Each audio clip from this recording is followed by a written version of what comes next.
Analytica. If you speaking out, then be sure they're gonna finish ya. Tarnish your whole image and diminish ya. If you an evil person, then it means you never been in love.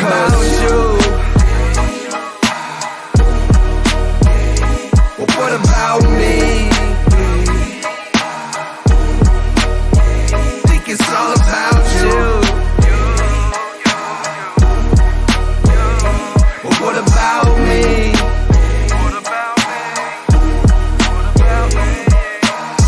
You just a profiteer, a narcissist, telling everyone you're marvelous, but the opposite is obvious. The reason that you're prominent, cause ignorance is dominant. Just cause I do not agree does not mean I'm a communist. Building up a movement like Yugoslavian partisans, topple your whole conglomerate. I'm not moderate, think it's all about you, that's why we're going extinct without a moment to blink. This is all gonna sink, I only got a couple minutes to get it in.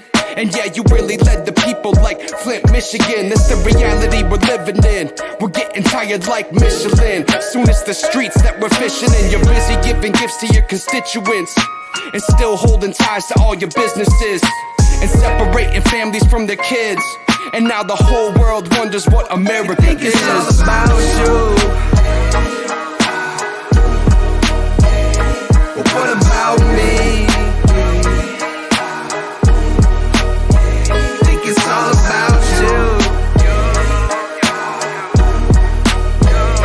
But what about me?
Fame, like a god. I get honey, just a fame.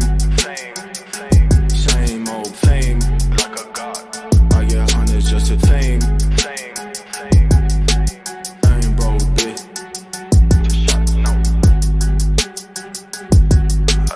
Ain't broke, bitch. Nowadays, I just lay and watch me mob. Fame, like a god. I get honey, just a fame. Same old fame, like a god. I get honey, just a fame.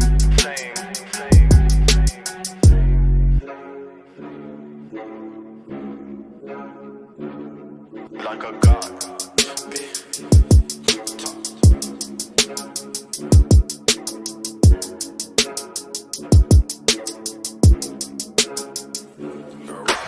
Fame, like a god. I get honey, just a fame.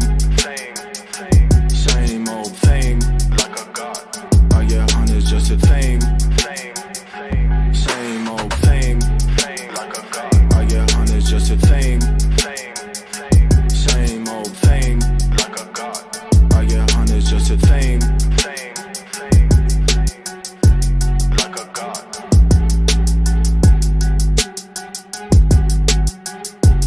Like a god.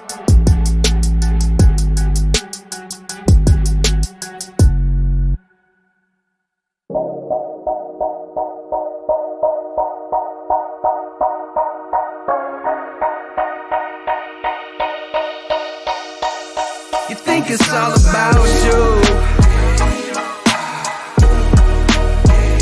Well, what about me? Think it's all about you. Well, what about me?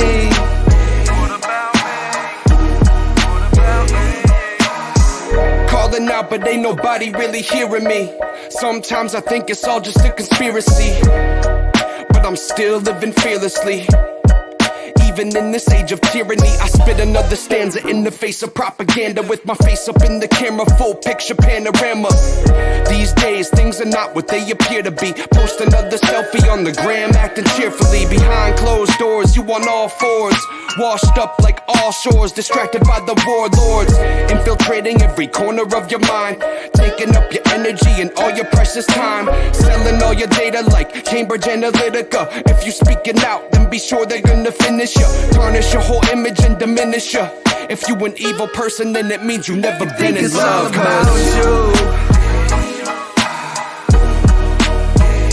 Well, what about me? Think it's all about you. Well, what about me?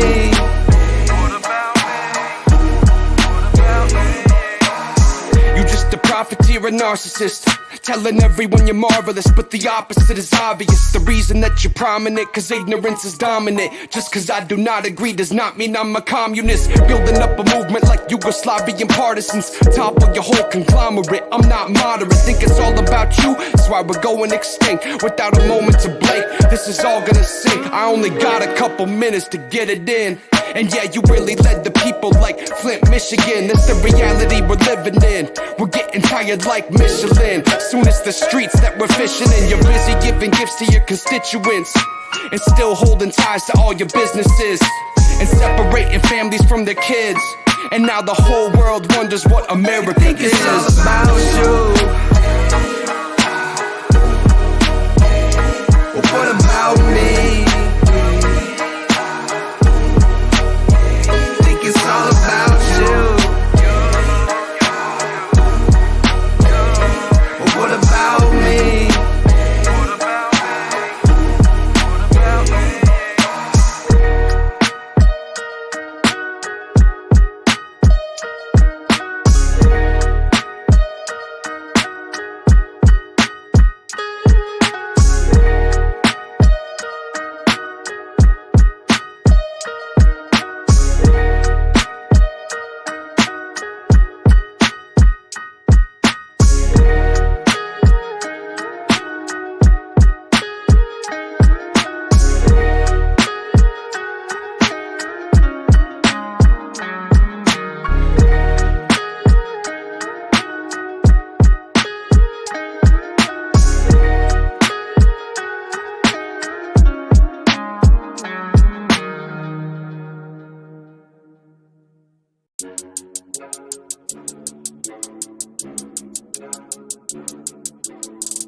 Fame, like a god. I get honest just to fame.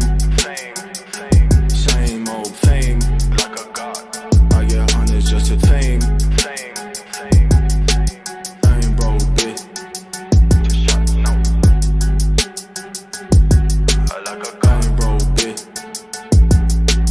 Nowadays, I just lay and watch me mob. Fame, like a god. I get honest just to fame. Same old fame, like a god. I get honest just to fame.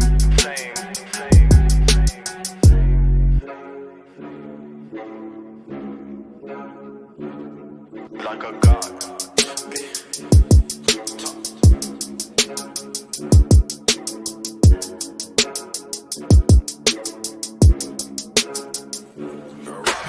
Fame, like a god. I get honest just to fame. Same old fame, like a god. I get honest just to fame. Same old fame, like a god. I get honest just to fame. Same old fame.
कि हमने zone देखा, I think global sports को एक बहुत बड़ा फायदा हुआ है। रोजो लूटा, स्कूल के आसपास वाले कंपाउंड्स लूटे, अब वाटर सिटी आके लूट रहे हैं। आप लूट की आप क्षमता समझ सकते हैं ग्लोबल स्पोर्ट्स के पास कितनी होगी, उनकी मात्रा कितनी होगी। बट वहीं पे यहाँ पे इनिशिएटिव एकेडमी एक गलती आई परमार की तरफ से पीछे जाने की कोशिश कर रहे थे, नॉक यहाँ पे निकाले गए। देखना पड़ेगा क्या वहाँ पे रश आता है इनिशिएटिव एकेडमी का। बिल्कुल, यहाँ पर ज्यादा टाइम बचता नहीं है क्योंकि उनको भी पता है कि अब यूटिलिटीज काफी ज्यादा वो एग्जॉस्ट कर चुके हैं। कुछ खास ज्यादा लूट थी भी नहीं क्योंकि काफी early stage of the match थी। वो जो फाइट है वो इनिशिएट हो गई थी।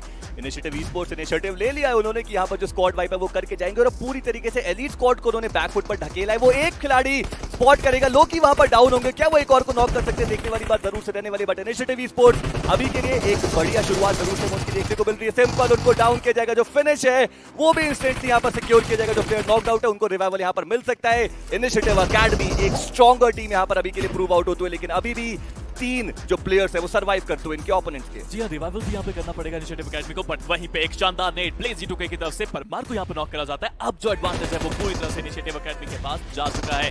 देखना पड़ेगा रश कैसे करा जाता है। परफेक्ट को यहाँ पे नॉक करा जाएगा, but blaze G2K with another net, क्या यहाँ पे वैल्यू मिलेगी? जी हां, वैल्यू मिलेगी। एंड एलीट स्क्वाड पूरी तरह बैकफुट पे नेट करने की कोशिश में, आपके पास गन नहीं थी, खत्म करा जाएगा आपको। Initiative academy Just got 1v4 ब्लेजी 2K की तरफ से।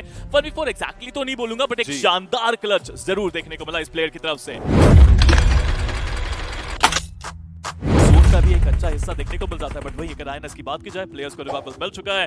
Now it's time for global sports. क्या वो अटैक यहाँ पे कर पाएंगे? मान्या को स्पॉट करके डाउन किया गया। जो पहला झटका है वो लग चुका है टीम ग्लोबल स्पोर्ट्स को, लेकिन बाकी के जो प्लेयर्स है वो सर्वाइव जरूर से करें। वो ग्रेनेड कनेक्शन बना सकता है, एक वेल गुड ग्रेनेड आएगा जरूर, लेकिन डॉज किया जाएगा क्या देखना पड़ेगा। बट नकुल उनके काफी करीब जाएगा। बिलियन उनको भी डाउन किया गया। ग्लोबल स्पोर्ट्स वापस से इस फाइट में आते हुए जोकर, चलिए शेन को भी डाउन किया जाएगा। Joker is the only man standing.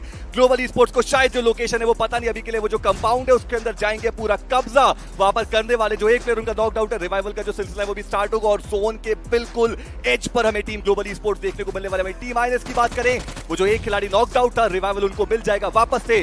4 man standing team global sports. Now it's a 4v2, but शायद जो पोजीशन है वो रिवील्ड है। एजे का ये ग्रेनेड एक डिसाइडिंग ग्रेनेड हो सकता है। स्पॉट करके एक प्लेयर को डाउन किया, वो ग्रेनेड क्या कनेक्शन बनाएगा? जी नहीं, अभी भी वहां पर शेन जो है वो सर्वाइव कर रहे हैं और मेरे ख्याल से शायद ज्यादा देर तक नहीं वो जो मोलोटोव है वो फिनिश करेगा। जी हां, बट थर्ड पार्टी यहाँ पे आने वाली है। वो टीम जो यहाँ पे वाटर सिटी में ऑलरेडी मौजूद थी, अब वो रश करते नजर आएंगे। That is going to be one knock push. एक नॉक निकाला, पुश करने की कोशिश, बट मान्या का शानदार कवर आएगा। प्रॉक्सी को यहाँ पे नॉक करा जाएगा। बहुत आगे बढ़ने की कोशिश करेंगे, स्मोक स्क्रीन बिछाना चाहते हैं, बट ग्लोबल स्पोर्ट्स ने अभी तक जो डिफेंड करके दिखाया, शुरुआत में भी उनके पास जोन था, उसके बाद जोन के बाहर हुए, रोटेशन दिखाई, और जो नेट की क्षमता ग्लोबल स्पोर्ट्स में देखने को मिलती है वो लाजवाब है। अभी भी ग्लोबल स्पोर्ट्स के पास एडवांटेज। मान्या एक और प्लेयर को यहाँ पे नॉक करेंगे। वन नॉक पुश का पूरा पुश धरा का धरा यहाँ पे रहेगा। लास्ट ऑन स्टैंडिंग जो आगे बढ़ने की कोशिश करते हुए, ज्यादा फायदा उनको नहीं मिलेगा। इसी के साथ ग्लोबल स्पोर्ट्स लगातार 2 स्क्वाड्स को वाइप आउट करते नजर आएगी आपको।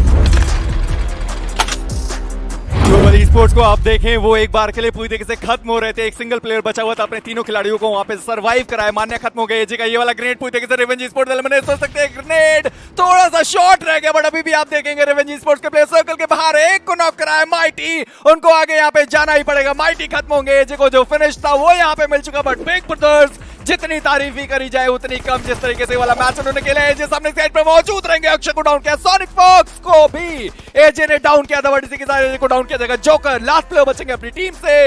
रिवेंज के पास एक मौका हो सकता है। जी नहीं, ऊपर मौजूद है बिग ब्रदर्स के squad, but global sports back to back बेहतरीन मैचेस। इस मैच में भी दूसरा पायदान उनके पास जाता हुआ। बिल्कुल, जोकर आखिरी खिलाड़ी बचे, ज्यादा देर तक सर्वाइव नहीं कर पाएंगे, बट बिग ब्रदर्स लेकर के जाएंगे इस पर्टिकुलर मैच में एक बहुत ही बेहतरीन विनर चिकन डिनर।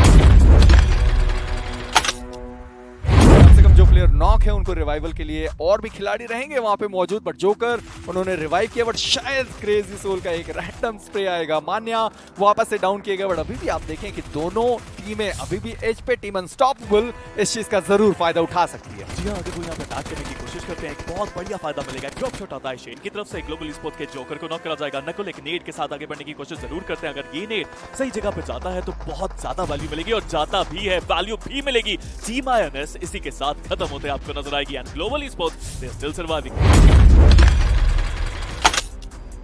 अब ये देखना है कि कितना ज्यादा ओजी की स्क्वाड आगे जा सकते हैं। पिछले मैच में तीसरे पायदान पे एलिमिनेट हुए थे, इस बार वो चीज रिपीट करना बिल्कुल नहीं चाहेंगे। चारों प्लेयर उनके सर्वाइव कर रहे हैं, फिनिशेस बहुत ज्यादा, स्क्रेम लास्ट प्लेयर सर्वाइव कर रहे थे बट जेन ओपी को उन्होंने वहां पे रिवाइव किया। डीजी डैमेज उनको बहुत ज्यादा पड़ा है बट अभी भी आप देखें इनिशिएटिव एकेडमी बड़े आसानी से इस मैच में चिकन डिनर निकाल के जा सकते हैं। बट डीजी का एक मॉली जाता हुआ बिलीव को वहां पे डाउन किया, एके ओपी कूदने की कोशिश करेंगे, अभी भी गुंजाइश रहेगी इस मैच में विनर चिकन डिनर निकालने के। बट डीजी एक और ग्रेनेड कुक करते हुए मोस्ट प्रोबेबली उनका एलिमिनेशन में देखने को मिल सकता है। एक बढ़िया ग्रेनेड, दोनों खिलाड़ी उस ग्रेनेड से डाउन किए जा सकते हैं। ट्रिगर डाउन किए गए, एकेओपी डाउन किए गए, एक बार फिर से तीसरे पायदान पे एलिमिनेशन ओरंगुटान स्क्वाड का। जी हाँ, दो टीमें बचती हैं और इनिशिएटिव एकेडमी के पास एक संपूर्ण मौका, एक विनर चिकन डिनर निकालने का। जी हाँ, लाजवाब प्रदर्शन, पाइनान बिल्कुल सेंटर ऑफ द जोन।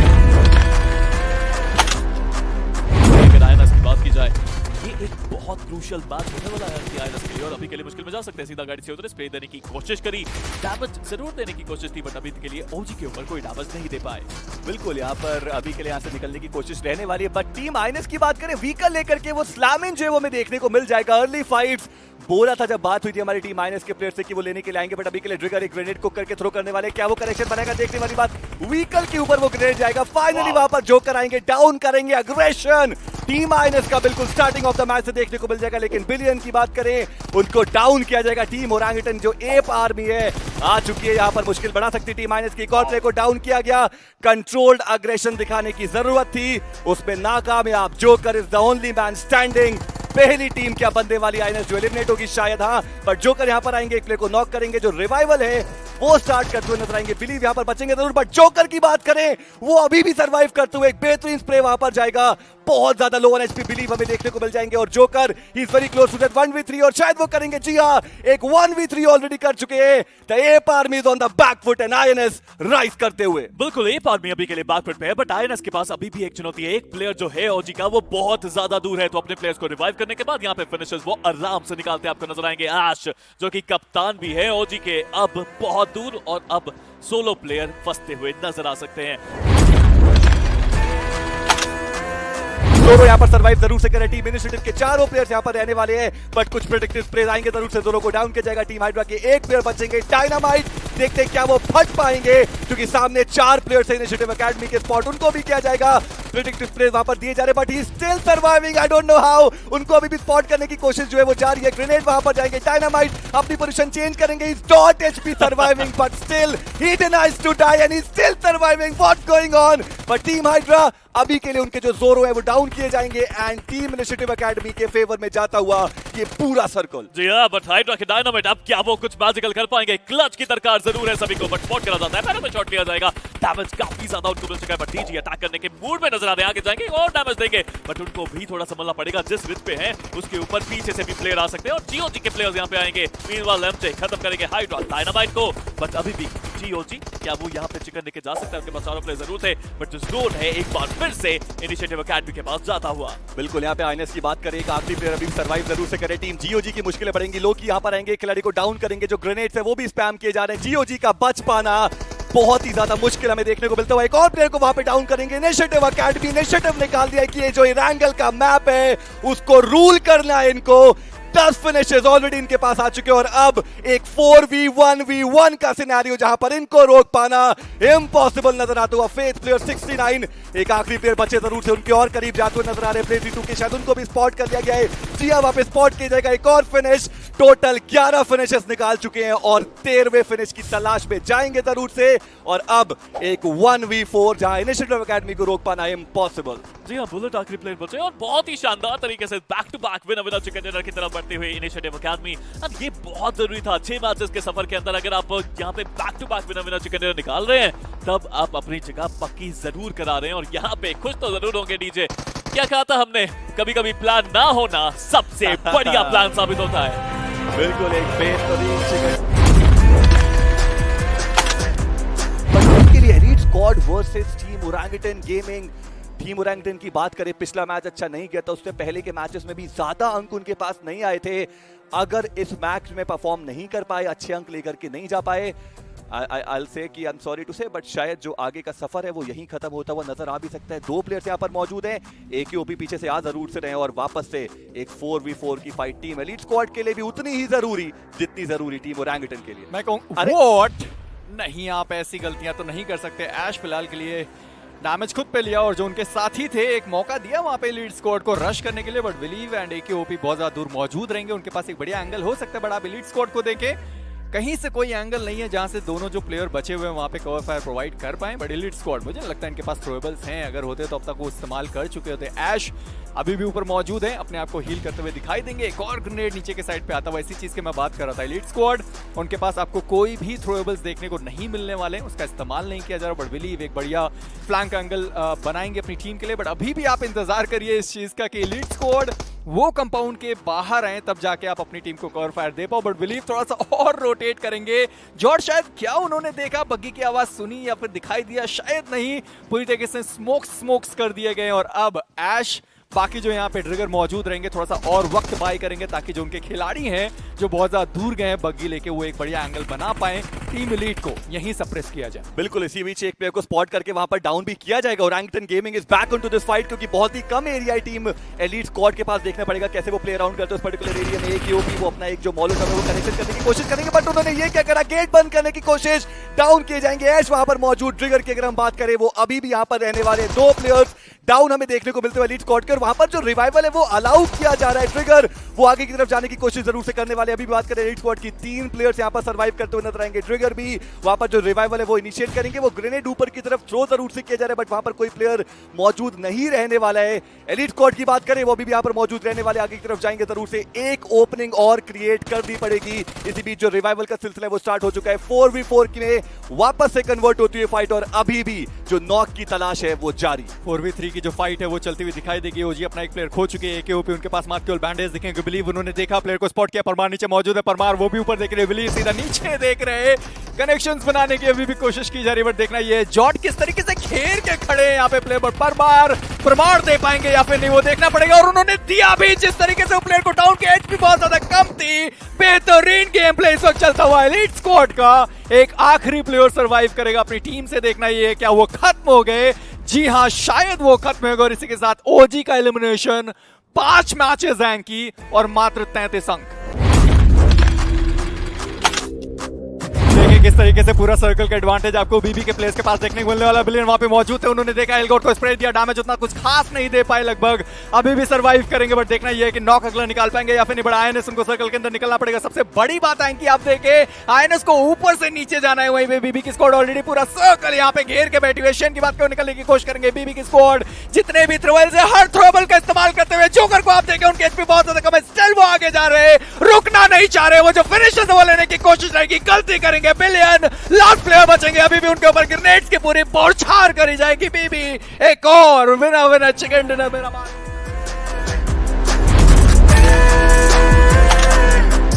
वो किस तरीके से निकलने वाली है एजे मान्या, उनको पता है कि वो जा चुके हैं पीएस में, बट हाइड्रा उनको नहीं पता। उन्हें अब अपने आप को भरोसा दिलाने के लिए जो चिकन डिनर है हर हाल में निकालना पड़ेगा। डायनामाइट क्या उन्होंने स्पॉट किया, मान्या को डैमेज देने की कोशिश जरूर थी, बट जैक्सन वहां पे मौजूद रहेंगे। अभी भी उनके पास ग्रेनेड्स हमें देखने को मिल रहे हैं। 8वां सर्कल है ये स्पीरो, और अभी भी उनके पास ग्रेनेड्स बचे हैं, अभी भी उनके पास आपको थ्रोएबल्स देखने को मिलने वाले। बट देखना ये चिकन डिनर जिसकी दरकार है टीम हाइड्रा को, क्या वो निकाल पाएंगे। 2v3 का सिचुएशन है, ग्लोबल स्पोर्ट्स अभी भी स्मोक आपके पास यहाँ पे है तो उसका यूज करना बनता है। मान्या स्मोक चिकन बनाने की कोशिश करते हुए, बट वही हाइड्रा ऑफिशियल एक शानदार विनर चिकन डिनर चाहते जरूर हैं, बट उसके लिए जोन के अंदर और उनको एडवांस करना पड़ेगा। एजी को अगर स्पॉट करा जाता है तो आराम से वहां पे नॉक निकाल सकते हैं। चलो पर फर्स्ट नॉक स्पॉट करा गया, शॉट देने की कोशिश, काफी ज्यादा डैमेज, और फाइनली नॉक करा जाएगा पर्व के द्वारा।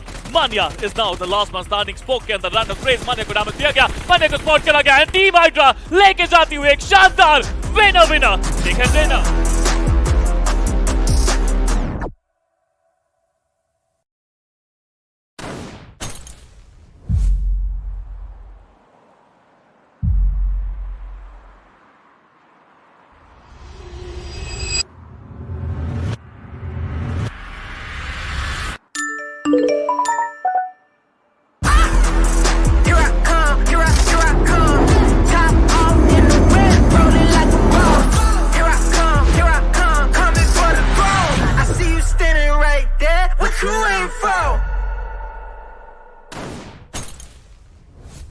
The ground has started to tremble as the war horns have been blown, and this is when the kings have started to doubt their throne.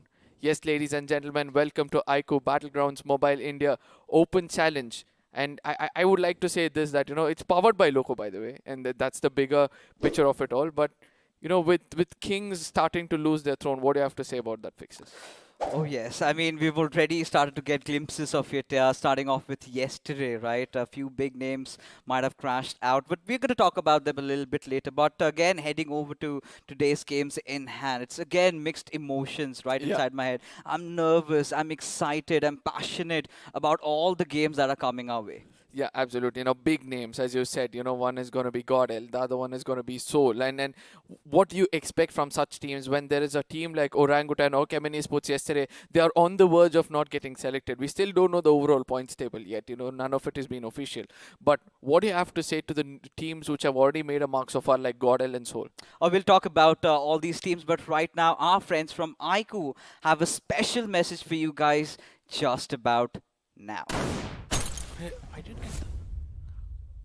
Yeah, the iQOO specs goes like this, that the Snapdragon 875G comes up with 80 watt fast charge, where it's all about having that gaming beast in your hand, but at the same time there's something which is in your hand which you can grab ultimately. That's going to be the prize worth 2 lakh rupees when you go to Amazon and search iQOO Neo 6, and on Amazon you'll be getting a chance to get those 2 lakhs of goodies. Oh, you certainly can. And we've been talking about the iQOO Neo 6, right? 875G Snapdragon processor that comes up with massive, huge 80 watts of flash charging, ensuring all these players have always got that juice left while they've got the matches to play. And again, we've been talking about, the flagship processors. This is it, right? You're not going to have a little bit of a doubt while you're playing your games. But more than that, we were talking about the big names, the big guns coming in. You've got Soul, you've got EXO, you've got Team Godlike, everyone into the frame. But that is where the doubt sort of sets in, because only the top 6 teams are going to be qualifying. As ladies and gentlemen, we have to take a quick look at the format over here again.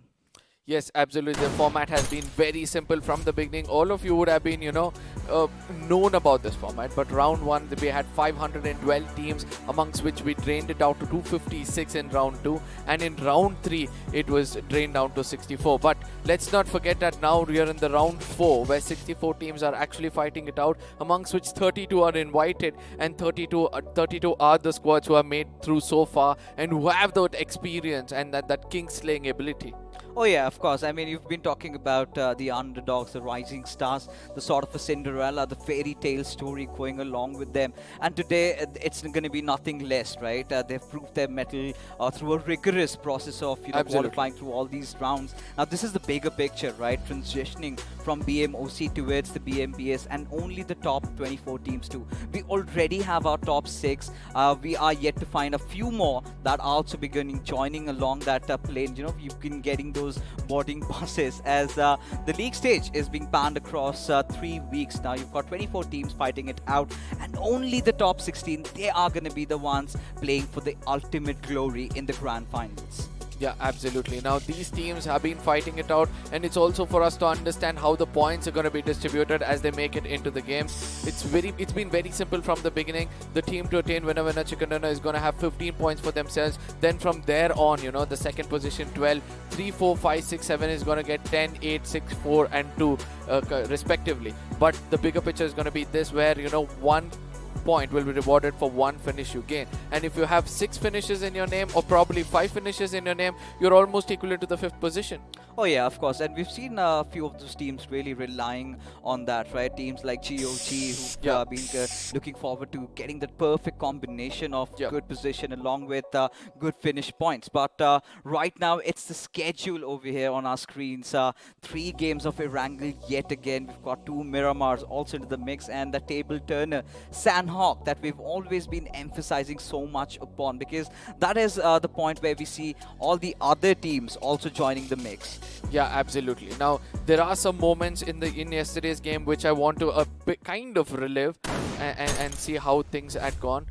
There were moments where we saw GE started off in a very, very good note, right? They started to dominate and show us that, in the beginning itself, you have to come in and dominate. As we speak further to relive whatever has happened yesterday, let's just look at the matchup and see which are the teams who will be playing out today, so that we'll have a better understanding of what is to come.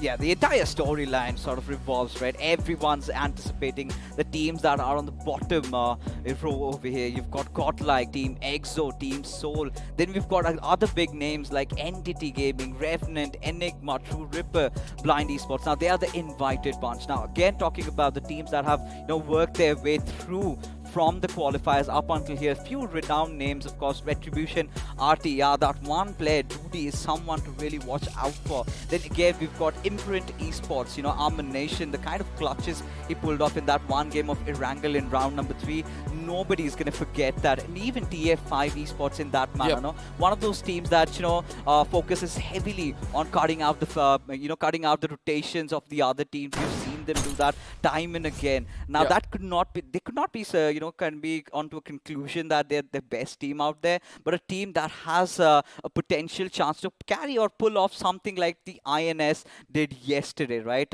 Being the villains of the show that we have been talking about. Exactly. Now, one of the most important things for me is going to be how the teams are going to stay composed. As we speak about composure, as we speak about something wow factor coming in, let's not forget what iQOO smartphones are bringing up for us, and they have a promo for you about the new mobile device which they're coming up with, and here it comes.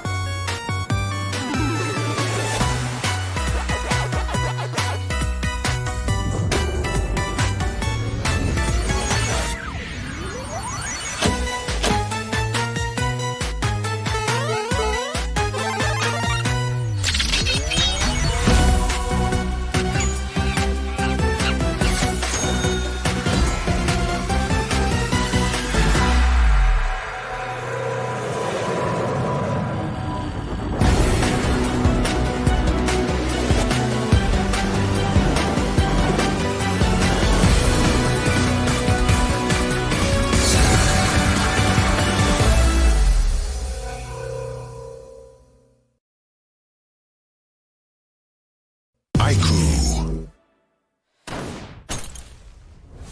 Wow, takes you back to the old days, right? All the arcade games and everything. Not just that, you can play all your new games and even more, especially when you're focusing on a game like BGMI, a processor-intensive game. That is where, iQOO Neo 6 offers you that juicy Snapdragon 875G processor, along with that 80 watt of flash charging that they've been hyping about so long. And in 12 minutes, Arka, you are going to be juicing it up to 50%, and in the next 32 minutes, it's going to reach the 100% marker. Now, gone are those days when you had to charge your phone for like 1 or 2 hours, right? And especially and just with to gain iQOO. 50%. Yeah, sort of getting all these, new technologies in, perfectly combining and also ensures that your phone does not get heated up while you play. I mean, that's amazing. And all you can find about it is on the Amazon specials. And also, while you're there at it, we've got a couple of games that you can really play, and out of which you have a chance to win prizes worth 2 lakh rupees. Absolutely. Now, there's one thing which, rings behind my head is this, that sometimes when you used to play, we used to say, why don't you try and play a TDM? I'll just charge myself and come.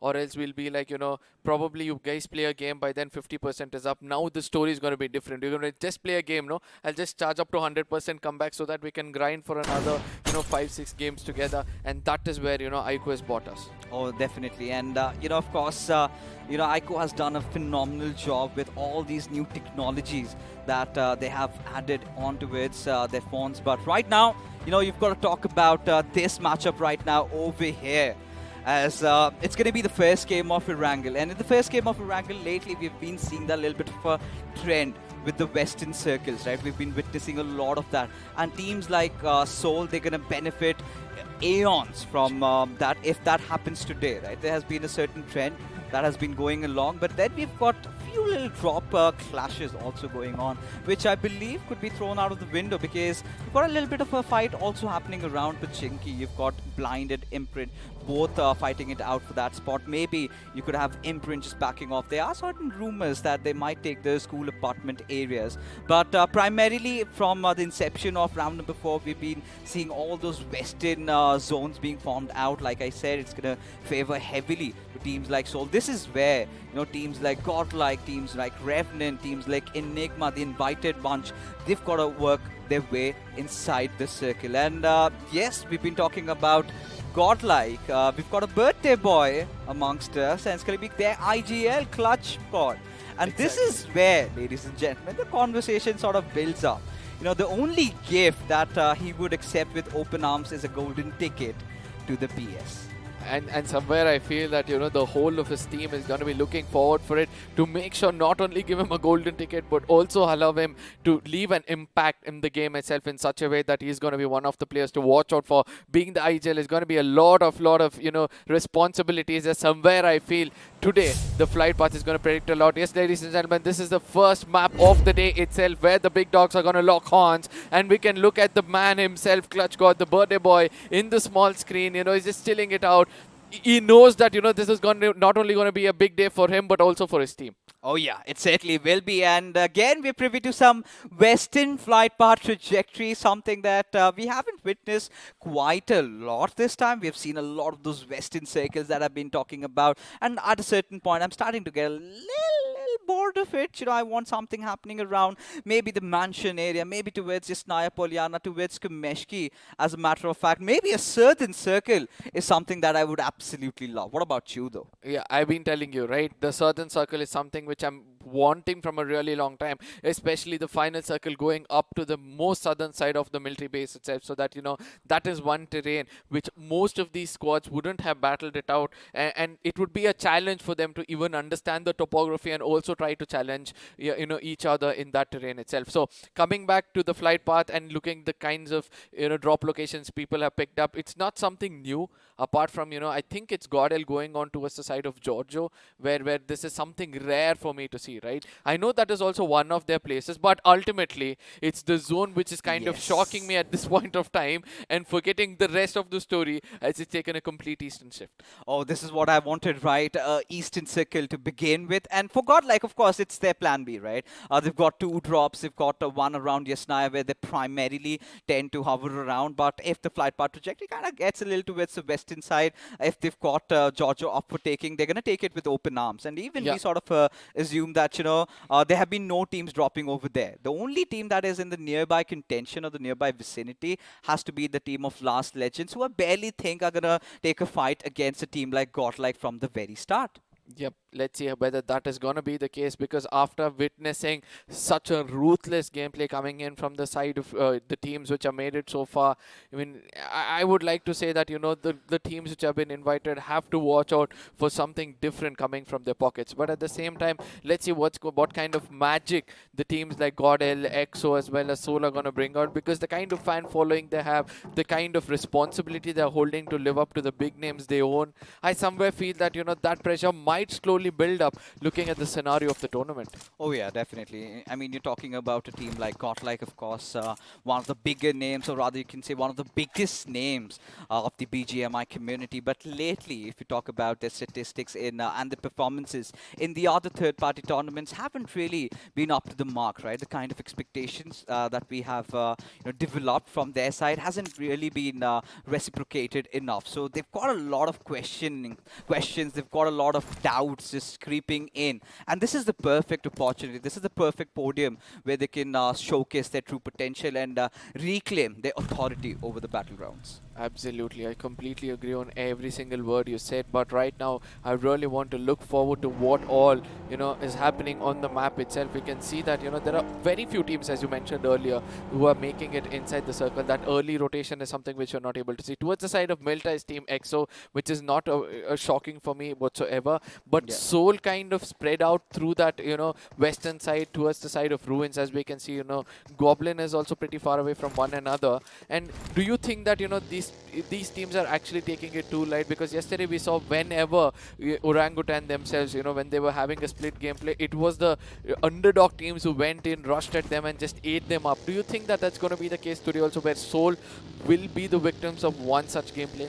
I mean, it's pretty early to come to such an assumption or a conclusion right now because, again, there have been teams like Global Esports, and as a matter of fact, right, one of those kings to be honest talking about, they performed out of their minds, right? Right now with Team Soul, I really believe this is the most stable version of a Team Soul that we have seen in a long while. They've been experimenting with their rosters quite a lot and finally found all the perfect jigsaw to the puzzle to just complete it. But again, history is a testament of the fact that these players, if you pick them up now, Akshit and Omega, they've been representing Kevin in the past, right? They haven't really delivered. They could not get through into the BGIs, into the latter phases. But then you've got players like Goblin again, one of the hotshot properties who were playing in for Insane, and he couldn't qualify through. But now they're a whole collective unit. They've been looking really promising lately, and I think this Soul has what it takes to really deliver. But again, we do not want to step on the gun pretty early on.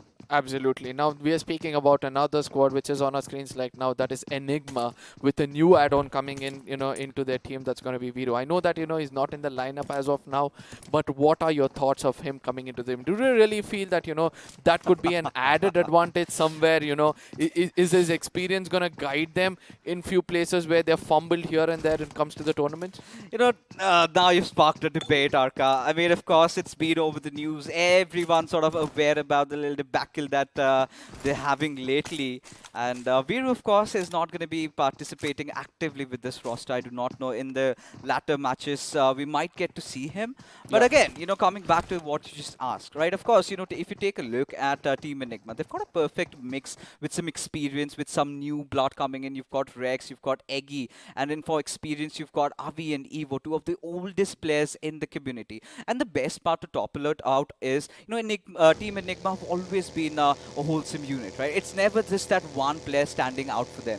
They know how to take the circles. They have been gelling up with each other for quite some time.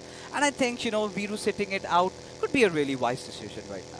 Yeah, and then comes this team, which is like the dark horse for me in this group. Entity, they can do wonders by the way they have been playing recently. And I don't know whether you're going to agree on this. I just hope you do. That, Entity is going to be one of those teams to watch out for specifically in this group. As they're capable of your understanding. I think somewhere they fall in between the mindsets of a professional team, invited team, as well as a team which is, making their presence felt in the community itself. So somewhere, would you agree on this point that Entity is going to be one of those teams to watch out for? Oh, 100%. In fact, if you have to ask about my top 6, Entity is one of them in the list, right? Considering how they've been playing lately, how this team has been playing. I think the Dark Horses is a perfect title, like you just mentioned.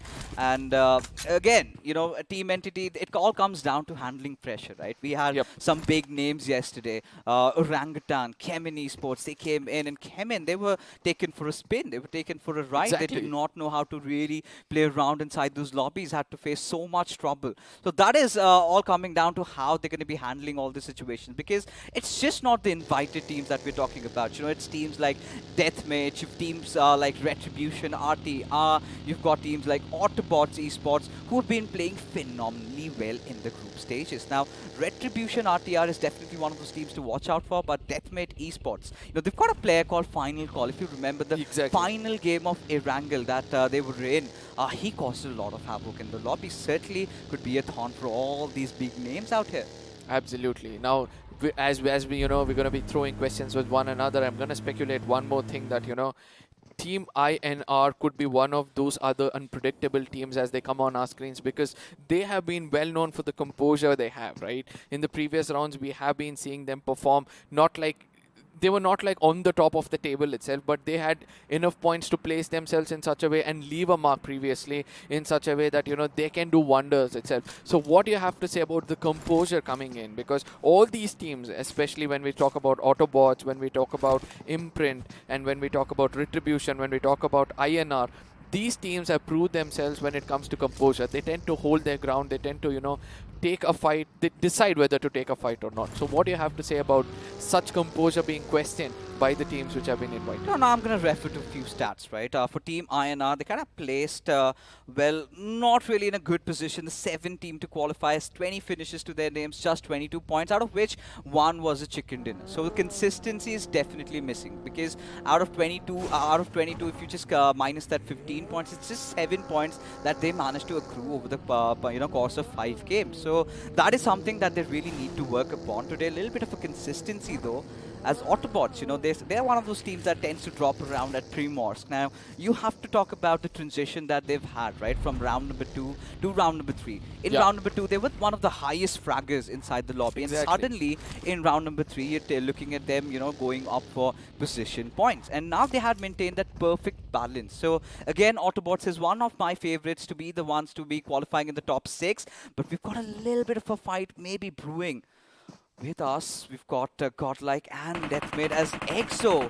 And they're going to be facing the brunt of it. The rotations, the drastic 3-1 split, not really working out as Sensei has fallen prey to the team of Enigma Gaming over here. Yep, Enigma. That was where I was coming ultimately, because we have been speaking about this already because of that one key player joining towards them. But it looks like these 4 men are actually capable of doing something more, as they've already taken out the big dogs themselves. EXO losing on one of the most important and key player of their squad.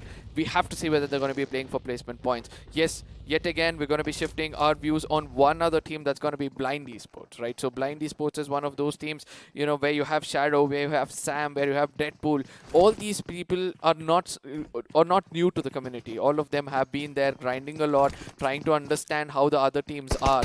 Where do you think they stand when it comes to today's group? Team Blind, again, one of the southern region teams. We've seen them from quite a long time. And Williams is definitely one of those players to watch out for, right? He's been one of their top fraggers lately. He's done enough. But they've gone through a little bit of a roster shuffle. And that is where it comes in. How much of a good synergy that they have developed with each other. But for now, getting back into the game, you've got Team Godlike and Deathmate, both of them trying to get a better part inside the circle, both rotating at the same time, just beside each other.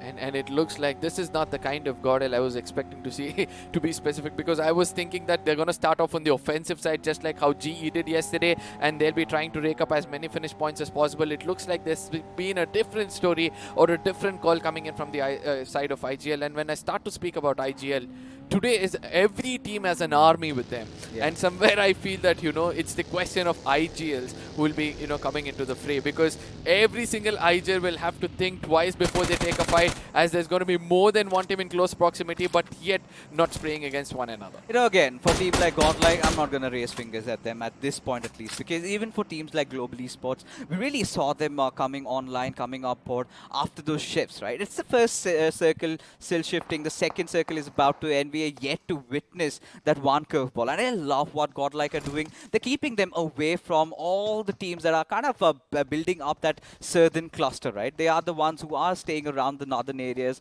Now we know once that curveball hits, once we get that radical shift, they're going to be the first ones maybe trying to go in for the circle center, or like Team Godlike loves to play. They kind of play around the edges a lot, and they've been the ones fighting it out. And this is what, ladies and gentlemen, I've been talking about. This is something that Godlike is absolutely going to enjoy, while all the other teams are going to be sweating right now to find a good cover inside the zone. Absolutely. Now Godel has got not only the hard cover, but also they have an opportunity to go acquire an higher ground just a little to the eastern side of where they're standing, as the colors are going to be rushing into the circle, and we have to see some rotation clashes which are going to be starting up. This circle has no space for more than 10 teams, and this is when they're all going to go have what. Look at this God, LZ God especially trying to make sure he keeps all the enemies at bay and be in their crosshairs in such a way that they start to execute them and make sure they convert those knocks into finishes. Oh yeah, of course. Now at this point, Godlike, they've got a really good spread, right? Especially over that little bit of plateau that they've stationed themselves in. They've got cover around those squad houses. Look at Jonathan. A lot of eyes on this players, a lot claiming that his era has ended. But I'm pretty sure he still has got a lot of punch in him. And we've got to see. Right now has got players of Autobots right out in the open, and there you go.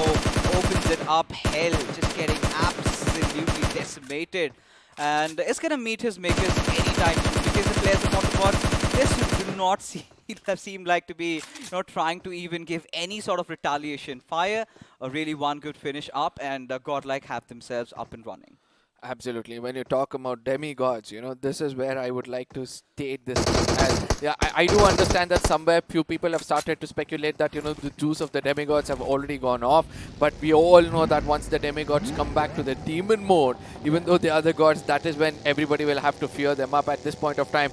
TF5 have also done the damage against another team, and they're going to be really happy to do that as they pick up one finish for themselves.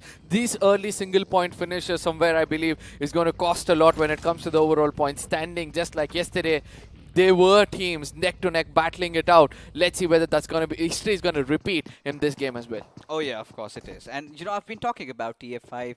They've always been the pesky thorns for a lot of the other teams, right? This is what they specialize in. Kind of cut someone off from the rotation, kind of get a few finishes here and there, trying to mess around with all the other teams out there. And that is where they sort of thrive in. And today we're going to be looking at a little bit of consistent run from their side. Sort of have been the late bloomers. Even if you remember the round 3 matches, they started getting online pretty late into the games, and once they did, it was sort of enough points that they kind of accumulated for themselves to qualify. But right now, considering how the circle has panned out, it's already troubling times for the players of Team EXO. Now, they haven't really been witnessing Sensei getting picked off pretty early on in the past, right? He's always been taken down somewhere around the 5th or 6th circle, and he is kind of the sacrificial lamb, right? The kind of a role that he plays in is pretty risky. But right now, look at Team INR again getting caught using the rotation again by the players of Team Enigma, who had a rather amazing start. Absolutely, they exactly know the pinpoint locations of Team INR, and they're going to make them pay for it. And ultimately, this is when experience is going to help you out, rake up more finish points than usual when it comes to the 4th circle itself. Now, I really want to see how they're going to pick up from here on and try to rake up more placement points for themselves, because they've already done the hard work of picking almost 4 finishes for themselves. And from here on, Enigma are obviously going to be in the radar of the retribution teams, just like Team INR. Oh, of course. Now, Team INR, we've been talking about, questions have been on their consistency, right? Again, a not so good start for them. Now just survive with one of their players who's got to do whatever it takes. He's got to break mountains to try and ensure a good position finish in a lobby which is filled with such juggernauts. It's going to be so difficult right now, as we've got 2 big titans clashing it against each other. It's of course going to be Team EXO, who are already wounded, losing out on the IGL, going against a full roster of Blind, and certainly have themselves congregated, just clustered up to that one little location out there. Few good grenades, and they could be done for with already one of their players getting knocked out. Absolutely. Now, Blind is the team which has cut them off in a very ruthless way, and I really want to see whether Blind is going to capitalize as the iron is out at this point of time against the side of Team EXO. We can see Punk on the other side is eventually going to leave them, abandon the teammates, and fall back and try to find another place where he can allow his team to actually rush in towards him. But it's going to be a very hard job for Fierce and his teammate, and that's going to be Immortal, because ultimately Blind will also look forward to at least take one finish for themselves. Now, this is something that I was not anticipating, right? Immortal coming in the place of Snacks. Now that is something, where, doubt sort of arises. What is going on in Sensei's minds right now? Either way, Team EXO, they've had a rough start into the game. Now somewhere trying and looking towards recovering themselves. A good few finishes could be the start of something good for EXO, as Autobots, they're going to be going ham after the players of Enigma over here. Already a few shots being taken at their direction. Rex on really low XP. Finally, Puffy falls down to Zorba, as now Eggy also under similar heat. Is he going to sustain though? I don't think so that's going to possible, but see on the other side it's going to be Godel trying to dominate against the DMES, and ultimately they're going to be paying the price for going against the demigod themselves. It's going to be Godel with 5 finishes already in their name. One was early picked up by Johnny, but all of a sudden it's Godlike trying to make a statement over here that they're still in the fray as they make up to whatever they've not done all these days. At this point of time, Blind is also going to be in the crosshairs of Entity, as a grenade is going to be tossed perfectly, or somewhere before I could even say it was perfectly. A molly goes in, and this is going to be learning out, but ultimately Troy's grenade is going to make sure it lands in the right spot.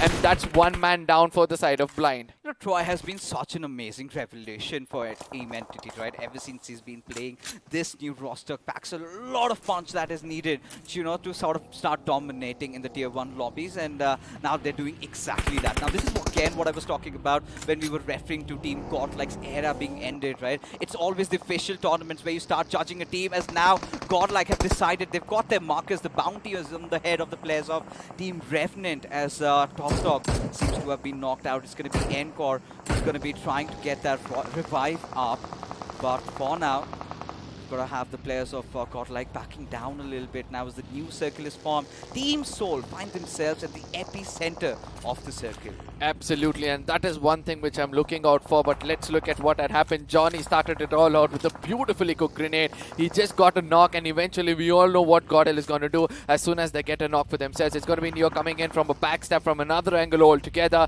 and he was all down there until Johnny and Zigor come up from the top and made sure they put an end for the spot themselves. But on the other side, it's going to be Revenant at this point of time having the crosshair set on the side of Team LL. It looks like they're having a time of their life as they're able to connect each and every bullet until they choose to put up a smoke and then fall back. I somewhere feel that, you know, Team LL has done the job perfectly. Oh, Team Last Legends, right? One of those teams that the transition from round 2 to round 3 had been pretty interesting. Again, one of those based bloomers inside the lobby as Hitman is being charged upon by the players of Revenant over here. Paradox still inside his buggy, but this one grenade could change everything for them. Do they have any idea? It's amongst them as Hitman just steps out of that murky cover, gets after Kyoya. Does he get the knock? No, it's going to be the answers. Encore is going to be unleashing all that lead, and somehow Revenant still managed to have Top Dog alive. But with the 5th circle starting to close in, they're going to be having to cut out on their losses, as even Shantanu is under tremendous fire up until the point he gets abolished from the lobby. Absolutely. Now slowly is also coming into the picture. It's Revenant who's already playing a prize, because it's going to be TR from the other side lobbing a grenade, which is kind of mistimed and misplaced at this point of time, but they have a vague idea as to where Revenant are placed themselves. Entity is going to be putting an end for Mysterious X, who go down with 0 finishes for themselves. But yes, True Reapers are still not stopping. They hear a buggy over there, and eventually when they do understand the vehicle is going to be on the move, they're going to just come out of that cover and try to spray that person down. Is he trying to pull a false flag over there, trying to take the location off the side of the True Reapers? Now, True Reapers, one of the teams that did manage to win the first chicken dinner in BMOC Grind, but right now find themselves under a heap of trouble, as it's just going to be survived by Flick. But elsewhere, we do have Enigma battling out against Team EXO, and also you've got Autobots right in the nearby spray as well, as Fox is thrown in, as Eggy goes in for a spray at his direction, but certainly does not seem like connecting. Absolutely, Team EXO is going to be getting a goodbye earlier in this game itself, as it's going to be the underdogs who are trying to make them pay, and we can see that, you know, Autobots, not the right kind of, you know, fire to walk into as IGL gets taken down. It's going to be Fox, the last man standing, who will have to play for placement points. He does know there's a team right in front of him, but rather he's going to be concentrating on taking all those resources for himself, because ultimately that is the only thing he can rely on as of now to camouflage himself. Entity on the other side, there's one man down, and probably that's going to be Shadow, who has to be revived. Is going to be successfully revived, all thanks to the smoke coming in. But Team Soul, look at that, the silent killers is what I would like to call them. 7 finishes what they've already raked up, trying to hold the center of the circle and trying to understand what's happening around them. They pick up another one, and that's 8 finishes for Soul themselves. You know, what a blistering start for these lads, right? Especially, you know, just taking the center of the circle, finding that perfect altitude onto its rooftops, and then just spraying it down after every single team that lies out in the open. As Godlike has got their eyes on the players of Team Revenant. Kyoya does have that little bit of a soft cover around that smoke, but he knows it's going to be Jonathan who is going after him. As Goblin, he's got his eyes absolutely everywhere. This time around, the players of Retribution RTR just blowing up Chonu into smithereens, as he's going to suffer a vehicle explosion and instantly redirects his attention elsewhere. Absolutely. Now Goblin has got eyes everywhere, and that's going to be another picking for him. Ultimately, the 10th finish coming in, and 9 coming in from the side of Goblin, and that is the most important thing. He knew that everything is going into his favor. He knew we have to go to the center of the circle itself, make sure when the others are fighting in the periphery, that is where we're going to strike. But ultimately, Godel from far away, they also have got 9 finishes in their name. They're just waiting for a perfect time where they can strike to the strongest team to the center of the circle itself. Now, they know the exact location of all the teams. You can see the crosses going into every single team before they take a fight. The IGL clutch code is actually doing everything perfectly according to me, because he's telling them which fight to take and which is the most necessary one. As a grenade is going to be tossed in from the side of TF5. Reaper,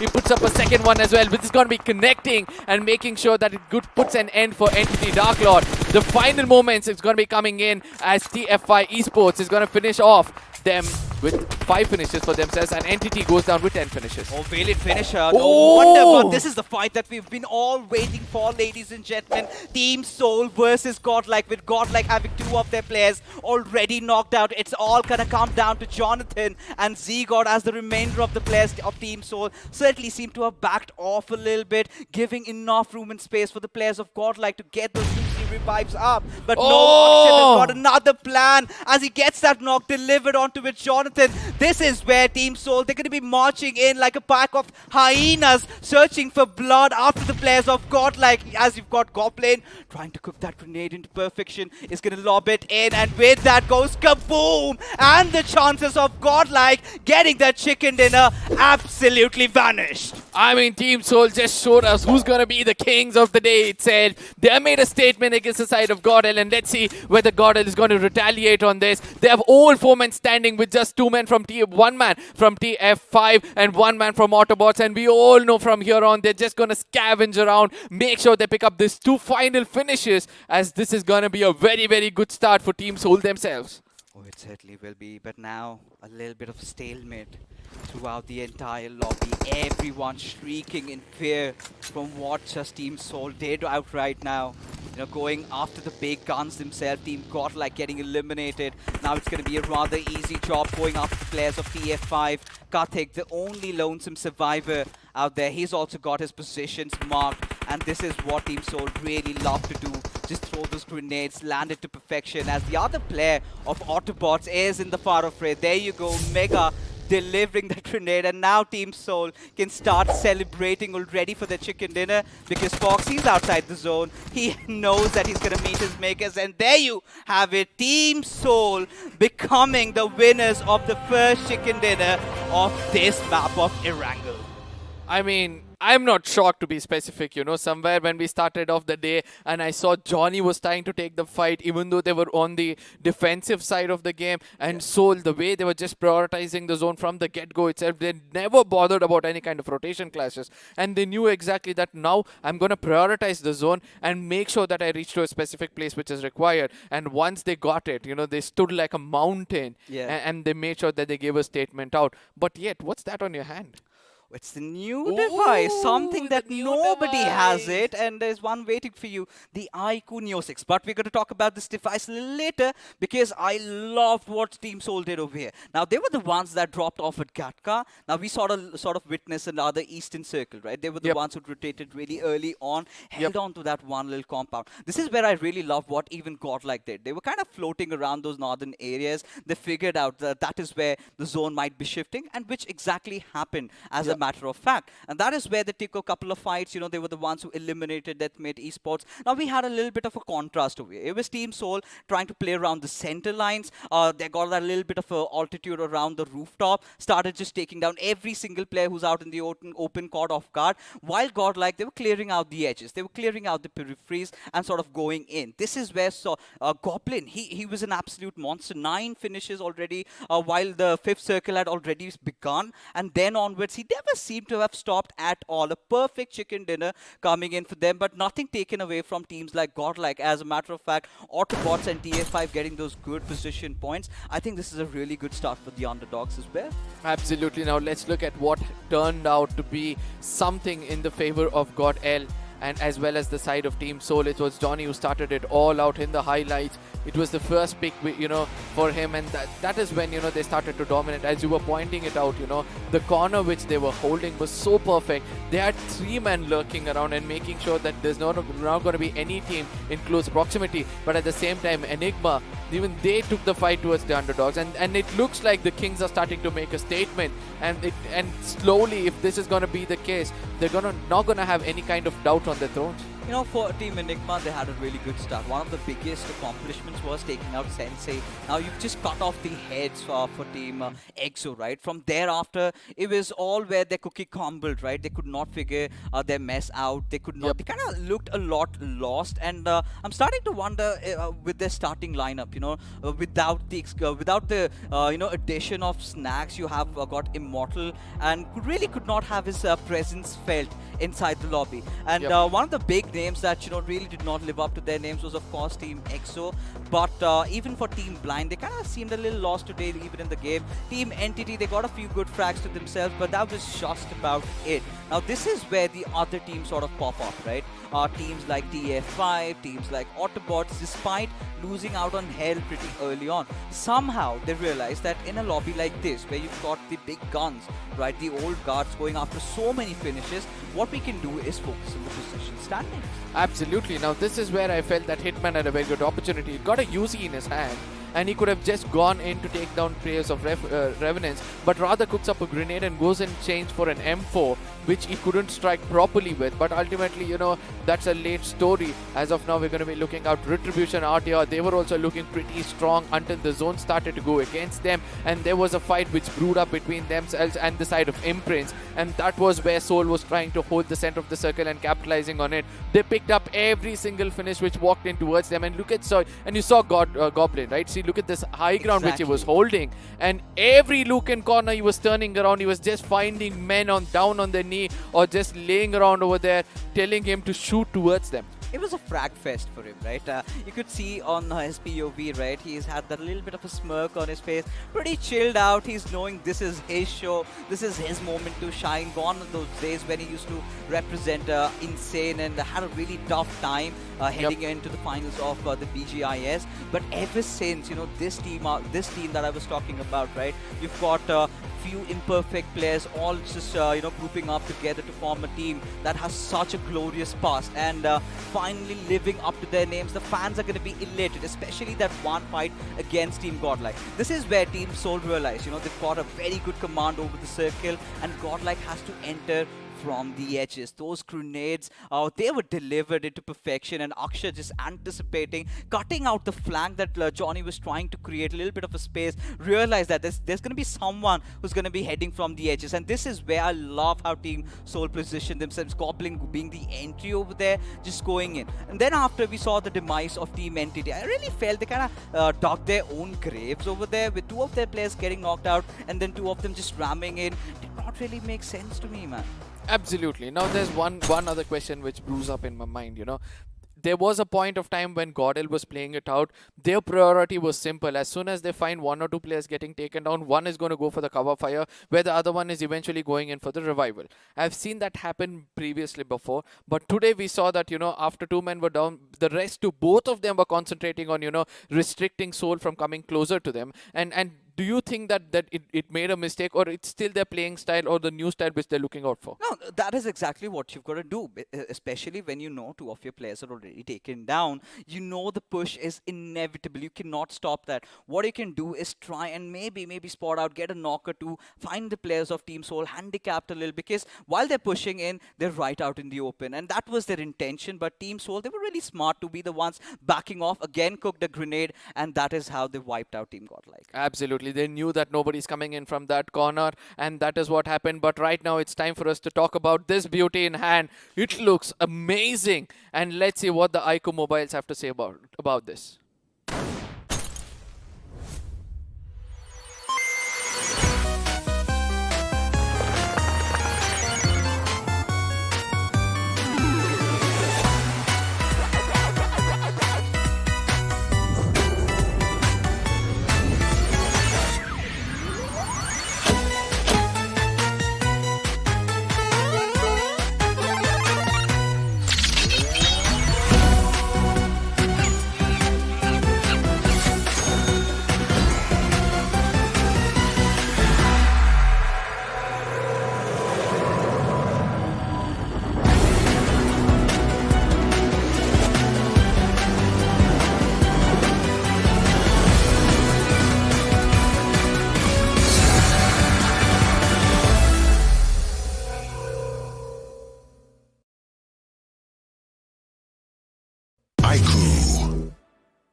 काफी मजा आया।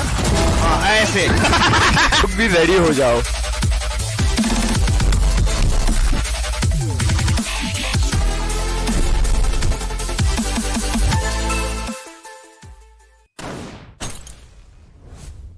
Now with the beauty in this hand, I really love the shade of the color. You know, you move around, you can see both the blue and the black, and sometimes, very rarely, you know, we get to see such a combination color coming on a mobile itself. Now, speaking about Neo later, I have a question for you coming in from the game itself. You know, Godel performed well, Soul performed well, but what do you have to say about teams like Team EXO? You know, they just took out as soon as the IGL went down, it looks like they were just a pack of cards. It was laid down in equal distances and they fell one after the other. It sort of was a domino effect for them, right? Which has kind of been also, so kind of showcased in the point standings as we kind of transition and have the conversation going on. This is a perfect dream start for Team Soul and teams like Godlike. But there again, you've got to bring the other invited teams like Entity into the mix. But TF5 and Autobots, you know, they've also had a really good start to this particular game. But again, for teams like Enigma, like I said, few early skirmishes, few good fights, and that was just about it. They were somewhere lacking that position, but it all came down to Team Soul being the constant thorn, right? Especially Goblin, which all he had to do was just keep rotating around and find, finishes after finishes, and that is what he all did. And none of them could really sustain inside that lobby. And I really love the way they took down the side of Godel in the beginning itself. You know, they were like, they did not go in for a push as soon as the two knocks came in. They stepped back, they relied on their throwables rather. But the bottom of the table is where we have to question Deathmake, Mysterious X, Last Legend, Team INR, all the invited teams, or all the teams who have fought themselves so far, and the invited teams, three of the big names coming in, EXO, True Reapers and Blind. All of them have gone down with just 1-2 pointers for themselves. What do you have to say about Blind over here? Because, you know, they were coming in from a corner which was pretty safe for them, right? They got a finish earlier itself, but still they couldn't capitalize on it. You know, for Team Blind, of course, they dropped off at Pachinki, right? We were kind of anticipating that, they are going to be contested by Imprint, which did not happen. But they eventually rotated out. All they could get and collect for themselves was that one finish as the iQOO MVP gave it away to Goblin. I mean, the moment we saw him, he had 9 finishes to his name. We all knew who the MVP was going to be, right? Look at the damage numbers. The points coming out, 50-93. I think one of the highest so far from an individual player in the iQOO BMOC.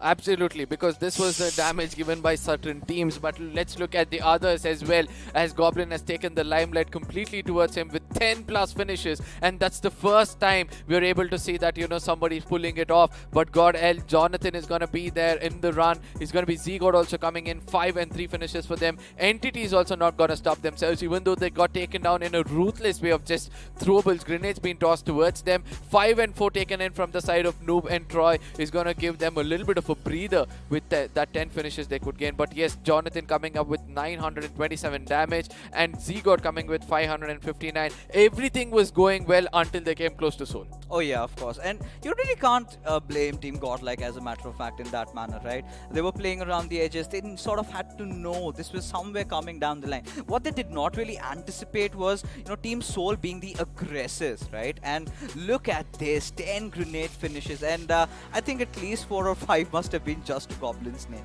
Absolutely. Now, the Entity also went down with the grenades themselves, so there is another 4 for you. But yes, as you said, 105 grenades were used in this game, and most of it coming in after the 4th circle itself. That shows in the close proximity. It's sometimes not only about the frontal battle, it's also about the throwables, which is going to be tossed towards you. 59 finishes on the ratio, 59 knocks shows that, you know, in case you're getting taken down, in case you're getting knocked, you're almost next to getting finished. Oh yeah, of course. And Taking a look at those high-rise buildings built up by Soul, Team Entity, Team Godlike. As a matter of fact, we've also got RTR and TA5 also trying to make their presence felt. You know, in the lobby where you've got the big teams, the big names. You know, the David versus Goliath storyline that we've been having, right? You've got the big guns going up against the new rising stars, and that is where I really feel Retribution RTR. We've been talking about those players. You know, you've got Chonu, you've got Doody in your squad. Now, Craniacs, one of the older guns in the BGMI scene that we've seen. A little bit of an experience to go along with. And even as a matter of fact, TF5, this is again one of those teams that really impressed me. But Revenant, Enigma, certainly the damage that they had could have done better in terms of the conviction, in terms of the finishes, but a little bit of a squad face-off between Team Godlike and Entity, who both managed to accrue 10 finishes to their name. Absolutely. Now, Entity was playing a little smart from the corners. They were making sure they had the right kind of cover, because in case they did not have, obviously it would have been Team Soul picking them off. But yes, you know, the ending was not that good for them. Whereas Godlike, yet again, you know, they were away from the crosshairs of Soul for a long time. But ultimately, when they fell into the crosshairs, it was just, you know, I would like to say they were just scavenged, you know. It was not even a fight which they could take. It was just throwables coming in from the other side. The first throwable took down 2 players. Oh, the first spray, sorry, coming in from the ump took down 2 players. And then eventually it was all about throwables, ending the story for Godel as well. So there is going to be some difference than yesterday is what I would like to say, right? Yesterday we saw the invited teams had a little bit of a trouble apart from G to start things off. But here we have more than one team doing that. You know, the only common thing that I can find between Team Entity and Godlike is both were just abominated with all those grenades coming in towards the end. And for Entity, I really felt that, you know, once the 2 players got knocked out, there was no reason to go in there, try to revive them or try to, you know, save them. Because at that moment, they knew they were almost about on the point of getting eliminated, right? They should have cut on their losses, should have really focused on getting those extra few position points, which is, again, acceptable by Entity standards because of the 10 finishes that they have accrued. Now, all these teams have had a rather good start. Now, this is where the buck stops at teams like EXO, who've not really had the start that they were hoping for. And now, since once you're not off to a good start, you kind of keep on having that doubt being instilled in your mind. And with EXO, they've kind of have that little infamous choker stack, which kind of always tends to happen in the final days of the grand finals. Now, we're still in those pretty early eras, but again, you've got to need to understand that only out of the 16 teams, 6 teams head on to the BMPS, and I believe the way Team Soul started, the way Team Godlike, way Team Team Entity have started, I think they're the ones who are looking to be taking the driving seat already, with others to catch up. Yeah, absolutely. It's not like they're going to come and perform once in a blue moon. They want to take it from the get-go itself, and there comes the question of the next one. That's going to be Team Revenant, right? They've got an onboard new analyst coming in, so you know they'll be looking forward to see how that support is going to be coming into as a team. Do you feel that, you know, that is going to cost them heavy? Because previously they performed well. I do agree that, you know, they come out of the blue moon and did perform really well. But in today's gameplay, when you started, I know it's too early for us to speculate and judge on the side of Team Revenant, but what do you have to say about their performance in Game 1? Of course, the inclusion of Maisie has been a blessing in disguise for Team Revenant, because prior to that, they've been suffering through a lot of, a lot of fights where they could not execute their rotations perfectly. We did have a glimpse of that during a recent third-party LAN where Team Revenant sort of placed third, right? Earlier on, their performances were not up to the mark, and this is what happens when you've got an analyst coming in. Kind of gives you that third-person view, the third-person perspective, a little bit more additions of what could be done better. But it's again going to be coming down to how Paradox sort of executes all the callouts. Yeah, absolutely. Now the questions of IGLs is what we are told, and the most composed one. I've got it as we're going to be stepping into the second map of the day, ladies and gentlemen. Yet again, it's going to be a very different story, as it's some big dogs getting taken down, and Fix is going to be leaving the desk, and we have Salty coming back, who was pretty much excited to see how the fights went on between the side of God and Soul. I know that, you know, you want to speak more about that specific fight. I saw you jumping and enjoying that fight completely. What did you feel about the Game 1 overall? Oh dude, man, that fight was exhilarating. nothing to talk about it because I'm pretty sure the entirety of the audience, they came in for that itself. That fight we want to witness Soul versus Godlike. And I'm pretty sure we are touching watching records just because of it. Yep, absolutely. Now, at the same time, I'm looking forward to see how things is going to turn out more in the map of Miramar. We do understand that, Soul have already made a statement that we're going to prioritize the zone. At least the first game went like that. And we can expect them, since that is going their way, we can expect them to play the same, trying to hold the center of the circle as quickly as possible. Make sure that, they pick up as many finishes as they look around, allowing Goblin to be that free man who tries to, challenge that out. But at the same time, we're going to speak about the beauty in our hand right now. I mean, I didn't know that I'm going to be holding this so early. Me too, but dude. iQOO smartphones have something say to you guys. Please do watch it and come back.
Woo! I mean, what a device, dude. More than anything, the looks of it, ladies and gentlemen, I'm not sure if you can see it from distance, but the gradients that I can witness in the backside, right? It's so premium, Arca. I've got to give it to the boys at iQOO. They've prepared this. This is an absolute beast, of course. You guys might also get some goodies worth rupees 2 lakhs. If you just go down to Amazon and search for this device, it's iQOO Neo 6. Play some games, and you might just be lucky to win goodies worth 2 lakh rupees. Of course, we aren't allowed. I've tried little, but I failed. Yeah, but at the same time, what I love about the device itself, the display, it's so big. Me being a claw player, I can hold it so easily, and it's so lightweighted as well. It's pretty light. Yeah, it's pretty lightweighted. And I can see AI camera coming in, and also 64 megapixel written all over it. So as the specs is going to be hitting up, I'm going to be enjoying this, This is going to be a beast. Absolutely, and I'm just waiting to play games on this device. I'm waiting to shoot some vlogs with this device as well and show how this performs on both those departments, both in terms of content creation as well as in terms of gaming. But of course, coming back to the day, Arca, you've got to talk about everything that has started to heat up. I mean, Team EXO, there were questions, and I'm pretty sure a lot of questions will be raised on why did they not start with their star player Snacks. Like, when you've got a player like him, that important figure in the lineup, it's not about performance, right? I'm not undermining Immortal's influence in the lineup. I'm always questioning, when you have a star player in your lineup, it's very crucial to have that confidence, to have that person by your side when you are in the battles right now. And Team EXO might just be facing a lot of heat because of it right now.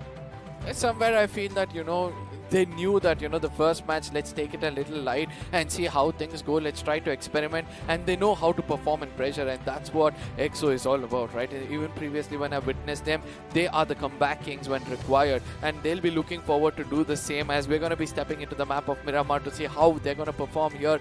Which team is going to be prioritizing the zone, as we were speaking about prioritizing the zone. Yeah. Soul and Godlike, both of them, when I really thought that, Godel is going to be going on the offensive side, trying to take down teams earlier itself and making sure that they strike fear. But ultimately, they stuck when it was required. What do you have to say about the composure?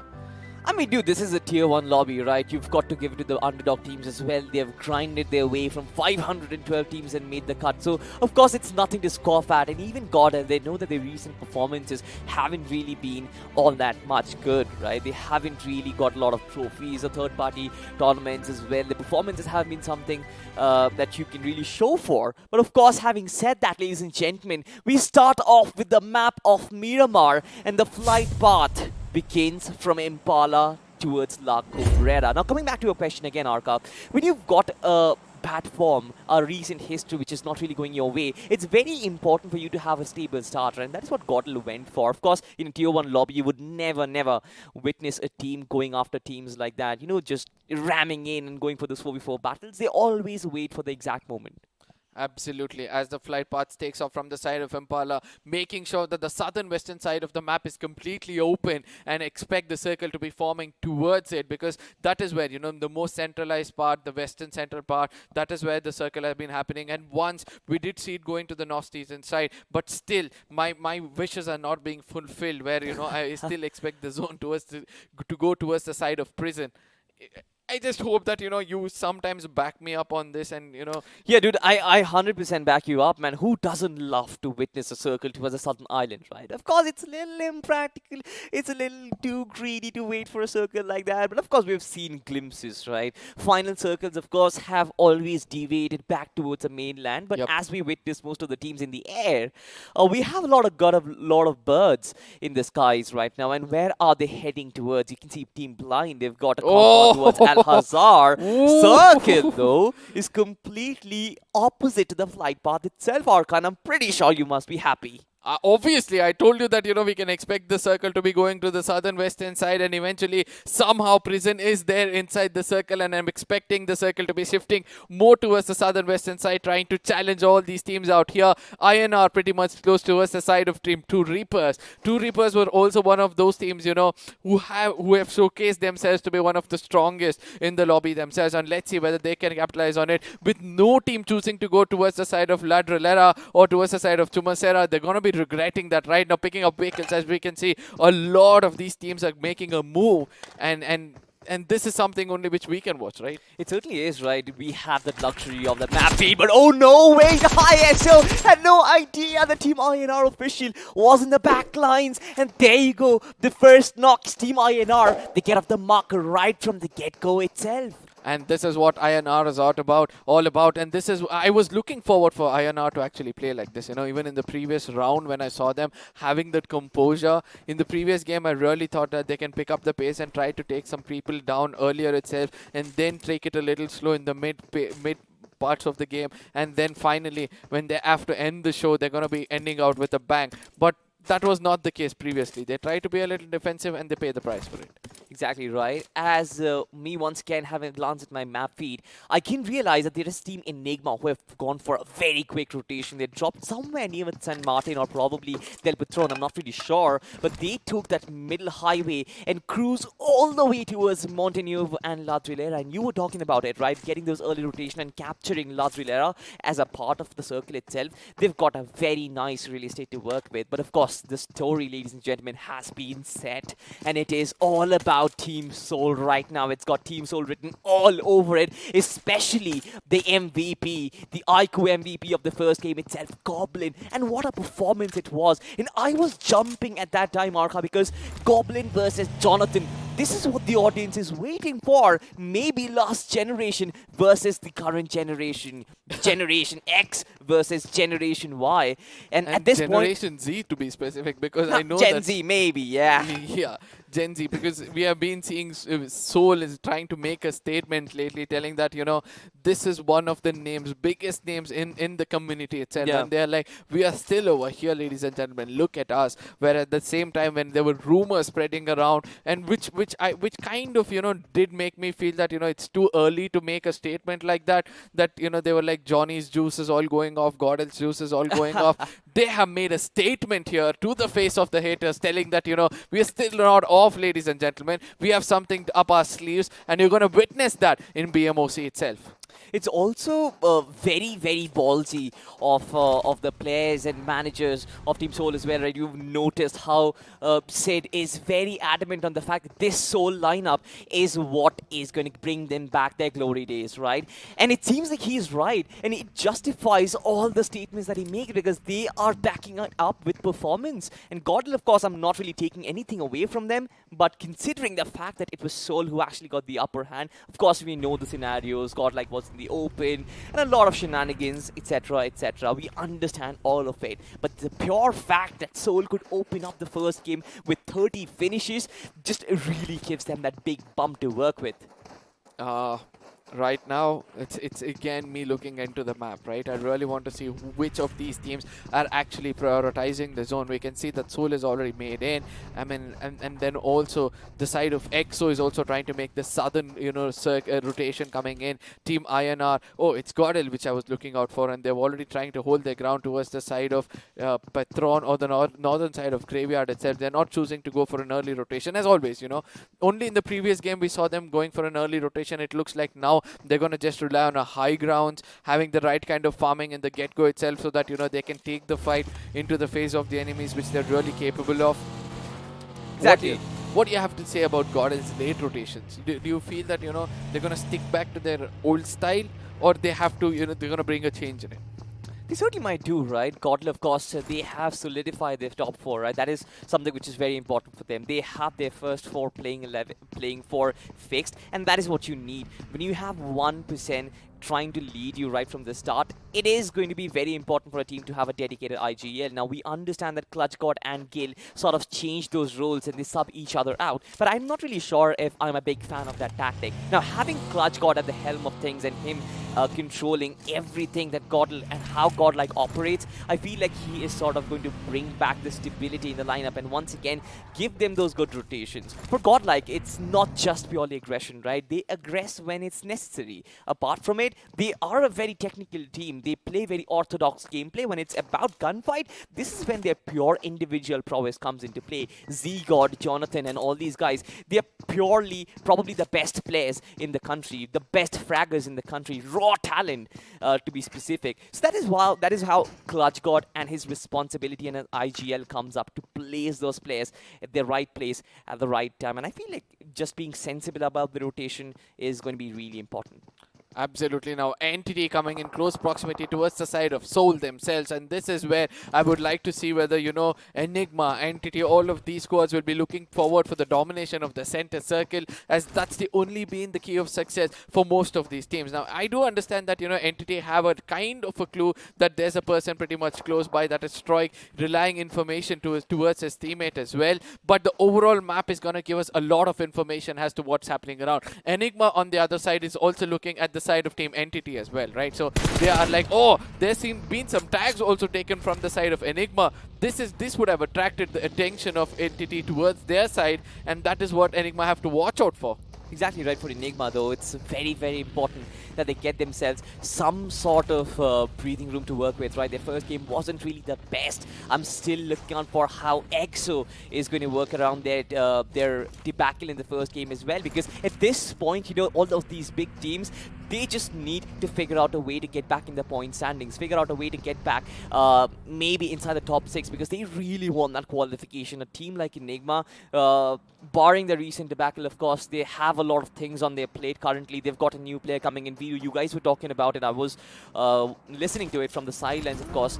The experience that Viru brings in for sure is going to be very helpful, but considering that he's not a part of the lineup, I'm pretty sure that Enigma and their team, they might just be able to focus on their game just like usual.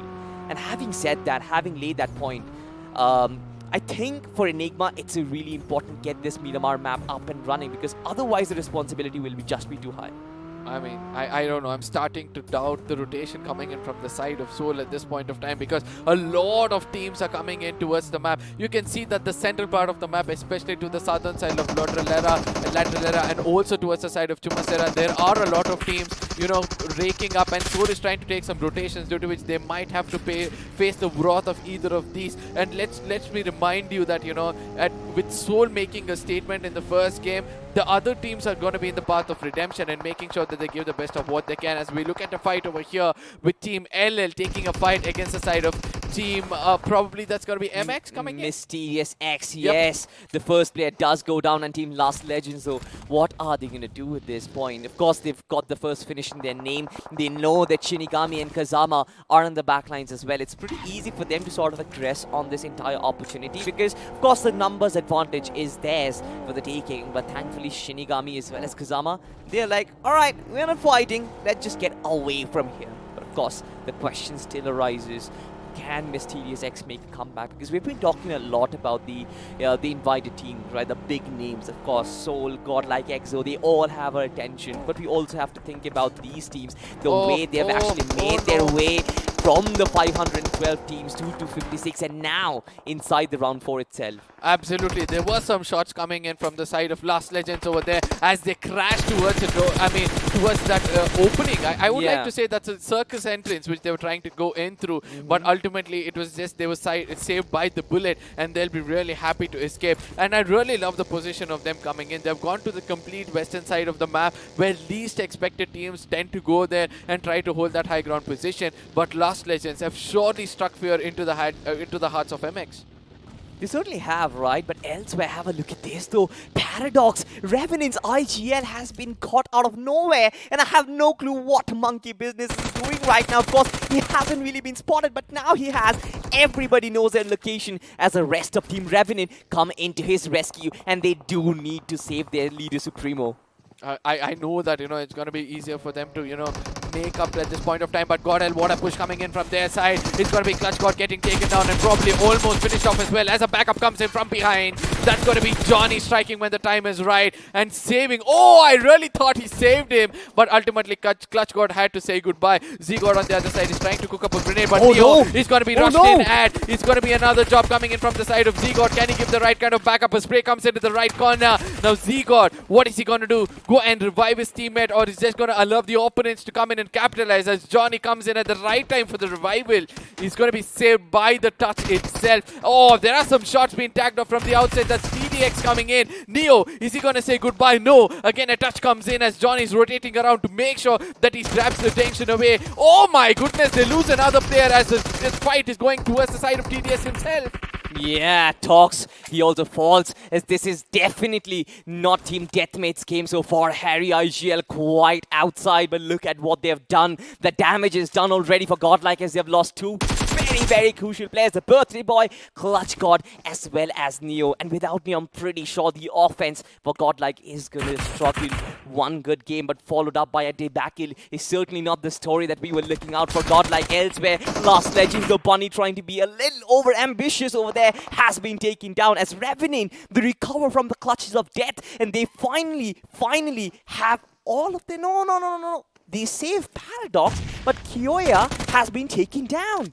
And this is where we get to know all the teams are actually losing players, but rather one team still have all four men standing, and that's going to be the side of Team Soul, who've been performing the similar kind of strategy in the previous game as well. I know the circle is going to be favoring them a little more, as well as Enigma is pretty much close to them, but the fight on our screens is going to be Encore trying to push in and make sure that he puts an end for the side of Last Legends Arrow. The last man standing, a grenade is going to be cooked in towards him, as the diversion is going to be taken by the side of Top Dog, who's going to be landing the final bullet into his skulls, and there's going to be some resources for the side of Remnant to recuperate with.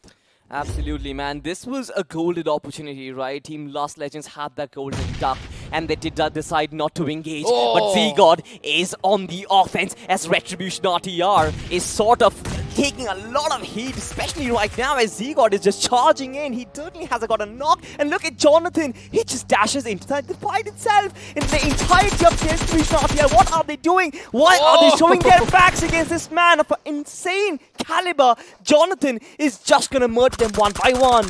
And all of a sudden, Godel have unleashed themselves, making sure that they've come to their offensive mode. They do understand as they're being defensive, people are trying to backstab them, and right now they're going to spread their arms with knives in both of them and just going to rotate like a Beyblade and make sure that they cut through everybody in front of them. And that's going to be Johnny panning the second man. The frustration is already on this guy as he's going to be panning the third person to a finish. Look at that, 4 finishes coming in from a solo man as 5 finish goes into the favor of Godel. Yeah. Just absolutely dominating the lobby. And of course, we know Jonathan and his caliber, right? Even in the first game, this man was delivering every single time. But of course, for Godlike, it's not going to be easy. Certainly, they've got the finish numbers up and running. 6 finishes, not really the worst. But of course, having those 2 players taken down early on is really going to hurt them elsewhere. You've got to talk about this team, right? Team EXO. Now, Snacks is still not playing. He's still not in the starting lineup. And I have no clue why. Of course, I'm not undermining him Immortal. I'm saying this once again. I'm really not undermining Immortal and his capabilities, but having that star player in your team always gives you that extra bit of confidence. But of course, for EXO, they need more than confidence. They need a lot of points to work with right now, because we've seen that you need that average of 10 points every single game. They have lost out on the first game with 0 points. They need at least a good 15-point game in this one. It looks like that it's possible for them. Look at the face cams, and we can see all of them are actually dead serious in what they're doing. They're not prioritizing the zone. They're trying to play it in the corners, but actually Sensei is the person always trying to take that early rotation, trying to be the flanker, or probably the person who's going to go look out for a perfect hard cover for them, and that is what he's doing in the southern side of the map. We can witness that. At the same time, center of the map yet again, Soul is going to be holding the dead center of the circle itself, and very rarely have I seen a circle coming right on top of Ladrillera, and we are able to see that Enigma is already prioritized zone. ABZ is starting to prioritize zone. Godel has somehow made it into the hard covers, or probably trying to push in towards the side of the last player of Revenant, if I'm not wrong. No, is that Revenant or it's RT? Not really sure what you were talking about over there, but of course, I have to come back to the point where Enigma, that harder rotation, right, that very fast rotation that they took, right, I talked about it. They captured La Drillera right from the start of it all, and that is where the final circle is sort of trying to end, right? Soul again, Omega, beautiful, beautiful rotations right at the get-go, always favoring the center of the circle, but right now we have an engagement in hand as one player, Punk, the star player for now, though, for Team EXO, is under fire as two Troopers. They're not really holding back their guns, Arca. Absolutely, this circle is going to be something devastating for the teams coming in from the southern side, as it's going to be coming in close proximity with one another. As I was referring to the devastation, it's going to be Team EXO versus the side of True Reapers, and most of these teams have to also concentrate on getting inside the circle, which is gate-kept by the side of Team TF5. We can see in the mini map itself that Team EXO is pretty much far away. They've got Flixie right in front of him.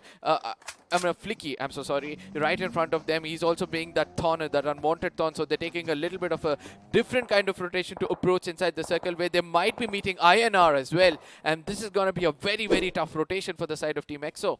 It certainly will be, right? A lot of teams coming in from the southern edge, where Godlike, though, is still in contention inside the top 14, but this is certainly not what they're looking out for. Retribution RTR, though. Shonu, the lone survivor, huh?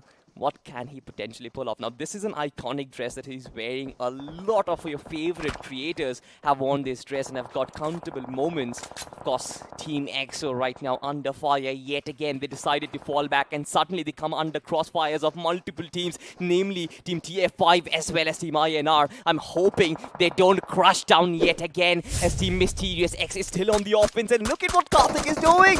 These tabs might just destroy the likes of Team INR, and it's basically a tag team effort with Mysterious X. Wonderful, wonderful display as Mysterious X, they might just look to finish off their operation against the sides of Team INR. Now Team EXO, as I said, they were in a very vulnerable spot, somehow escapes from that jaws of death, and eventually they're taking a different kind of rotation, and they have a little bit of a time, right? So before the blue zone hits that circle itself, they can somehow make it, and EXO and Fierce have actually found the perfect angle. I mean to say, Fierce and the IGL have found the perfect corner. Oh, there it is. Fear gets taken down. Punku is going to be exploding. Flicky as well. That is the corner which we had to witness, but right now, Immortal, the way he was able to come and finish this things off was also very, very good. At this, I really don't understand how come a squad which is looking so strong from another corner of the map, it goes for a wrong rotation, then have to pay a hefty price. Absolutely, we'll talk about that a little later as explosions happen left, right and center. Team Godel, though, they prepare to face the unbeatable. Blind, though, not really the best of starts, but they've got the 4 men up and running. Of course, it is going to be very, very difficult for these two players who are still surviving to up the ante and maybe take Godlike inside the podium finish. You've got Team Soul in the background. Team Blind, of course, not holding back their horses, just charging in on the Get Many for this hand guy. Unleashes his weapon, and not really of good use over there. As Team Soul look to make and capitalize out this equation. Blind, though, they've lost a player already. How can they make a comeback in this one? Now, there's a small ridge right in front of Rage, right? So that could be a little bit of a support. All need is just 1 or 2 smokes to be lobbed towards him so that he can make it into the cover when the time is right. Team Soul on the other corner, now is when they start to become offensive. They've just got one finish for themselves, and we do understand that, you know, a team which is holding the center of the circle will have a bit of an advantage. But we're able to see that since there are not much people who are making it inside the circle, the teams which are pretty much close to the side of Team Soul are actually tagging them off, trying to hold them at bay and make sure they do the best. Johnny on the other side has caught up with the side of Blind, and he's trying to make them pay as much as possible. Even though they're just a 2-man squad, it looks like Godel is not going to stop themselves from being that aggressive team. Poor guy, Team True Rippers, of course, once again crashing out. But this time, though, Team Soul is under fire.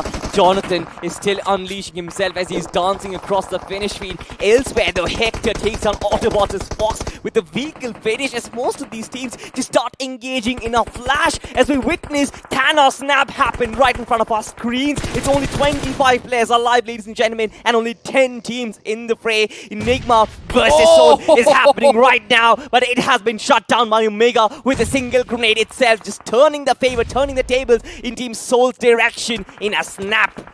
I mean, I really love the way Omega has picked up that initial 2 knocks against the side of Enigma. That gives them a very good opening. And Goblin from the other side is going to put down another player. Is this the team which we have to name after the grenades which they're going to throw, as they're going to be raking up more finishes, 3 finishes, 4 finishes what they've got. The 5th one already on the way, and that's going to be Soul Hector looking forward for it. The Grenadier is going to be obviously Soul. Omega coming in with that.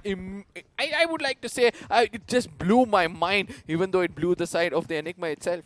Yeah, absolutely right. We are short of objectives for that nade itself, but Team Soul, right, look at the defensive prowess. Look at the way they defended this compound. This compound was really important for Enigma to capture if they want to get inside the circle, because it is right at the edge of it, but they have been destroyed and their plans have been crashed open, and all those bodies that have been turned into crates, Team Soul is going to feed upon them, but problems don't really stop as Team Entity is still in the background as nades come out fluttering high. Hell goes down, kind of goes back to hell itself, but Immortal, though, elsewhere goes down. I really want to watch this fight, right? Godlike versus Exo is something which I want to witness, because that was a 2v2 scenario that we have to talk about. Nope, it's just a 1v2 scenario at this point of time, as Johnny has been out of the equation, as well as Zegor is trying to make sure that he collects his finish point as a revenge. You know, it was Immortal who took him down, and eventually at this point of time he wants to make sure that he makes Exo pay. Oh, there it is, the confirmation comes in, and Fierce is also coming into the crosshair as well. He's going to dip down and make sure he lays low so that he doesn't come into the crosshairs of Zegor, but Zegor has to realize this. At this point of time, it's going to be hard for them, as it's Team Exo who's already done the hard job, right? They've got 10 finishes for themselves, and let's see what's going to happen next. Exactly, Team Soul. They are going to charge into Entity next as the nades come flooding in. They look to invade the compound, but of course we know how they do it, right? They started with a pure perfect nade itself, but look at Entity once again. They start moving away from the fight itself. Troy gets taken down by Team TF5 out of the jaws of Team Soul and into the claws of Team FTF5. They are certainly not going to survive. Goblin out in the open. The smoke sort of disguises his friends over there. His Entity are on the offense, and Hector gets taken down. I really love the way, you know, that last player made sure that he takes down. Let's look at this. Team Exo has been eliminated, and it's all thanks to Blind at this point of time. A spray comes in from the right side of Reaper God. He's going to take down the God himself. It's Omega trying to cook up a grenade. It's not going to affect much, as obviously Reaper has got better control of this topography as well. High ground advantage comes into their favor. It's going to be Blind from the other side, attacking the side of Team Soul. And a good grenade coming in from the side of Reaper could put an end for them itself. Akshat is still alive. Akshat is going to be in the crosshairs of Reaper God, as a little bit of his helmet was visible over the horizon. Absolutely. As the big names begin to crash out, ladies and gentlemen, Soul, Godlike, Exo, they've done the job. You can see the numbers on your screen. 7 finishes, 9 finishes, 10 finishes respectively. They did bow down out of the competition very early on in the map itself, but still fine. Soul have got Akshat left in the fray. He's still looking for that inevitable chicken. But can they make it a back-to-back? It's what the question lies, because Blind, they have their reinforces straight. 3 men up and alive. They control the circle with all their might. Mysterious X in the fray as well. Team TA5 controlling the high ground, maybe the king of the hill. Of course, they have to be very wary of situations like players like Akshat in the background, just lying in the shadows and waiting to hit them when their backs are turned down. Oh, with the zone coming in, Zaddy's in a very, very bad position. Probably might get knocked off because of the zone itself. It's going to be hard for you to heal up from 1 HP as the zone is going to eat you up. TFI on the other side, it seems like, Blind have got a little bit of a blessing in disguise. I do understand they're still close to a position where they can loft a grenade right into those houses, but it's going to be hard for them for sure. Now, Mysterious X on the other side, they do understand INR is right in front of them. They're going to put up some smoke and make sure that they rush in when the time is right and make sure that they rake up this finish point which is lurking around here and there. INR do listen to the footsteps, tries to retaliate. Shinigami, we know what kind of a person this man can turn out to be. Harris goes down inside. Shinigami from the other side is going to be landing the final bullet to make sure that they eliminate the side of INR. But is it the cause or is it the stops of problems for Mysterious X? Of course, for them, they still have to travel a lot of distance to make it inside the circle, which heavily favors Team TF5 as well as the likes of, I believe, Team Mysterious X. We still have to figure out, of course. So far, though, Akshat still has 2 meds to work out with, and not taking any shots against Team TF5 is a blessing in disguise, as his presence is still hidden so far. Ares, though, does take Karthik OP down, which is really important. Buys them that sort of time so that they can move in and maybe close in inside this little cliff that there is. A lot of topography into play as most of these teams start engaging against each other. Even Blind have actually made their way inside, who sort of control the circle in a way which we did not even precedent. Then coming in, Akshat, we know what's happening, right? We know what's coming. We knew this. He is just gonna start unleashing himself, and now this is the top job. TF5 start engaging. The UMP goes ham. Arka, what do you think is gonna happen? At this point of time, a grenade being cooked towards the side of Akshat is something which he'll have to watch out for. But ultimately, he finds out another player. He's going to put him down on his knees, probably going for the finish point. The third person almost coming into his crosshairs. He's going to be searching every look and corner. Finds the third one as well. Puts an end to Blind all alone. And he's going to be really happy to rake up 3 finish points at this time of the stage. This stage of the game itself, I'm so sorry. As we'll be looking forward for Team Soul, as they might want to dominate at the final moments. There was a time when you could have rushed in against the side of TFI. TFI still holding off. This is the time when the higher in is on, and Team Soul can actually push in and dominate and take the second chicken dinner for themselves. Let's see whether that's going to be the case. The crosshairs have been placed to the horizon. It's going to be Reaper God versus the side of Akshat. There's a push which is going to be coming in, jiggling around, but TFI was able to find the land the final blow. I mean, I really don't know. There was a moment for him to actually capitalize, not once but twice. But he took his team to a moment where they almost had it in their hands. They certainly did, right? Team Soul yet again. What a performance. I mean, this is deja vu. This is almost what Global Esports managed to achieve in the last game, the last day itself, ladies and gentlemen. But of course, we have to talk about the point standings. Look at that. Team Soul yet again right at the tippity top with 10 finish points to work with and 12 placement points. 22 total points. Team TF5 did manage to get themselves the chicken dinner, of course, with 8 finish points. A really good number. But this is where the big names sort of redeemed themselves. Godlike come back into the fray with 13 points of their own. EXO come back with 12 points of their own as well. 9 finishes, 10 finishes respectively. You saw that aggressive nature. You saw that how Godlike, when they lost those 2 players, the rest of the 2 players, Jonathan and Zygot to be exact, just going ham against the opposition and really dominating.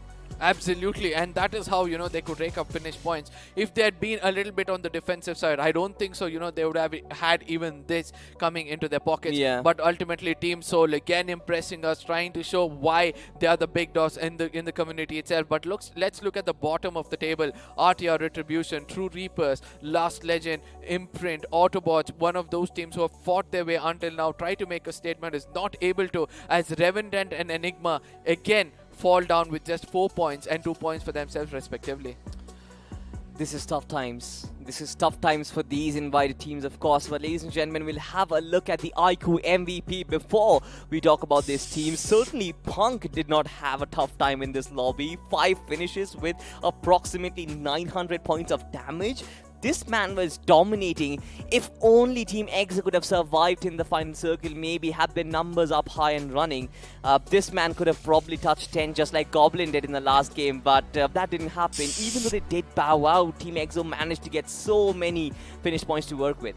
I mean, this is the moment where, you have to give it to Akshat for getting 5 finishes. Yeah, if he was not 100%. The man standing and trying to hold back and clearing of the squad of Blind, the story would have been completely different. But God L, they've also survived with just 2 men standing. All of a sudden, these 2 men actually showed us that, you know, when demigods are playing, 2 of them are more than enough to rake up really good finish point for themselves. But Punko is going to be on the top, and TF5 Karthik, you know, there was a moment where we really thought that they're going to be losing out that high ground advantage. If Akshat had just chosen to come out of his cover and make sure he strikes them when the iron was hot. But ultimately, I feel that, you know, all these teams have done their best. Now, talking about Seoul themselves, previous match 30 and this match 20.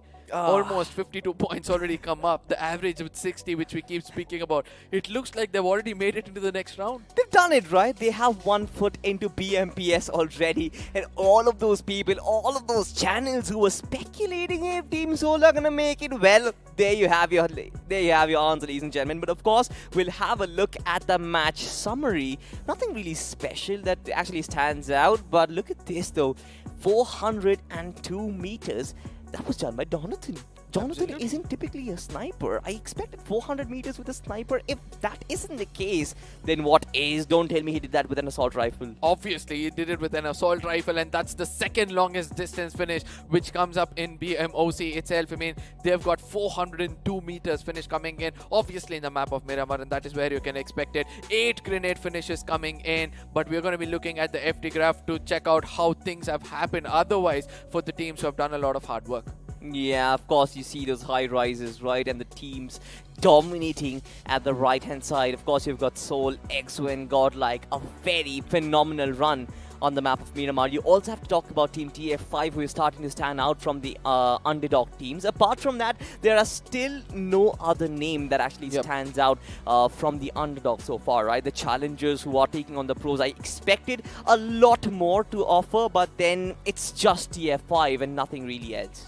Absolutely. Now, if we speak about the other teams like Revenant and Entity, which we were looking forward for, but let's come back to that in a little while. As of now, we're going to be looking at the overall squad face-off so far. It's TF5 Esports as well as Entity Gaming coming in with 4 finishes for each other, where we can see the TF5 is becoming the more aggressive side, getting a better damage, and they're surviving just 20 seconds more than the side of Team Entity. Exactly right, not a big difference, but of course we know, especially in the 21-minute mark, how many teams get eliminated in that 20-second window. Of course, a lot of placement points are on the line, ladies and gentlemen. We know that yesterday it was pretty dicey, right? A lot of those invited teams still struggled, came in for that matter. They really struggled to kind of play that edge of the circle gameplay, where the underdog teams were really coming out on top, especially in those 4v4 fights. Today has been a little otherwise, where Godlike, EXO, Seoul, especially for all of these teams and their firepower, is just too much to handle for these challengers. You know, somewhere, you know, I would like to speculate one thing, you know, that is going to be the invited teams yesterday took it light, but the invited teams today have taken things seriously, and they want to make a statement that we are the dominators over here. But there's going to be one other mobile which is going to be dominating the market anytime soon. That is coming in from the iQOO smartphones. Let's look at the, you know, video which they've got to explain us more about this device itself.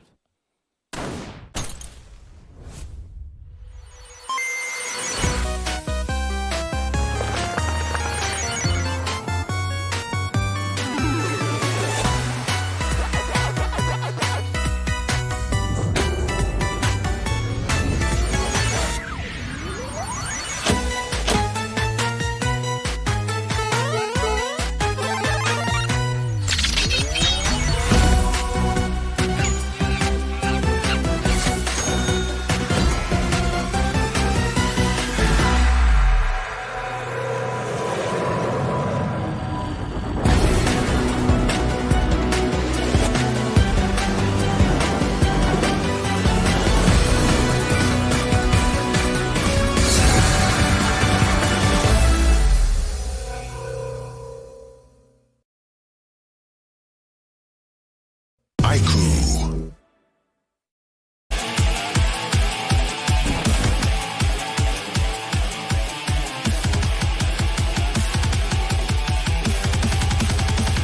Experience tranquility.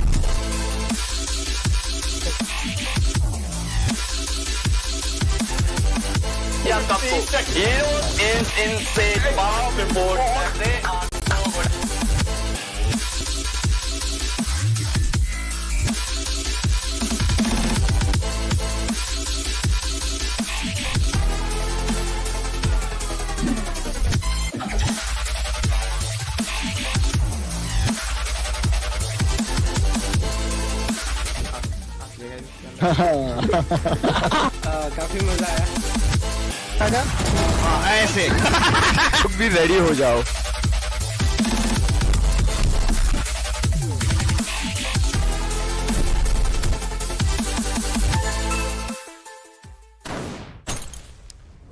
Loco, India's own gaming platform. Of course, if you really want to start your streaming journey, then there is no better place than Loco itself. I stream sometimes, ladies and gentlemen, as well. You might come in. Arca does, Fixes also does, gives his analytics as well. But of course, there's another thing that we have to talk about, and that is this beautiful, beautiful device. And for all you beautiful folks out there sitting back at home itself, we have something for you as well. Just go to Amazon, search iQOO Neo 6, and you might win goodies worth rupees 2 lakhs. But of course, coming back into it, Arca, if you really want to step up your Loco career, your streaming career, I think you have to download Loco and really start that journey. You know, you are a really good analyst. Yeah, I'm looking forward for that, right? I really want to analyze with such beautiful moments panned out in the map of Miramar. I'll be looking forward to speak more about them, obviously, with two teams dominating no matter how many men were standing from their team. Absolutely. But ladies and gentlemen, coming back to the day, we have to look at all the action that unfolded on the map of Miramar itself. We'll go into the highlights pretty soon and witness every single one of those teams. Soul, Godlike and EXO just ripping things apart. Now, this is where I come back to you, Arca, once again. Talk me about EXO and they come back, right? This is something which was very important for them. This game was quintessential if they really wanted to make it into BMPS. And this sort of gives them the glimmer of hope, right? They just might be able to make it. Obviously, you know, that's what I said, right? This is the team which is known for their comebacks. And with this one map starting to build the confidence and giving that right kind of opening, they'll be able to, you know, make sure that they capitalize on this moment onward and making sure that they'll be making it into the next round very, very easily with one or two more maps of domination. You know, at least one map of domination, which is pretty much possible from their side. It's going to be easy. But I really love the way how Deathmates actually took the fight towards the side of Godel. You know, there were few small errors which they did trying to hold back a bit, but ultimately they did make Godel, you know, dance according to the tunes of the Deathmates itself. Oh, for sure they did, right? The damage was done, especially for the likes of Godlike, right? Losing the likes of Neo and Clutch God, it was quintessential for them. Had those two players still were surviving till the final circle, maybe Godlike could have won away this chicken for themselves. Of course, there were a lot of action, right? From the underdogs, you saw that wrath, you saw the fear in the eyes of Retribution, but they did not want to engage against Jonathan and Z-God, no matter what. They just tried to flee out of that location, but of course that doesn't happen, especially the likes of Jonathan, who is just spanning players left, right and center.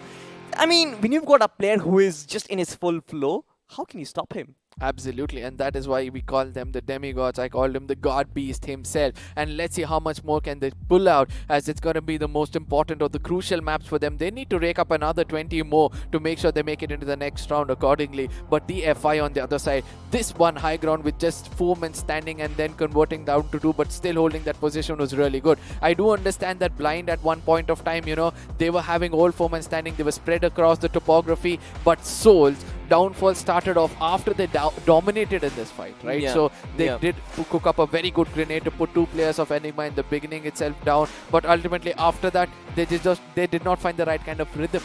Yeah, exactly right. Now we've talked enough about Soul. I kind of feel like for Enigma though, just everything is starting to crash down. I see a very keen resemblance from Kemin yesterday, where Enigma is also trying to lie around in the shadows, trying to play that edge of the circle gameplay. And whenever they're trying to make them way in, whenever those hard shifts are coming in, they're going in for those Ramens and get the compound for themselves. They are being caught out by one team or the other, and this time it was Team Soul. So what is going through Team Enigma right now? Can they even make their way back from the pit that they've dug for themselves right now with only 4 more games remaining? I strongly feel that Enigma still have a very good opportunity, right? The game changer map is still to come. That is going to be the map of Sanhok, where things can actually turn around for them and make sure that it gives an opening. But this is what Soul pulled off all of a sudden. A 1v3 coming in from the side of Akshat. I wonder why the side of Blind did not look towards the left side, even though one of their players, like 2 players got taken down. But still I see the third player not even bothered about looking towards the left. I really want to check whether he was holding a suppressor in the corner itself and making sure that, you know, it was doing that damage and they were not being hurt, but ultimately that was too close to be not hurt. Exactly right. I mean, even if there was a suppressor, for sure the communication lines would be there, that there's somebody on top of that cliff who is hurting me with his bullets. Of course, there was nothing there. Players just thought it might just be an ant who is biting me on my back. Certainly not as dangerous as somebody like Akshat on the top, but it was pretty close, right? For Team Soul, this chicken was strikingly close. Team TF5, you have to give them credits where it's due, and this is one underdog team who have made their name shine. Any other underdog team do you think who is, let's say, in the mix or whose rhythm you might seem fancy of getting another chicken? I would like to say Deathmate, right? They did try to take the fight towards the side of Godel, right? So that shows that they're not having less confidence. They're confident enough to take fights. With the confident boost coming in, that they were able to almost erase off the side of Godel. The next matches we can see them perform much better. Probably they'll not think twice before taking a fight against a professional team like Soul or Godel, and that is the kind of confident boost you need to have as a team or an underdog team which is going to be coming up in the lobby. Exactly right. Deathmate and Godlike are starting to become that love twins right now. They've met each other once in Erangel, once in Miramar, and this is where we might think that this rivalry just grew up even further as Sanhok comes into play, as well as these players might just turn into snakes. Now we know that all these T1 players, they love to play it one with the nature. They love to use those meds, especially turn Sanhok into a full-blown hospital itself. We'll find out if those heal battles happen yet again or not. But of course, there is another team whom I'm really concerned about, and that's got to be Revenant. One decent performance on the map of Erangel. This time, though, nothing really to show for it. Revenant, Enigma, these are the two big names that I'm seeing sort of struggling at this point. Yeah, Revenant in the previous game, 10 finishes, right? Yeah. They've got an average of 12 in the previous game. Here they got 4. Yeah. So almost like they've come up to the 20-pointer. So we were saying that an average of 10 is something which you need to maintain. So they're almost over there. So Revenant will not have too much of a pressure on their shoulder until and unless they get eliminated earlier in the next map itself, and where the pressure starts to build up and they'll have to rake up more than 20 in the following map itself. So they just need one good game of around 6 to 7 finishes, winner, chicken dinner. I think even they can, somehow cement themselves into the next round. But I strongly feel that's going to be a little hard for them, as, RTR Retribution will be actually going in for Retribution in the next game, as they were taken down earlier. Let's not forget Autobots as well, right? Yeah. So they were also 100%. one of the teams to watch out for. So all of a sudden, I feel suddenly the middle bracket or the lower middle bracket, where underdogs were the teams not performing, will suddenly start to wake up and make sure that, they make a statement that we are still alive and we are capable of taking down teams as they come into the process. Exactly right. This is what we love. You want the middle bracket of the points table to still fight for those top spot, of course, which is sort of single-handedly dominated by the likes of Team Soul. I'm sure a lot of you fans must have loved that line over there. Yeah. But for Team Soul, though, the journey ahead is pretty simple. 30 points the first game, 20 points in the next game. All that they've got to do is just play it freely, just express themselves. And I'm pretty sure Goblin, when he expresses himself, he's pretty ruthless. But ladies and gentlemen, we'll have a look at the matchup of the next game itself. Sanhok is up and ready, because all of these players, they are preparing to fight it out in the battlegrounds as we talk about the teams yet again. Godlike, Exo, Soul, brilliant performances from all of these big teams. True Rippers, not that much, I must say. Fixes is joining me on the desk right now, Fixes, and I must ask you this question. What do you think of the top 3 right now? I think top 3 kind of suffices of teams like TF5, Soul, and Godlike. As a matter of fact, considering how these two teams have been really playing and performing, especially TF5, the kind of a run that they've had, getting those position points to their name. But talking about the other underdog teams, right? We had the first game where we could see Retribution RTR perform really well. We had Autobots gathering enough position points. But this time in the map of Miramar, it was Mysterious X. Now, of course, there's been one constant, TF5. We've still got 4 more games to go. We cannot really step on the gun pretty early on. But that is where, in the map of Sanhok, I'm kind of expecting someone new to get this chicken dinner.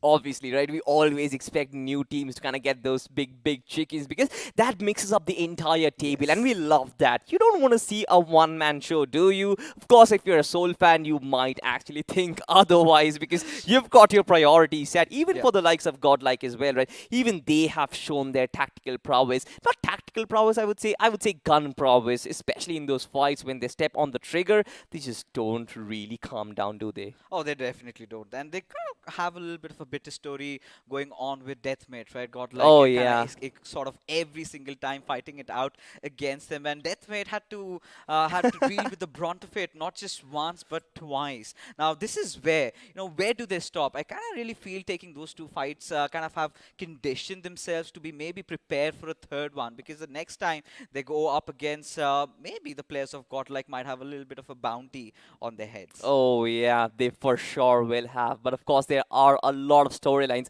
that we need to talk about. There's EXO in the mix, there's Enigma and Revenant who is in the mix as well. Yeah. Blind, for that matter, ladies and gentlemen, haven't really shown up. But I'm pretty sure a new device that has shown up in our hands, the iQOO Neo 6. It's glorious, it's gorgeous. Of course, our friends over at iQOO have a small word for you guys.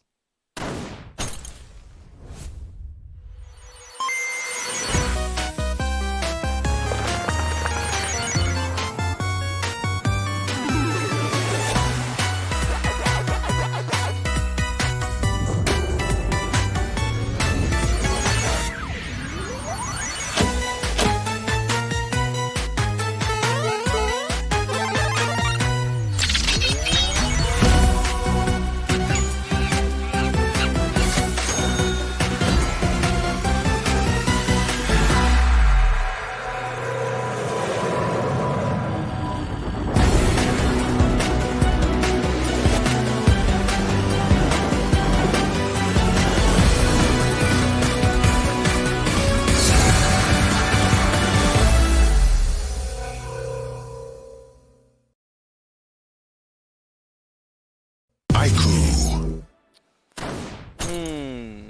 Brings back memories but looks futuristic. What do you call that, Fixes? Is it iQOO Neo 6? Indeed it is. And Oh. I've been kind of looking at how beautifully the colors sort of keep Oh, on yes, changing, man, right? it's like lovely. From far afar, It's you can see lovely. like a little bit of a greenish tint, and then when you kind of get in a little close, you've got that aquamarine color also coming in. The camera and, looks fab though. You've already started clicking pictures? Oh no, man, like the Or looks of it. Oh yeah, yeah. It completely shows that how premium of a device it is, and of course, it's yet to be released. And for all you enthusiasts out there looking for a premium smartphone that sports Snapdragon 875G and 80-watt of flash charging, and Oh, especially catered crazy. for the esports players, as you can go towards www.amazon.in. All you've got to do in the search bar is look out for iQOO Neo 6. You can participate in a little bit of a games that are on showcase over there.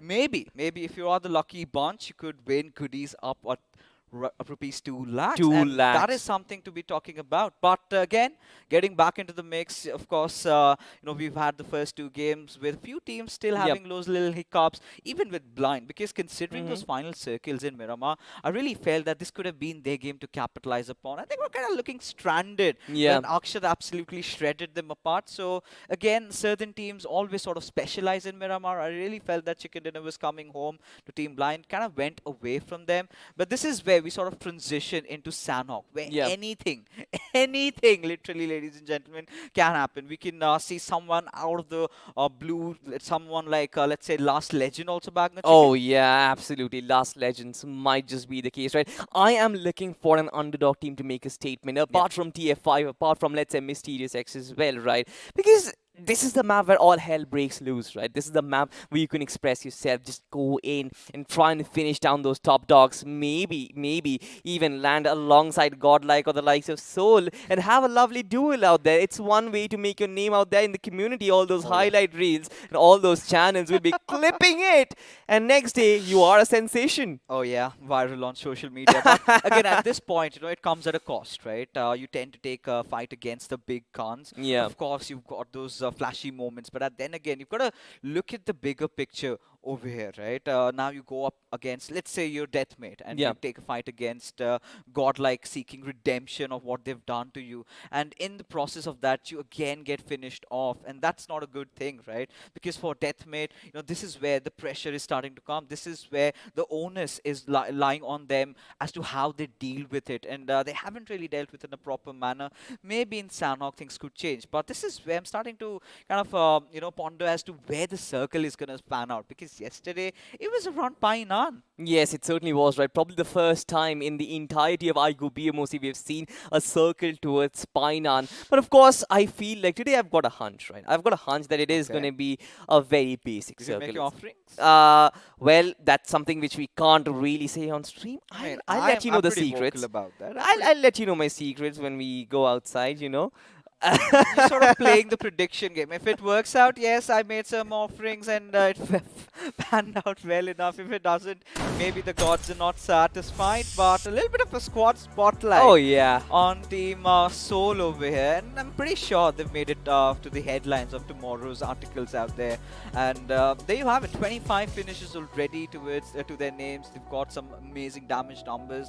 Even look at the average survival time. When we kind of feel 21 or maybe 22 is all it takes, they've already racked up 23 minutes and 22 seconds of survival time for themselves. Exactly right, and this is where I kind of feel that Sid and his confidence over this lineup is getting justified. These boys, they just always backing him up with performances, don't he? Yeah, of course. I mean, giving Sid the ample bragging rights with how they've been playing, right? Now Yeah. they're walking the talk, as you can say. And this is where the doubts are sort of settled in when we sort of had the inception of today's evening, where we're wondering, but this again, team Godlike, one of their counterparts, right? 19 finishes to their names, have been one of those players who rather love to play around the edges a lot, indulge in a lot of fights, and that is where the trouble arises, right? They kind of start losing out on numbers. Few early casualties did not really work out, as Team EXO, another big name, a first game was an absolute disaster, a huge hiccup for them, but somewhere down the line I really felt in Miramar they recovered pretty well.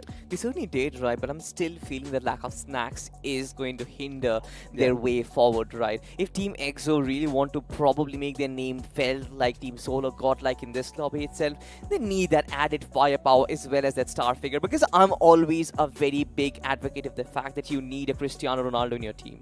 Oh, you always need that one starry face, right? But again, if Immortal comes in and gets the job done, then that is where it all comes down to, right? As long as Team EXO are doing well. Exactly. They were doing in the map of Miramar. They were caught a little off guard. Yeah. It's absolutely fine. But again, this could not just be that a Kemin esports storyline where you have one good game in Miramar and then you kind of mess up all the others. So this is where EXO needs to start looking for a little bit of a consistency, have a little bit of that momentum rolling in their favor, because for now, teams like Soul, teams like Godlike, they're walking on the footprints of what Global Esports did yesterday, right? Have two really good early first games, and this sort of gives you that little bit of a freedom to play around with. In the very final game of Erangel, we could see Team Global Esports sort of executing those long 2-2 splits, you know, trying to practice some new strats, which we can see in the BMPS. We just might, right? Those might just be in the glimpses of it.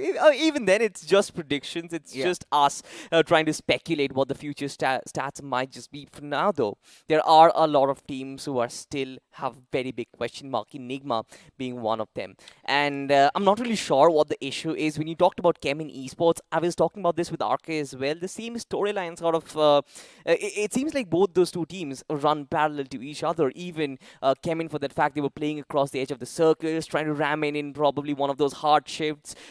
Team Enigma tried to do that, got instantly shut down Team Soul. So with that out of the picture, with 2 games already done and dusted, with only 4 more games remaining, there's a very big job on those lads, and I'm not really sure if they will actually. For sure, you know, for Team Enigma, what really went wrong was that circle shift at the 6 zone shift, where it kind of went a little bit towards Team Soul, and they had to ram in, right? Otherwise, the rotation was pristine. They were looking really good on those La Trilera hills, and this is what one thing that was even brought up during the cast, right? That is where we felt that, you know, they still have all their players, but again, you know, pushing into one direction, I really felt, you know, had they kind of split it a little bit, you know, 2 players here, 2 players over there, and then started the fight, because you knew that Team Soul, they were also congregated inside that little church, right? They could have capitalized on that situation, but the best part is the moment Team Enigma went in for the ram-in, that is where Team Soul already anticipated the threat and started going ham after the players of Enigma, hence causing all that trouble. But at the midst of it all, there has been another invited team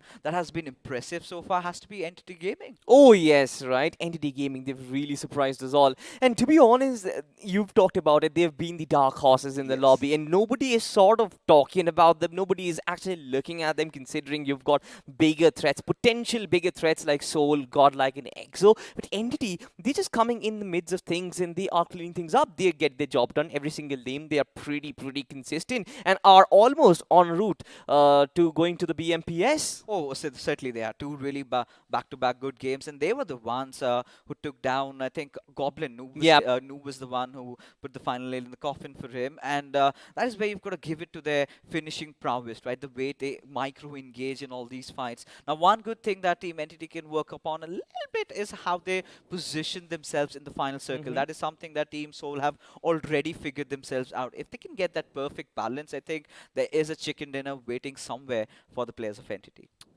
Of course, like few teams, they've really mastered their circle predictions. Even Enigma, for that fact, right? I was talking about it during the cast that we saw the map feed, right? Enigma, right inside the first circle, they dropped in towards Hashinda de Peltron or towards San Martin region, and they instantly take the highway and get themselves the larger at a compound where eventually the circle was. Soul again, their infamous rotation, Omega just leading the pack like beautifully. Just always find the center of the circle no matter what, and they've got the firepower to even attract attention. You've got the likes of Goblin, who in the map of Erangel was just on top of a roof, and he is like, all right, one victim there, second victim there, third victim there, and he was just going every direction. 360-degree clearance is what you get with Goblin.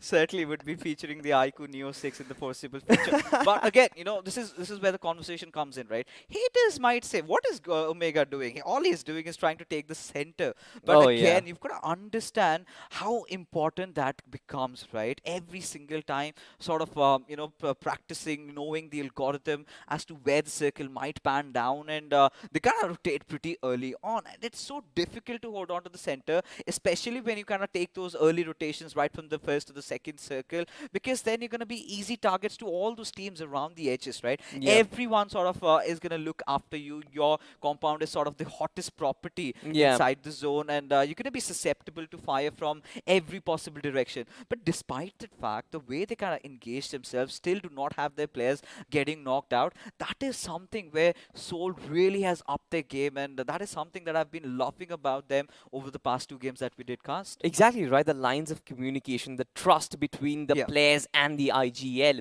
Just like you mentioned, it's not just the center of the circle itself. It's again a pretty nice spot. You get those high ridges, you get that nice topography to work with, the proper compound that is required to hold inside the circle. Omega has knowledge of that. Right, this is the circle, this is the compound, and he just instantly rotates. And you've got the firepower. He trusts his players that they will be able to endure all the firepower, all the teams that try and charge against them, just like Enigma did, just like Godlike did, just like any other team did so far in this day. But again, I specifically am sort of very pumped that Soul is performing, because I'm pretty sure majority of the chat is going bonkers with their emojis itself. But coming back to the day and coming back to what the overall objective is, top 6 is what we're looking at right now, well qualified. We saw competition really went down the wire yesterday, and a lot of invited teams did not make it. So give me your top 6 right now.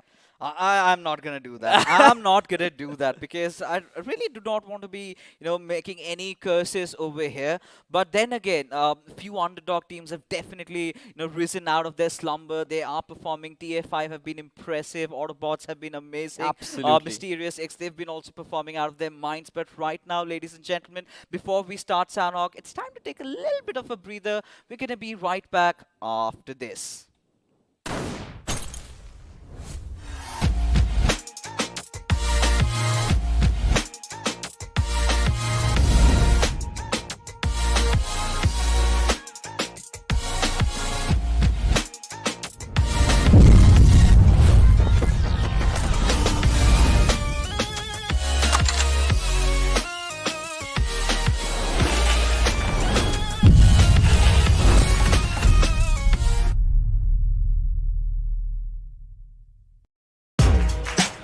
Train और tracks के छिचक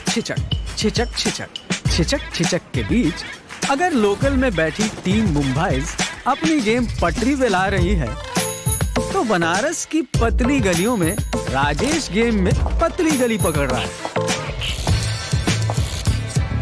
thanks to सिमरन, उसके clan के rank का कोई बाल भी बांका नहीं कर सकता। बड़ा बाजार में कैसा भी हो वाईफाई, पिंटू अपनी स्क्वाड को दे रहा है हाई फाई। और अरविंद उर्फ शार्प शूटर को है पता, the one who shows the way is the real ताला। चार मीनार के पास एवरीबॉडी नोज ये सिंगल हीरो और दो हाथ का गेम नहीं है। इरेंगल और मिरामार से भी बड़ा एक मैप है जहां हर कोई अपना रैंक पुश कर रहा है। Battlegrounds mobile India, India rank push कर रहा है यहाँ। आप हो कहाँ? Download now. It's not about being like everyone else.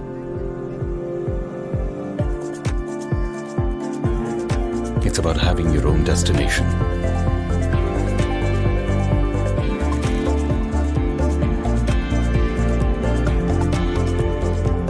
It's not about how you fit in. It's about the skin you choose to fit in.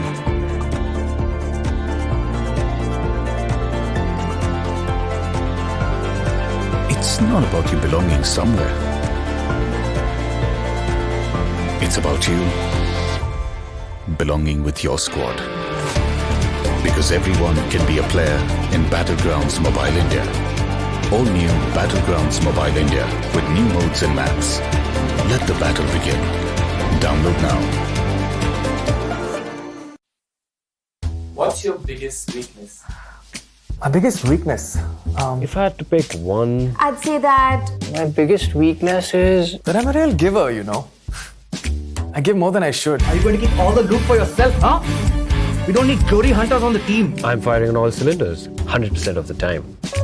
Gives others a huge complex. Arey bhai, can't find any guns here. I'll be toast if I have to carry on with this frying pan. I'm too calm and composed for my own good. Nothing can rattle me. I'm in constant zen mode. Beast mode, guys. Come on, let's go. अरे scout कर रहे हैं यार.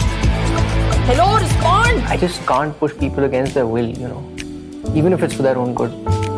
Seeing people uncomfortable just doesn't sit right with me. अबे तुम red zone के बाहर नहीं निकल सकते, कंफर्ट जोन के बाहर कैसे निकलोगे? चिकन डिनर के साथ में भूल जाओ, तुम्हारी किस्मत में भूखा मरना लिखा है। Pick the game, drop the act. All new Battlegrounds Mobile India with new modes and maps. Download now. जब कोर्ट पर बनी टीम ऑफ 5, छठे यार का दिल टूटा ऐसे जैसे टूटे कांच। क्योंकि अब से कोई नहीं होगा कभी भी left out. Battlegrounds Mobile India brings you the new 8v8 TDM mode. Let the action begin in Santorini. This car won't drive itself, right? Where to go, when to stop, read the map. अब ये सब तो in-game reader ही कर सकता है। And danger rarely announces itself. इसलिए आगे बढ़ने के लिए एक स्काउट भी जरूरी है।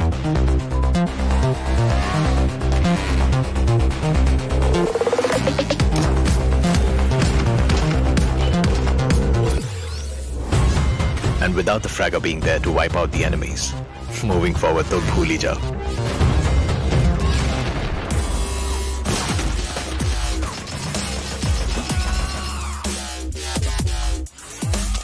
और फाइनली गाड़ी आगे बढ़ाने के लिए सिर्फ पहिए नहीं, जैक भी जरूरी है। कोई भी मैप हो और कोई भी रास्ता, जैक ऑफ ऑल ट्रेड्स के बिना टीम नहीं बनती। Without you as the support ये गेम नहीं चलती। Your friends are waiting for you on the battlegrounds. फिर से अपने यारों के साथ चिकन डिनर करोगे, साथ मिलके रैंक पुश करोगे। Battlegrounds mobile India, download now. Apologies for that unprecedented break, ladies and gentlemen, but we are back. Your favorite Salty and a little Fixes, who is very cute in himself. We both are back on the desk.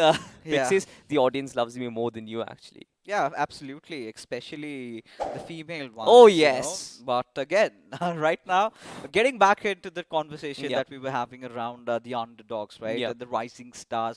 Now, we've witnessed TF5. They've got that perfect mix, right? They do not sort of get themselves to any hasty battles, right? They kind of take their time. They had that little bit of a high ground to play around with. They did not overextend for a single moment. They realized that Circle is favoring them. This is their chicken dinner to take home, and indeed they did. But at the same time, time, we had a few other teams, Mysterious X, as a matter of fact, who I really felt finally brought in some heat inside the lobby, especially when it's all about, these big names. You kind of tend to get a little overshadowed, and that is where Mysterious X could have did really stand out. Exactly, at Mysterious X for them, it was about trying to recover from the early loss they had at the start of the game itself.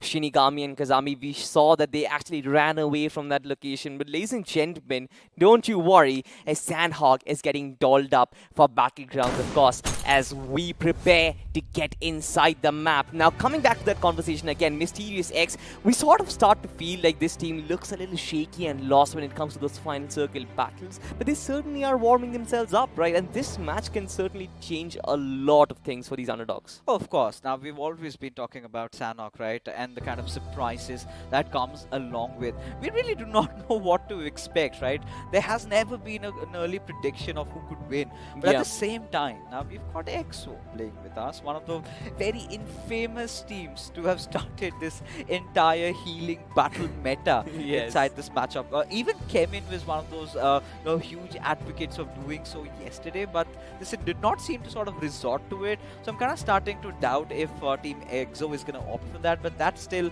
on the table, that's still on the cards, especially when you're looking to build up a little bit of a momentum going in. I think, going for a healing battle, especially for a team like iQOO, is important right now.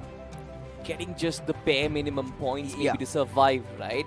They've got themselves that average 10 points to work with in the second game itself, but that's not going to be enough, especially with competition rising at the top. You've got Soul, you've got Godlike, you've got Blind as well in the mix, you've got TF5. The slots for contention is certainly decreasing, and iQOO need to pave their way inside. And for that, I guess an aggressive game right from the start, and maybe to finish it off, just like you mentioned, a heal battle to get those icing on the cake with those placement points as well. Oh yeah, of course, and it's all gonna begin right now, ladies and gentlemen, as we tend to take the flight up in the sky over the rainforests of Sanhok, as the flight path is heading all the way from Sami towards Camp Bravo again. Now this is where I'm gonna be eyeing out for that first circle to be forming, right? Yeah. We've seen those really bad western circles happening quite often. Yesterday was a little bit of a change in taste, where we had that little southern zone coming out, but I was really anticipating maybe it's going to go down south a little bit up to the Painan Hills, but that was not the case, right? Rather went into the villages of Painan, and that is where teams like Initiative Academy and Orangutan, courtesy to a very early rotation, had a pretty early good start. It turned into a fortress, really, but having a look at the map itself right now, you can see the teams, they aren't really meeting, at least for the foreseeable future, and thankfully Godlike is not meeting Deathmate right off the get-go itself. We saw the duel happening in Erangel and as well as Miramar, but Godlike, well, Deathmate, they have other plans for you right now at least. I'm just going to look out for them, right? That bittersweet love story that's been brewing up between Godlike and Team Deathmate. But a little bit of action already visible. Revenant being contested by the players of INR, who have had a rather shabby show so far. Miramar game was a little bit, did manage to accrue a few position points, but that was all about it.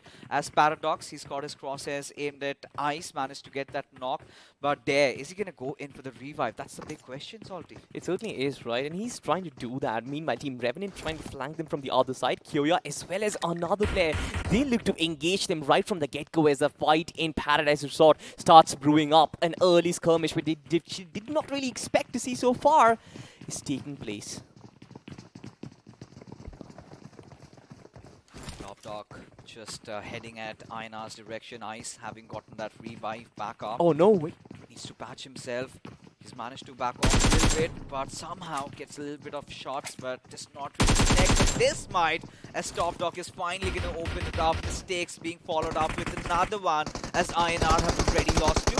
Oh no, Thunder in the background has to be very, very careful of what he can produce. Of course, a lot of damage has been dealt as Revenant are being pushed back a little. No, wait, they aren't even reacting as they continue pushing forward. Shooter has been taken down as Team INR are basically half-blood princes at this point with only one player surviving. All that he needs to do is just try and run away as far as possible. As Revenant, they show no mercy as boxing action is in front of you, ladies and gentlemen. This is Mike Tyson, not Paradox. Yeah, Remnant have sort of marked their territories, right? This is a clear message to the players of INR. You dare not head into Paradise Resort yet again, and completely just thwarting them out of the territory. Thunder, well, has nowhere to run and hide. A seek cover just beside those fences. I'm starting to wonder if we can go a little bit greedy out there, catch some players with their pants down and get a greedy finish. That could somehow be a little bit of a happy ending, at least for Team INR. A little silver lining.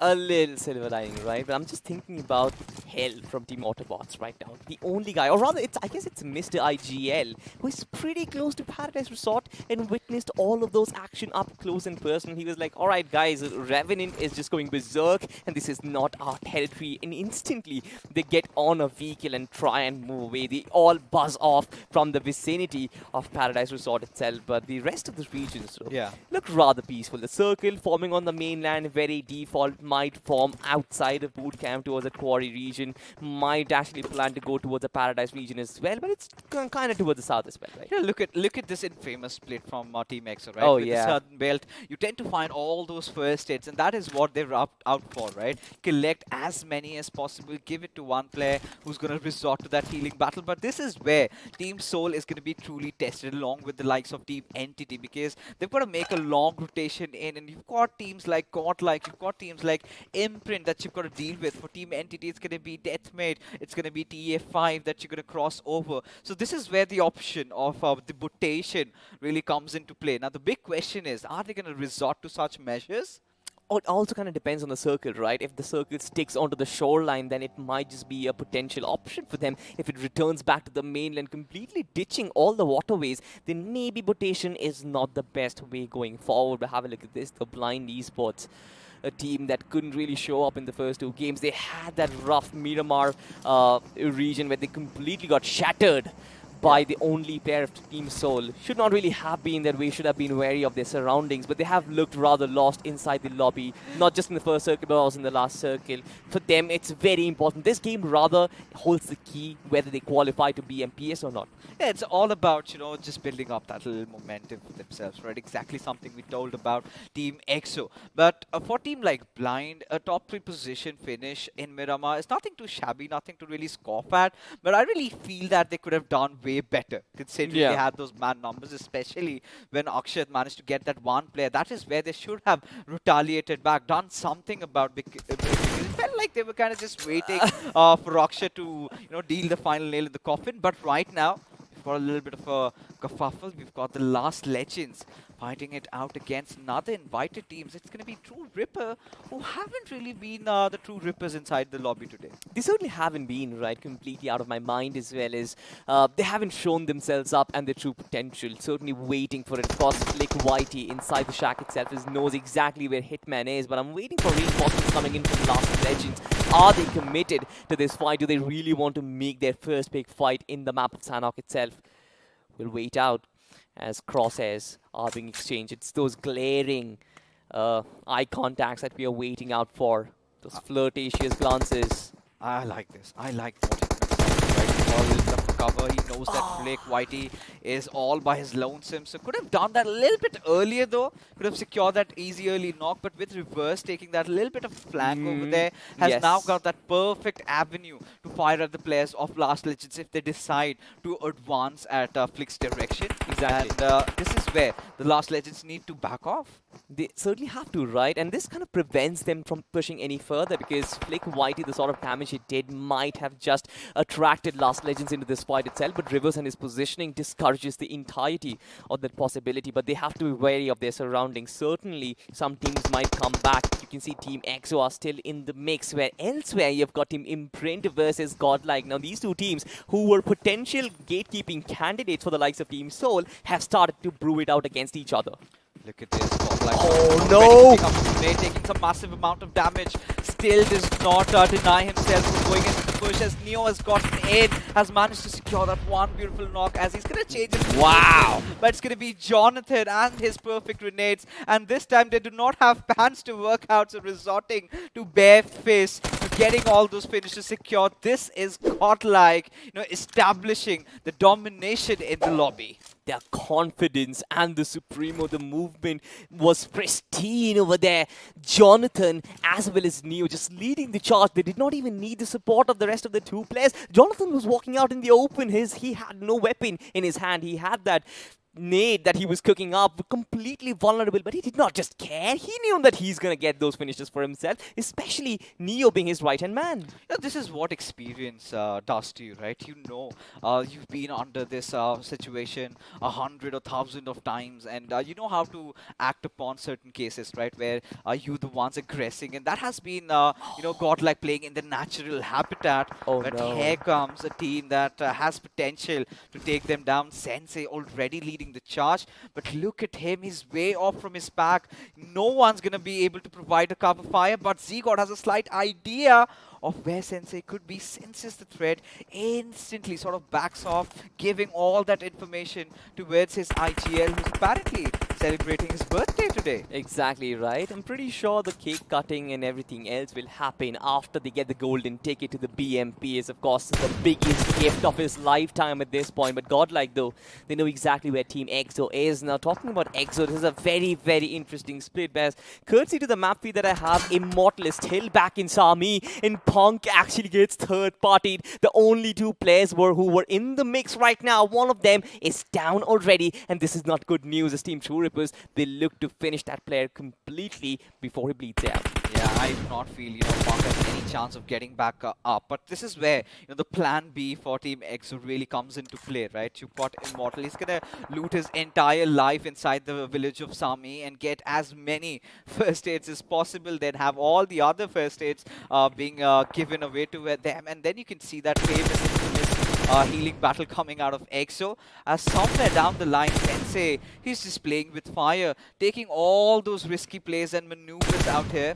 As will be tossing that smoke, trying to get himself up to that little shed and try to get that revive back onto its Punk. And this is where the fear strikes, right? This is where godlike can be the ones who also get themselves inside the fray and cause trouble for EXO. They certainly can, but there is considerable distance between these two teams right now. And the biggest threat that looms over Punk is going to be Team True Rippers, right? ICO has his crosshairs locked onto him, and he's in no mood of giving it up, right? Fierce also coming in with his scooter. Of course, taking a brunt of the shots coming in. Revive happens, finally, and Punk is going to be back, ladies and gentlemen. Smoked it up completely. His team, True Rippers, they're just mere spectators. Elsewhere, they're blind on the mix of receiving things.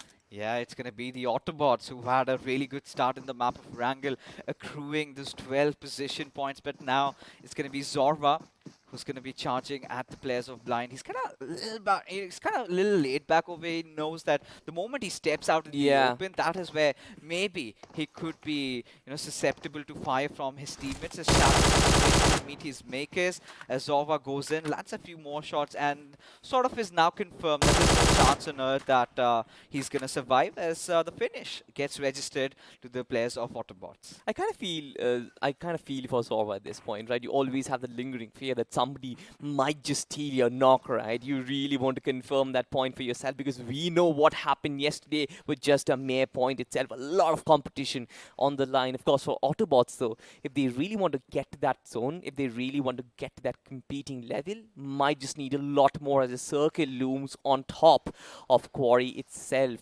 A lot of teams have started to get their zone towards it. Team EXO is there, Team TR as well as Team Godlike. All of them have started to huddle around that region, and this is where Immortal starts making a run for it, right? With all those first aids, all those bandages, 15 and 15. Oh, he's not done yet. He's gonna be looking out. Look at that. Yeah. That's the 16th, and he's gonna keep continuing doing so up until the 4th circle really starts, because that is where you kind of start taking the damage of the zone, feeling the heat a little bit. Yeah. And that has always been the contingency plan for Team EXO, and they're going to exercise that even today. They certainly will, right? Talking about Team Soul, though, they are finally into the mix right now. Now we are starting to build that Royal Rumble circle, right? With so many big names coming into the fray. A trifecta happening once again, right beside each other. You've got Team Soul, Godlike, and Exo right adjacent to each other. I'm just waiting for all of these players to start overthrowing their opposition over the top rope itself. Ooh. Now it's again gonna get a little spicy over here, but this time it's just not gonna be about Team Soul and Godlike, because you've got the players of Mysterious X having a really good compound to themselves, and this is what I love about the quarry regions, right? You cannot take those compounds just beside the inside quarry lands, and they kind of, most of the times the zone kind of favors those areas, right? Especially the ones that Team True Rippers are holding on to. You've got the players of Mysterious X holding on to a really good spot. Even the players of Last Legends in that aspect have a really good spot to their name. But Team Enigma have resorted to the edges, right? Playing around the northeastern territory. They've also got to find their way in. But this is where Godlike, they're the ones defending this time again. A little bit of a similar situation, but Team Soul have a little bit of a high ground advantage to play around with. Exactly right, and this is where the compounds that are up in the periphery of Quarry itself, they start getting exhausted. There are really no more, and those late rotations from Enigma or Soul or whoever is actually still yet to get those compounds, the big names who are yet to get those compounds, might just be under fire, especially from the likes of Exo, especially from the likes of True Rippers and Godlike in contention, because they will look to defend it with their whole might itself. Have a look at the chunk coming in from the northwestern side of the circle itself, right? Blind, you've got Imprint, you've got Autobots, you've got Team TF5, a plethora of teams, and it's all dots out there. So many colors. Even INR, as a matter of fact, the last surviving player, Thunder, somehow has to, you know, play and look out for those position points, because again, it's kind of messing things up in Sanhok, but we're going to talk about that a little bit later, because Blind again find themselves in the crossfire as TF5. They're going to get one more, and now they're reduced to just 2 men, and this is where the question comes in.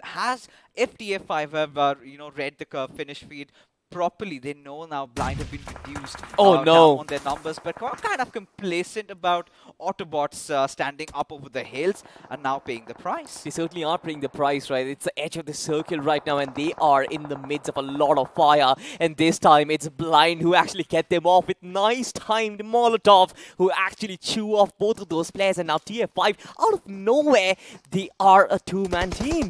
Oh yeah, it had to be with the Thunder providing all that fire from behind, right? And Blind, they're the ones capitalizing on these finishes. And suddenly, when we were talking about that little consistent run that TF5 were having, it all comes to an end over here.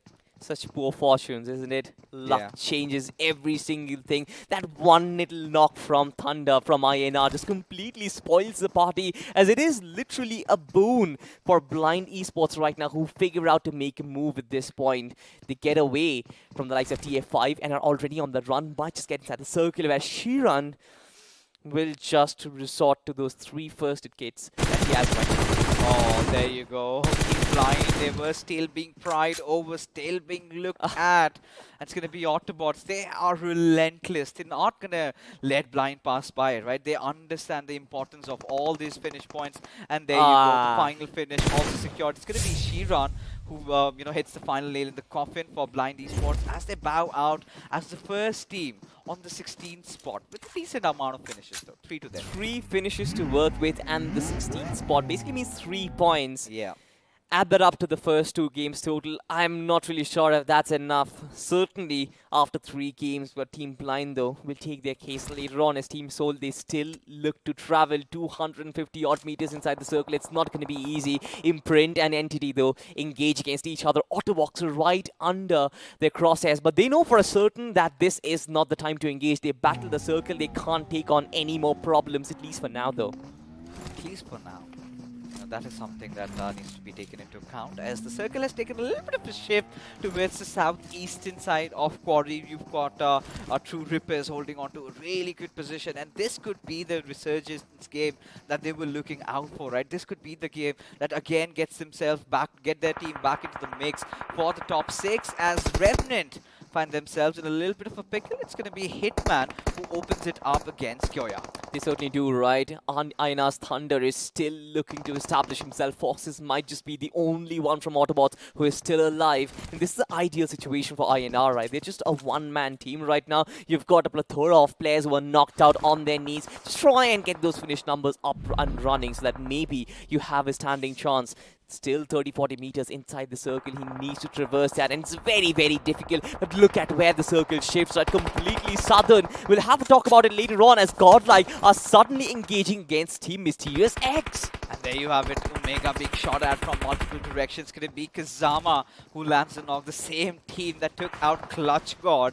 And now Godlike and Soul, they're dealing with the brunt of it. And this is where I was talking about the importance of these compounds, right? Now the circle has kind of shifted away from them. You've got so many teams kind of trying to rotate towards the southern side at the same time. Now this is where the trouble arises. Not everybody could pass through the door. Exactly right. Everybody's scrambling for those rotations. Once again getting those newer circles, those newer compounds to work with. But I love the fact that Team EXO, they are finally regrouping. They have all their 4 men alive and they have the circle for themselves. And you know, to top it all, right, to add a cherry on top of the cake, you've got Sensei having that beautiful hill coverage, right? He need not worry about anything at all. All he's going to do is let all these players fight it out, and whoever survives EXO has a perfect avenue to go after them. Once again, wonderful rotations coming in, but look at this though. Retribution RTR just witnessing Team Enigma stroll by right in front of them,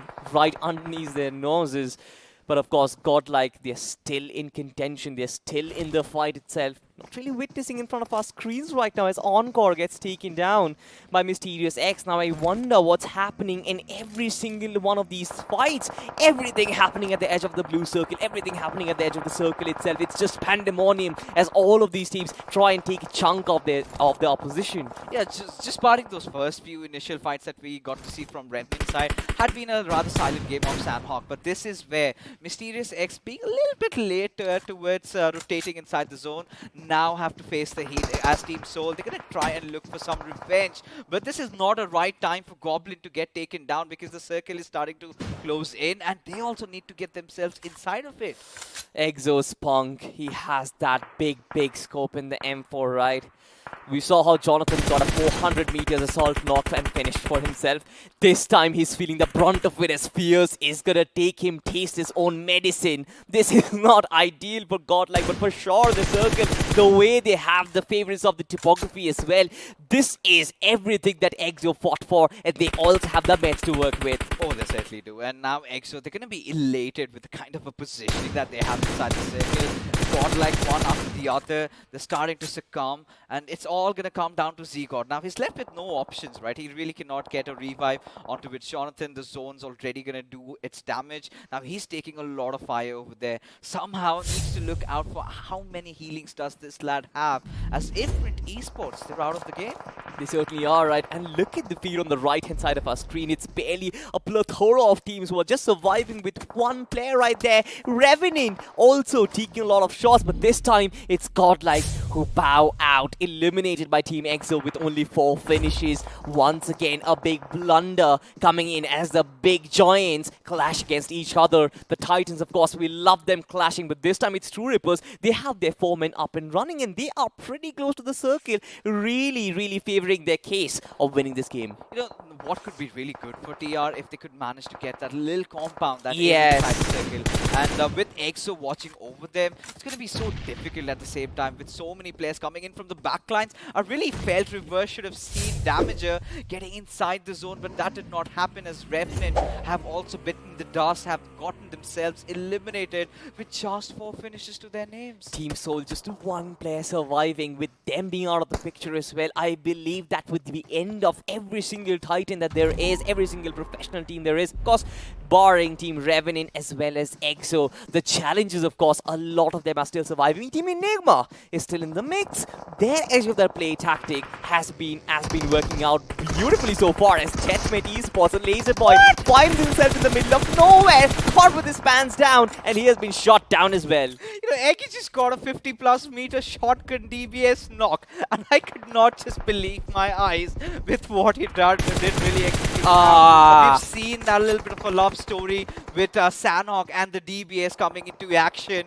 But right now, Deathmate Esports, well, the intentions were quite noble, but the timing was absolutely wrong, out of which Enigma are looking to be the ones who look to be getting the last laugh out of this fight. They certainly do, right? Two finishes to work with, and probably the first time where Enigma look like a strong contender. But this time, though, Team EXO just look to retain domination against Retribution RTR. Nades explodes yet again, and they are pitch perfect every single time. The throws are perfect every single time, as these players, they've trained their arms like a sling hammer. Of course, Deathmate, though, bearing the brunt of Enigma and their firepower. Avi still in the background. We know what exactly he's doing, right? We all have that idea. We all know what he's up to. If you do not, let us know in the chat. But right now, for Deathmate Esports, it's going to be all survived by Tox.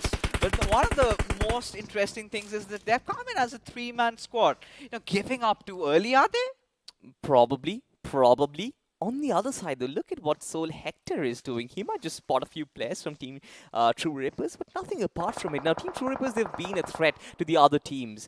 And those two players being taken down, I believe that can be a big problem. Hector, of course, will heal himself up, might just leave out any moment. And this is exactly where problems start for Team True Rippers. Two players, two of them being knocked down. Of course, Hector bites the dust, but I believe True Rippers and their case have been dismissed, as Nirvana has been buried 6 feet under. Oh yeah, but still True Rippers, they have put on a quite valiant show this time around. The predictions and the zone absolutely perfect. Beautiful. But this is where Eggy comes in, the final grenade is taking down, fulminating the entire squad of Deathmate Esports, as now X again capitalizing, having the mercy of the zone, having that little bit of a higher ground to play around with, as a number of teams are still inside those compounds. Now they're still going to be steering themselves out of the pride, not really getting themselves inside the mix. Going to be looking forward to have all these teams fight it out, and this is where the infamous healing battle begins for EXO. Oh my god, look at this though. Avi has a say as well with 19 first aid of himself. Even he might actually stand back up tall, as he still tries to turn himself into a freaking hospital, to be honest. Yeah. Evo comes into the picture. Team EXO also needs to close in, as it's all about nades and clearing those compounds. 3 teams, EXO, Enigma, and Team True Rippers, all waiting to make a name for themselves. Rex, the nade was pretty close, but no damage onto Team True Rippers as of yet, as Immortal also starts that healing battle. Of course, the frontliners will battle it out for the real estate, while the rest of them just try and keep their teams alive. Yeah, for Flake right now, I mean, this is how far True Rippers have gone, you know, secured themselves at least those 10 position points. But the question still remains, can they dig in deeper? Can they get anything better? Immortal having 14 first aids to his name. Avi, last we saw, had 19 to work around with. But is it going to all resort to the healing battles? Is it going to be TR coming in, going in for all those finishes and getting the ultimate glory? Oh my god, we have no clue, right? Avi slowly making his way forward. Might just be realizing that the final fight is not happening quick enough. It's all of these teams still surviving, but the heals, though, they are going to finish off any moment, as Flick Whitey just barely survives a nade right in front. Eggy, though, going on the offense. A lot of shots connected, as Team True Rippers still look to hold on to their compound.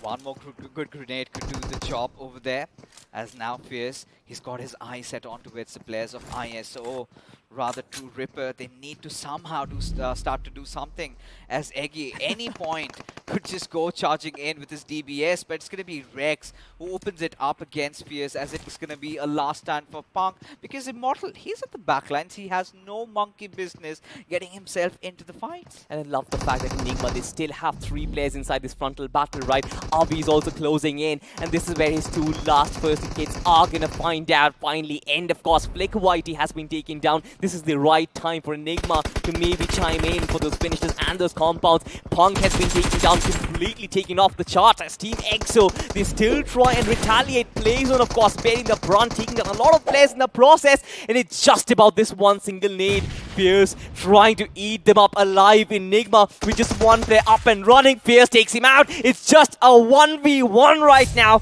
Fierce and ISO, both of them injecting themselves to heal themselves up. But who wins? It's Team EXO, and no surprises there. Of course, initially we did think that this could be the game where Team EXO is going going to be looking forward to build that momentum. And of course, that little bit of help coming in from the circle as it went directly at them till the very end. Had Immortal resorting to that healing battle, but Fierce had to be my favorite player towards what he did in the end. Really switched it up with that grenade going onto that assault rifle. As we take a look at the point standings, as two Reapers also find themselves back into the mix of things, right? Have managed to secure a top 3 position finish. Not a lot of finish points though, but still nothing too shabby.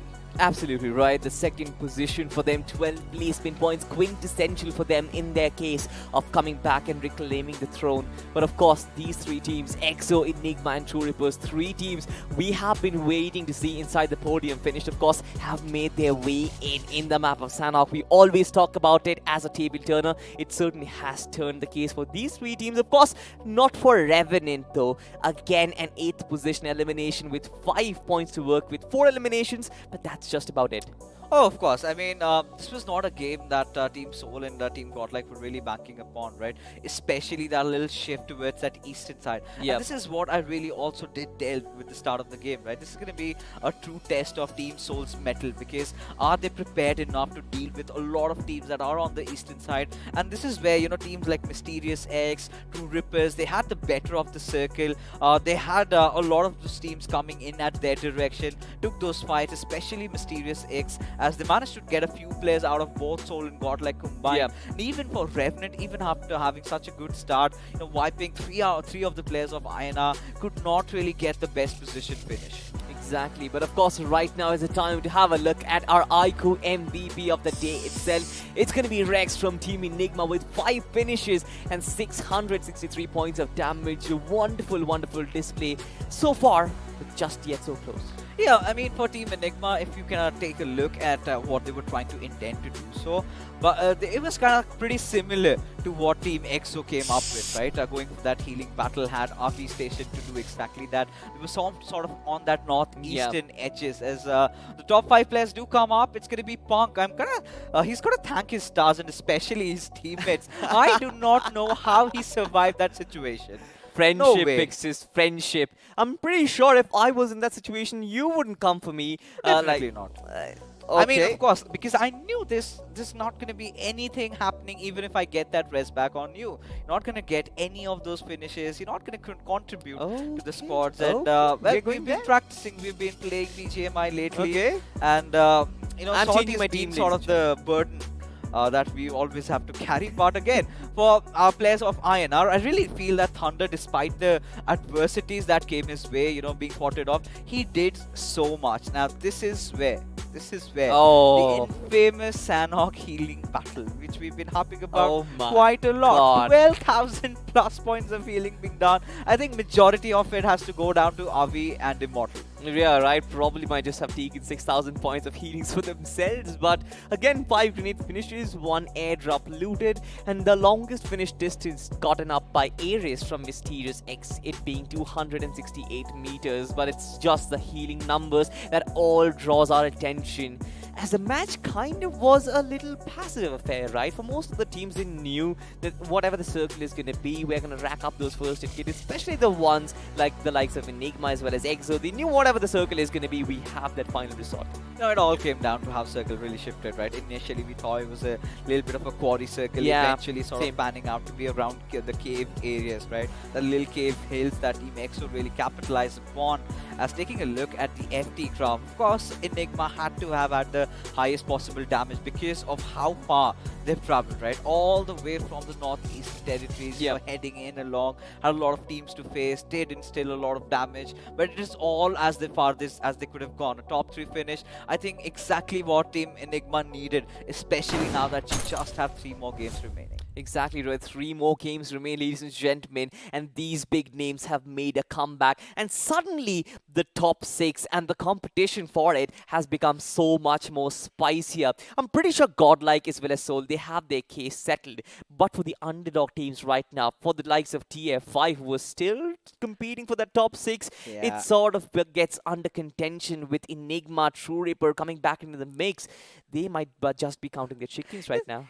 This is where, it gets really ruthless for all these teams. Just when we're thinking that we're sort of building up a momentum, just when you're looking at being the most consistent team in the lobby. There comes this game called Sanhok right at your face, hitting you hard, and then you kind of left stranded, like, or lost Reality astray. check. A little bit of a reality check, and this is why we laugh, because this is where we've got the other teams also, coming up, making it into the contention of the top 6. As now we've had the players of True Rippers come in, the others Enigma also coming in. This is getting so much more exciting. This certainly is getting very, very interesting. But of course, our boys over at iQOO have a very interesting promo for all of you guys about this device, iQOO Neo 6.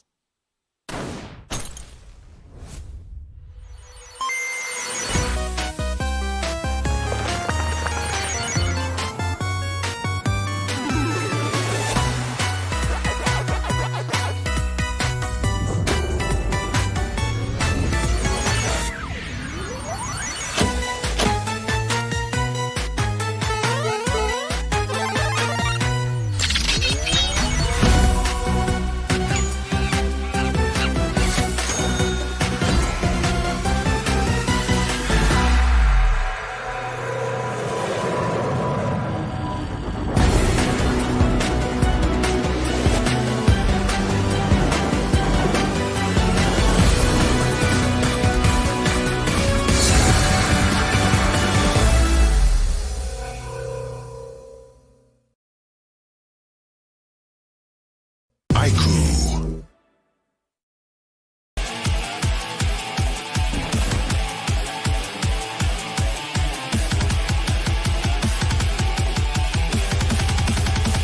Experience tranquility.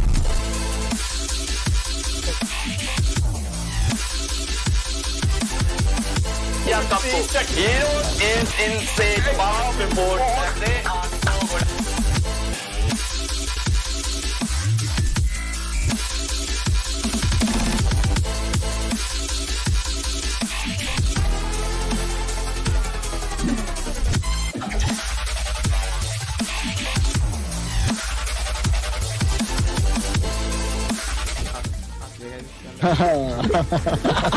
काफी मजा आया। ऐसे भी ready हो जाओ।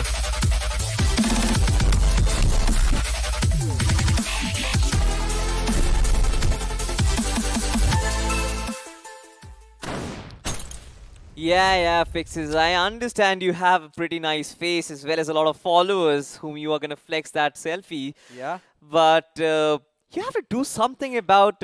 Look at this. dude. I mean, if the clarity of the camera could be visible. It looks perfect, right? It looks good, right? It certainly looks perfect. You've got to do something about the muscle situation. Maybe get some I've coming... got an oversized hoodie for that.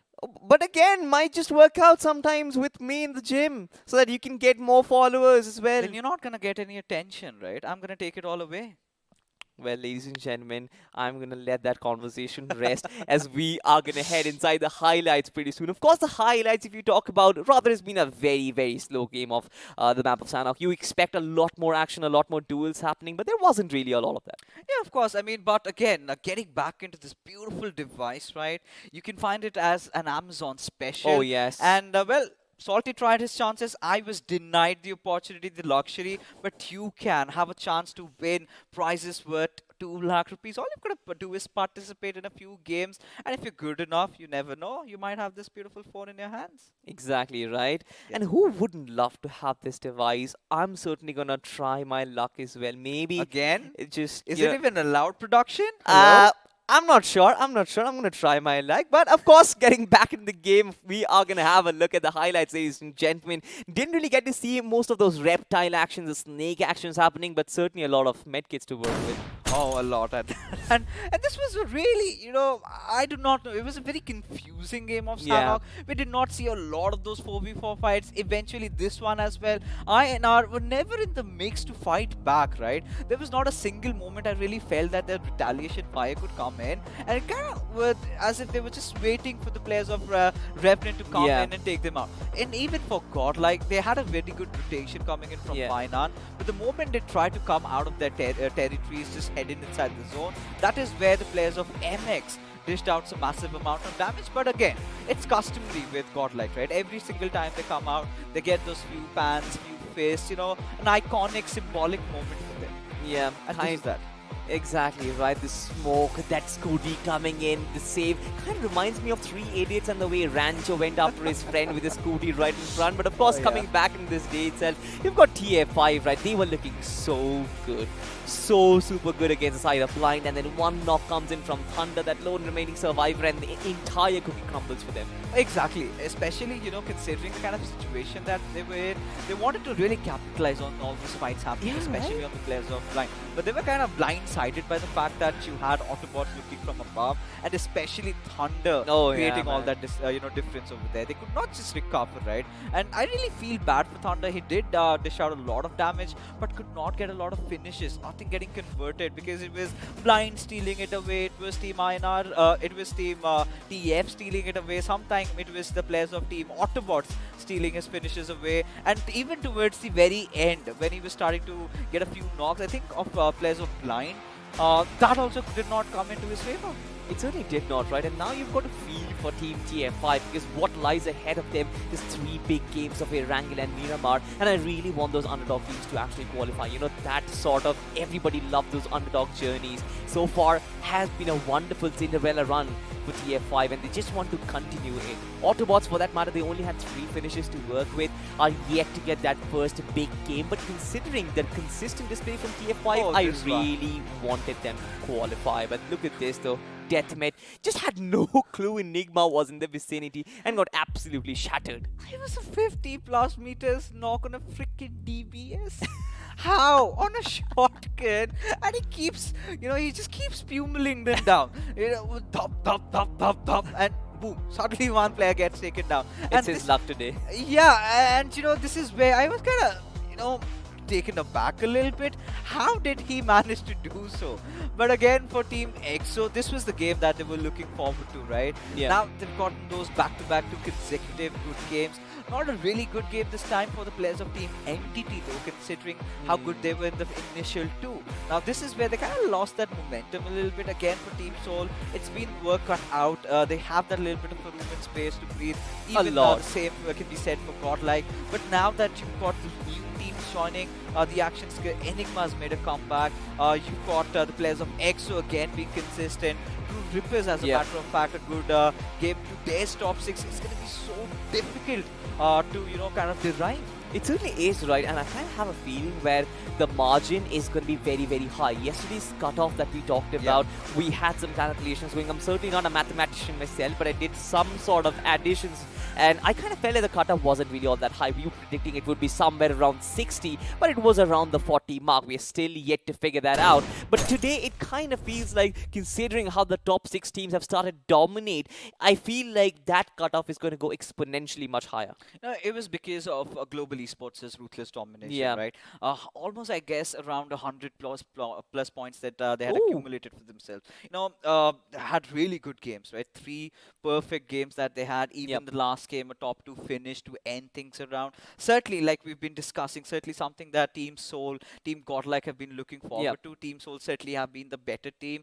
TF5 looking a little consistent in those first 2, but kind of have lost their way in Sanhok. But right now, again, you're going to get yourself back into the mix, right? Back into the mix of things. It's going to be Erangel once again, and this is where you're going to start anticipating. Is it going to be the same old teams that are going to be joining the mix, or is it going to be someone else entirely? Because we did see a few glimmer of hope even coming in from Mysterious X, racking up those few finish points. If they can have a top 5 finish, let's say with 4-5 finishes to their names, I think this also could be another one of those underdogs qualifying to the BMPS. Might just be right, but another underdog team whom I was really looking forward to was Imprint. Now, Ammunition and his clutches in round 3, round 2 were perfect, right? Those slows, that solo clutch, I don't remember exactly which team it was. TF5. But TF5, right? Wonderful display of positioning and prowess. Every single time Imprint played, they looked like a threat today they look kind of lost, and I feel like pressure is sort of getting onto it, which might just be the case with every single team out there. Every single underdog team out there must just be feeling the heat of godlike and soul completely dominating. So many people watching the stream live, the chat going berserk on the name of these teams. It's very hard to play in such conditions, isn't it? Oh, of course, you're gonna start feeling the pressure here. You know, hands kind of shaking while you're playing with your device, a little like this. And you could see those gyroscopes also moving around like this, right? And that really comes down to how well you are adept to dealing with pressure. And this is where teams like Godlike, this is where teams like Soul, EXO really tend to thrive. Enigma, as a matter of fact, but sort of gets our conversation back towards Team Revenant, right? Yeah. They dropped off in Paradise Resort. It was challenged upon. They dealt with that, but after that, they kind of looked astray with how they wanted to get inside the circle. Could not do much. Exactly right, could not do much, and that has been the case with Revenant every single game itself, right? They probably had one decent game with an average finish in the first one, but after that, they're yet to make a mark for themselves. And Revenant is one of those teams who have really dominated.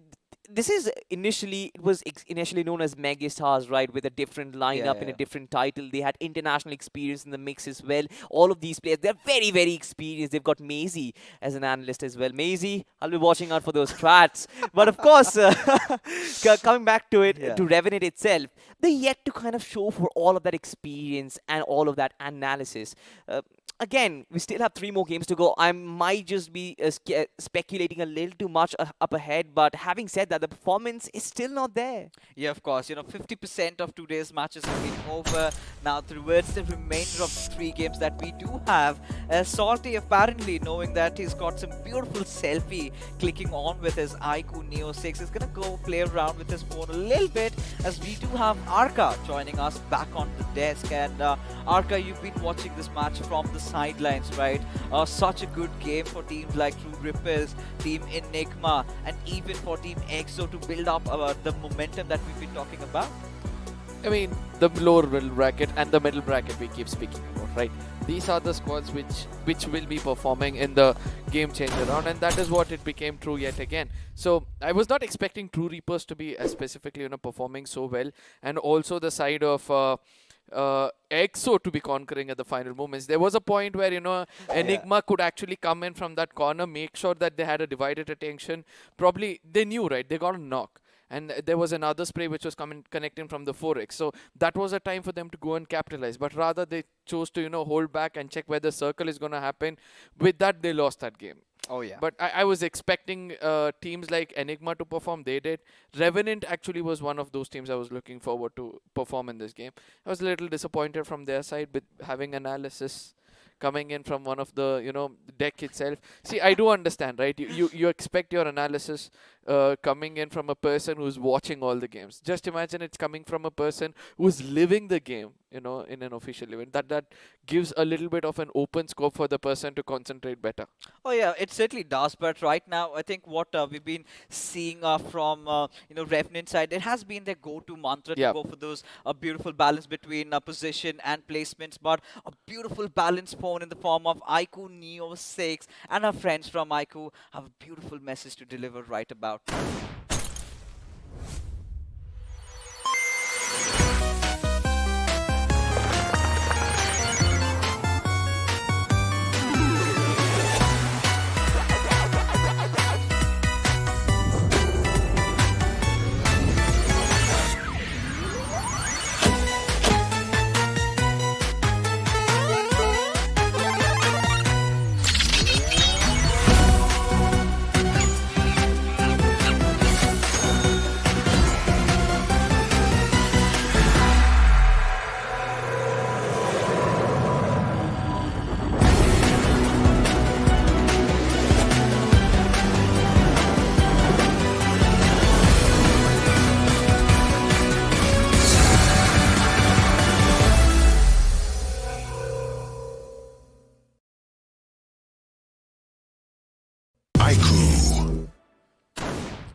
I sort of have my attention divided right now. I'm kind of getting obsessed because no other phone has clicked better selfies than this one, as a matter of fact.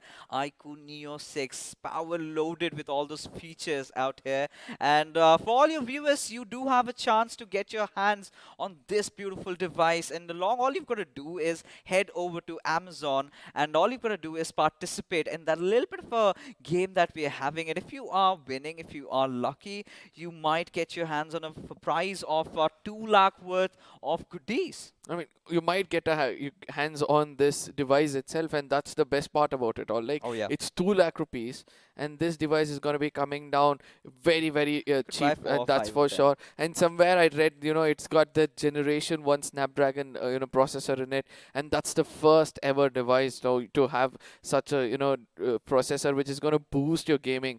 And don't you agree on this point that the display is so big, it's going to be so easy for you to play a forefinger on this? Especially, you do not have that, bulky notch also. Yeah, it's like that, raindrop style notch, and it's kind of taking a really very less space. You can have your entire attention on the game itself, as we kind of get ourselves back into the mix, ladies and gentlemen, yet again. This is where, we've been talking about Revenant, getting a new analyst just before the iQOO BMOC has started. He's done a job enough, especially with that third party, LAN third position for their team. And all he can do is provide some, outside the game informations, right? He can give them about the rotations, few little nitsy advices. But again, it has to be these 4 players who have to fight it around. But absolutely. But barring teams like Revenant, how do you feel about Team Blind right now?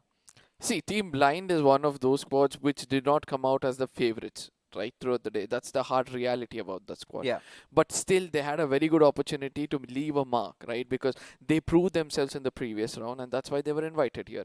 And I was expecting something better from them, to be specific. At least capitalize on moments when they actually can pick up those finish points. We saw them; they were never gone to that aggressive side of just trying to tag off people or scare people who's going to be pushing towards them, or pick off a third party here and there. And that is where I feel that Blind has become a little bit on a downfall side for me when it comes to this game. But ultimately, if I have to ask you the same question about the side of Blind, what do you think could be the key for success for the next 2 games for them? First of all, they need to start getting over their fear. I do not know. I really feel they're very clumsy inside the lobby today. Kind of not getting themselves into any sort of fights as possible. Exactly. The only intention from their side is about securing as many position points to their names. Now, this is where you've got to get in teams like INS into the mix. If you remember the first 3 games, they were nowhere in contention. And suddenly from the 4th, they go after Orangutan, get a really good game, and then in the 5th, kind of get that top 2 finish to themselves, and even the 6th have a really good one. Heading into the qualification, I think I'm presuming that they've already qualified, earned that golden ticket for the BMPS. This is the kind of energy that you need to start channelizing, right? Absolutely. Because what do you have to lose after this? You're one of those invited teams. You've got to start acting like one. Exactly. And one more thing about Blind is that I think they're trying to imitate the side of GOG. GOG are more about, prioritizing the zone first, making sure that they make themselves very safe, inside a cocoon, and make sure that they have that hard cover. They do not want to challenge anybody here and there. But when the final moments of the game comes, they made sure that they pick up some finish points. And that's the difference between GOG and Blind, which Blind is still not able to execute as an equation. Now, one other team which I want to speak about is going to be the side of Entity. The first 2 games was kind of fine for them. It looks like the graph is kind of falling down eventually. The first game was a 10 finisher, the second game was a 4 finisher, and the third game, not that much of a great game which we were expecting from them. What do you have to say? Do they have a chance of picking it up for the final 3 games? Oh, of course they do, right? Now, again, with Sanhok, we really do not know what's going to happen. As a result, Entity had a little bit of a fall. But again, the Miramar game was okay-ish for me. The first game of Erangel was amazing, getting those 10 finishes, some extra position points to the name. It's all about having that 10 average per game, right? And I still somewhere feel they're around that 30 marker. as of now. All they need to do is in the next 3 games that they have, they've got 2 strong maps of Erangel, in which they can really deliver. And this was been one of those teams that has never been one of them to shy away from any of those fights. If they kind of get themselves into the mix, they take the fight right at the face. Be it Soul, be it Godlike, they fear nobody, and that is their plus point. That is something that I've been loving from this team particularly, especially when you've got a coach like Bhishma, who's been a very accomplished player himself in the previous titles. So this is where the help comes in, and when you've got the power pack punching backs in the form of you've got Noob, you've got Troy, they've been delivering for Team Entity, and I really feel that these players have a really bright future. Yep. Before we step into the game, I have just one last question for you. Where do you think Team TF5 as well as INR and Deathmate are going to stand in the overall points table as of now? Because these are the 3 teams who have been trying to retaliate as much as possible, make sure that they take the challenge to the face of the enemies. As we jump into the flight path, we look forward to how the flight path is going to be as you're going to go forward and answer this question. As we enter into the map itself, we can see that the flight path is coming from the northern side next to 70, going and ending towards the side of Novo, and at this point of time, those teams who have to go towards the side of Hospital, Jojo and Gatka will have a long journey up ahead in front of them, as my friend is going to be answering my question. Oh, well, I mean, for the underdogs, of course, TF5, they're certainly in my top 4, top 5 right now. But for the others, let's say like for Mysterious X, somewhere around 8, 9 spot. But for Deathmate and INR, I really feel they're somewhere at the bottom 8, right? Because we're still in pursuit for that one game. Because Deathmate, every single time they've come in, especially the first 2 games, they had to go down pretty early. Could manage 2 finishes out of the players of Godlike. The first game could not get anything. They were absolutely obliterated. And for INR, I mean, Thunder did whatever he could. That Miramar game, a little bit of a good one for them, getting their top 4, top 5 finish. But that was all about it, right?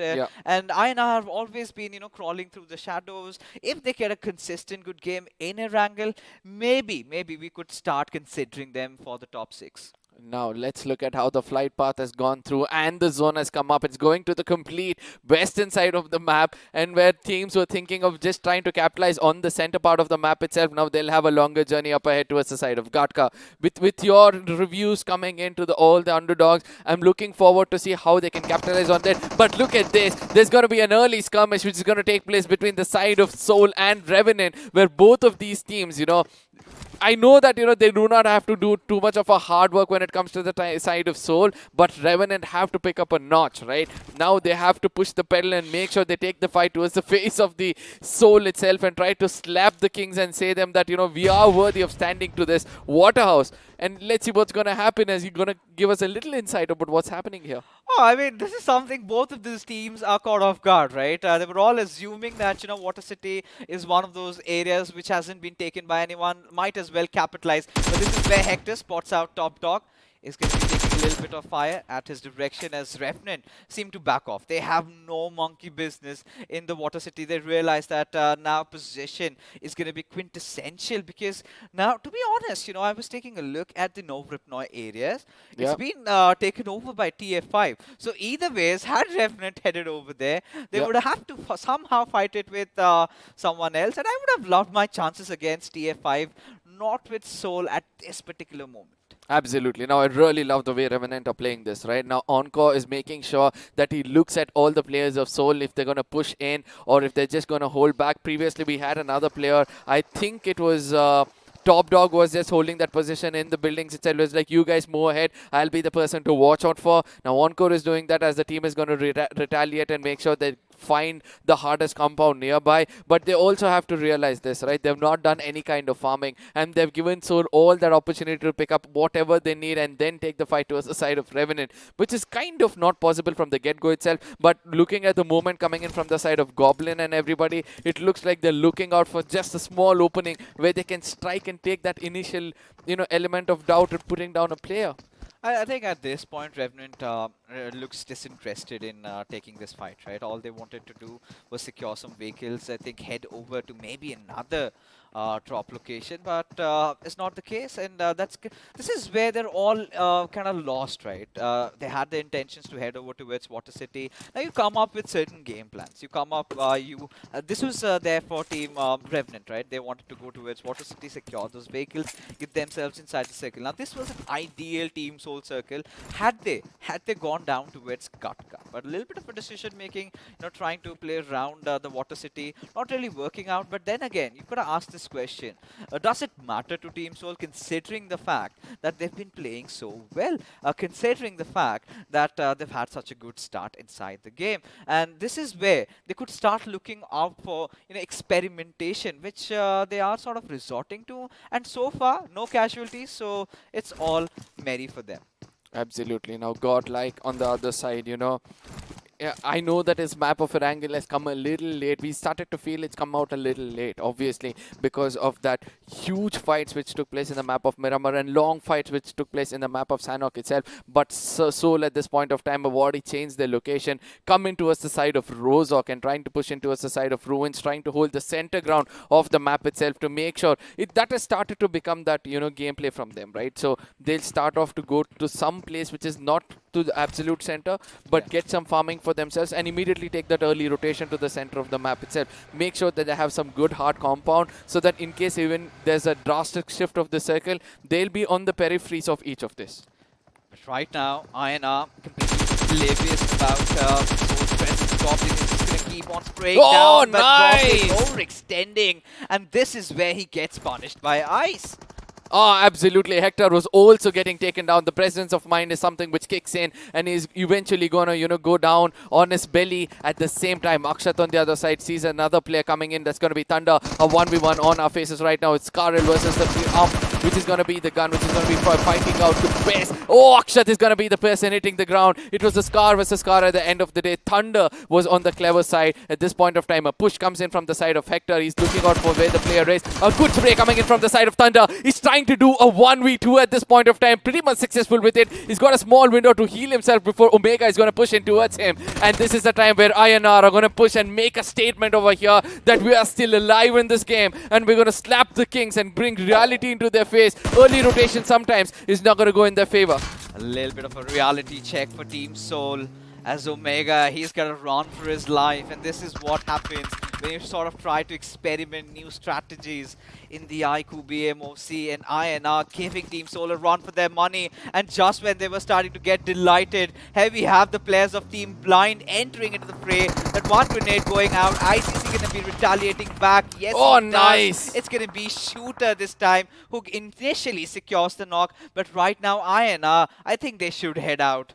I mean, clever move to be specific. They had an opportunity to revive just in case all four men were standing in this hard compound and trying to retaliate against Blind. That would have been a better option. But there was one doubt behind them, right? There's one key player of Soul who's actually running behind. In case he comes and backstab, it's going to be hard for them. The chances are pretty low of that happening, obviously. But, giving up to that element of doubt, it's going to be hard, right? So INR on the other side, they have taken down the big dogs, right? They were almost on the verge of making them extinguished from the lobby itself. So this confident boost, I think, is going to be helping them a lot to pick up more fights in this round. And in case they get a winner chicken dinner with around 10 finishes, this is the team to watch out for. This is the dream coming true, right? Taking down a team as massive as Team Soul right from the early start. Of course, Omega is still surviving. It's early to, count our chickens, but again, for INR, it's going to be such a huge motivational booster, right? Especially after, their players looking a little gloomy after what happened with them in Sanhok. And Thunder being the MVP, the way he's playing lately, right? Getting a lot of damage numbers in the last one. This time engaging against Akshat and still managing to come out on top and getting yet one more player out of Team Soul. That was commendable. Absolutely. Thunder struck Soul in a way they had to tuck their tails and run away. Oh, yeah. And that's the best way to put it around. But at this point of time, Team INR, I really love the way they're falling back. 3 early finishes, the kind of, support it's going to give for the team, right? I know that, they're trying to get that hard cover or the higher ground as quickly as possible. Now, we're going to be looking at the side of Enigma. As we all know, Enigma is still crawling their way into this game. They need to get another good game, or else it's going to be very, very hard for them in the final 2 maps to actually perform, where the God Beast, where team like Soul are going to unleash themselves and try to, you know, create a little bit of ruckus. Do you agree that in the final 2 maps, that is what we'll be looking out for? You know, for now, at least for Enigma, it's about being trying to hold down the centers, right? Yep. We've seen a little bit of a change in play, right? This time, they're not indulging in a lot of fights, rather holding down the centers. They know that they had a really good game of Sanhok, and this is where this kind of start getting themselves back into the mix as a little bit of a northern shift. Now, this is where, had Soul been a 4-man squad, this could be a really one of the other games where you could have, you know, assumed or could have called the shots out that this is going to be Soul Chicken. But this is where I love what Entity are trying to do. They're taking over Everest. This is where they're going to be scouring out the lands, finding all those finishes, doing something what Goblin did in the first game of Erangel. Absolutely. Now that is going to be the bigger question for me, whether Entity is trying to pull the right strings, because ultimately we need to understand, right? There's going to be retaliation coming in from either sides of the mountain, because everybody wants to be to the dead center. You know, RTR are right now trying to get some tags against the side of ABC, where nobody's going to go home with anything fruitful. But yeah, as we were speaking about the main point, do you think when a rush is going to come in towards the mountain on either side, it's going to be hard for Entity to hold it back? No, I think considering how they've been playing so far, they've been one of those teams that has never really shied away from any battle, be it 2 directions, be it 3 directions. Even if they get taken down, I believe they're going to come out with a lot of finishes to their name. But again, there are going to be very few teams that are going to try and contest a team that has already held over the Mountain Everest over that region. And they know, right? At a certain point, they're going to start shooting bullets, and that is when all these teams will be understanding that there's someone being the king of the hills. It's going to be an uphill task for them to try and go out and you know, contest them for that spot. But this is how Godlike really rotates it, right? They went off to Princess Naya. They love floating around. They wait for that radical shift. Once they get that, they go in for it. But this is where Omega, he's going to have his hearts pounding, because Shantanu is in the nearby fray. But Shantanu has no idea that there's a snake lurking inside the church. I mean, I know that, you know, Omega is not going to strike anytime soon. He's still going to be that rattlesnake who is just not going to make too much of a noise until it's necessary. But let's look back and see what's happening at the Everest. As we can see a push coming in. Probably it's the side of God L who's trying to push in towards the side of this periphery. Yes, it is God L who's trying to push into the mountains. And this time it's going to be who's going to be the king of the hill, as a push comes in from the side of God L, and the retaliation directly coming in from the side of Dark Lord, where he tags of Clutch got the birthday boy. It seems like he wants to give him a small present earlier itself. A present called death. I mean, could not ask more, right? One to remember for everybody as Entity Gaming. Now, this is where your questions are going to get answered, right? If they're going to be pushed, let's consider Godlike, of course, a force to be reckoned with. This is where Entity Gaming are going to be tested towards their fullest potential, as Shadow manages to draw a knock, a beautiful one over there on the players of Godlike. Now, the question is, are they going to commit for this? Because they know the 2 players of Godlike, they kind of on the sideline. They got trying to come in with the help. Had one of his buggy's tires been flattened out, oh, it would have gone all awry. Yeah, this is where the basics come into, right? Entity, if they just concentrated on the tire rather than trying to put the player down, it would have been a very different story. Look at the guts coming in from the side of Johnny. He's trying to prove as to why he's one of the most feared person when it comes to a frontal battle. He wants to go forward, even though he knows it's an unnecessary fight. Probably he's been that one person who is trying to push in, getting away from the IGL, making sure he doesn't follow his words, trying to get that initial and says, see, I told you, right? I can do it. You guys just come and give me the support. But eventually, the fallback comes in from the rest of the team, as Johnny is going to be the person with the false flag as of now. Oh, look at this. Again, that's going to be the same case. Entity and Godel, both of them wanted to get away from the Everest, and eventually it's going to be Godel turning things around, and they're going to be the king of the hill. And eventually, they were not the one choosing to do so. We're going to take it. Thank you so much, Team Entity. And this is where the circle kind of comes into the mix. But right now, we've got Last Legend fighting it out against the players of the Mysterious X. Shantanu, out of nowhere, being oblivious, had a perfect chance to have capitalized. But regardless, now the Lost Legends now just survived by Bunny and Hitman 45.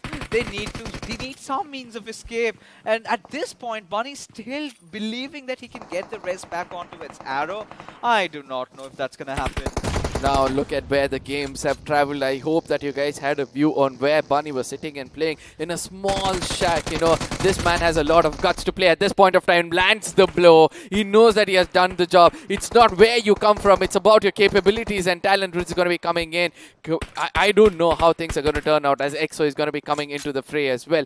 They could be the blessing in disguise which LL were looking out for. In case that's going to be the case, then it's going to be a bad news for the side of MX. EXO was sort of invisible throughout the entire game, right? Now finally they realize the circle has taken that curveball that they were looking out for. They know, they believe that it's going to take a little bit shift towards that ruins area. Hence they've made their presence felt over here. Now for the last legends, they've somehow managed to get that revive onto its arrow. Now this is where EXO kind of get themselves online. Getting that one knock onto its the players of Mysterious X could certainly start believing that they can go with the push. If they get one more, Ares being shot at, still surviving as Punk instantly shifts his attention towards Kazama. Does not land any bullets though. This Team Soul goes down with 0 pointer in this game, and that's a bit of a shocker for their fans.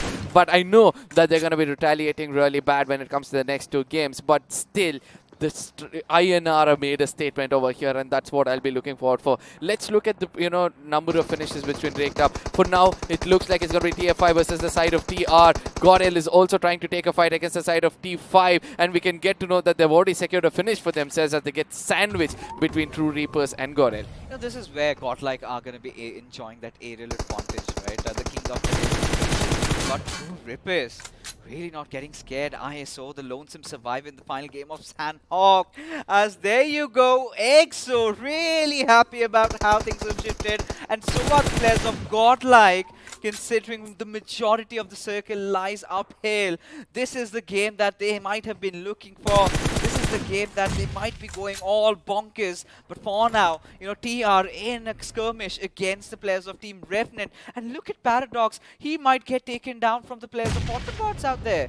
Absolutely. And one more thing which we saw in the map was Gorel was trying to clear off their backlines, and that was the key point for them as of now. We're going to be looking at the side of Revenant. Will this be the right kind of push against the side of TR is going to be the next big question, because they need to understand this. They need to survive and get themselves some placement points. If they do the damage against Flicky, that could be the beginning of the end for the side of TR as they're walking into the jaws of death. They're escaping from one and eventually falling into another.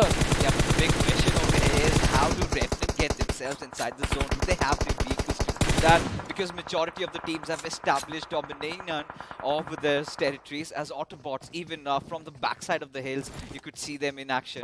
But this is where Revenant need to start understanding the fact that somehow they need to get on their vehicles. But where do they stop? Where do they land? As now, Godlike, they've decided to fight it out against not just Autobots, but even against the teams like TF5.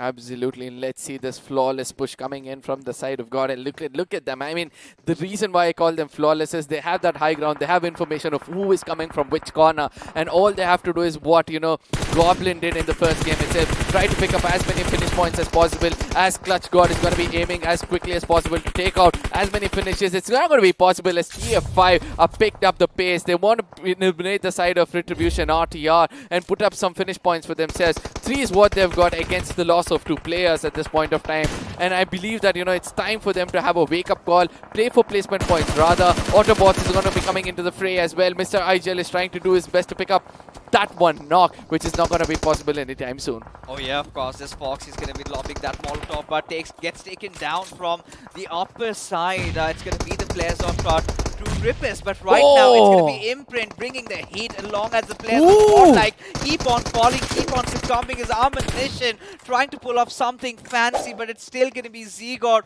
who holds the fortress strong as it's Sumo, the last surviving player, now falls prey to the player of Godlike, that one survivor out here, Johnson, gets the final laugh as Team Godlike successfully managed to eliminate that looming threat in the form of Team Imprint. Now have the perfect avenue to go in for the revive, but from the down below ridges, you've got Team Enigma instilling a little bit of a hurt there. And now this is when Godlike has got complete information of how many teams are close by, and they'll start to dominate for sure, because demigods, you just give them information, in a bit of an information, they can convert that into a textbook and make sure they give it back to you with a lesson to be learned. Autobots at this point of time in the southern side have to be in the right kind of cover, or it's going to be hard for them as TS5 gets eliminated in the hands of Autobots with just 3 finishes in their name.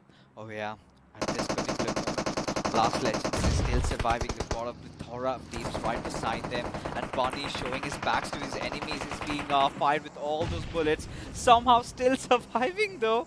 Well, now finally patch himself up as EXO. They do not care. They're somehow maintaining the circle, respecting it, as Hitman right beside the player's fears, moving inside the zone.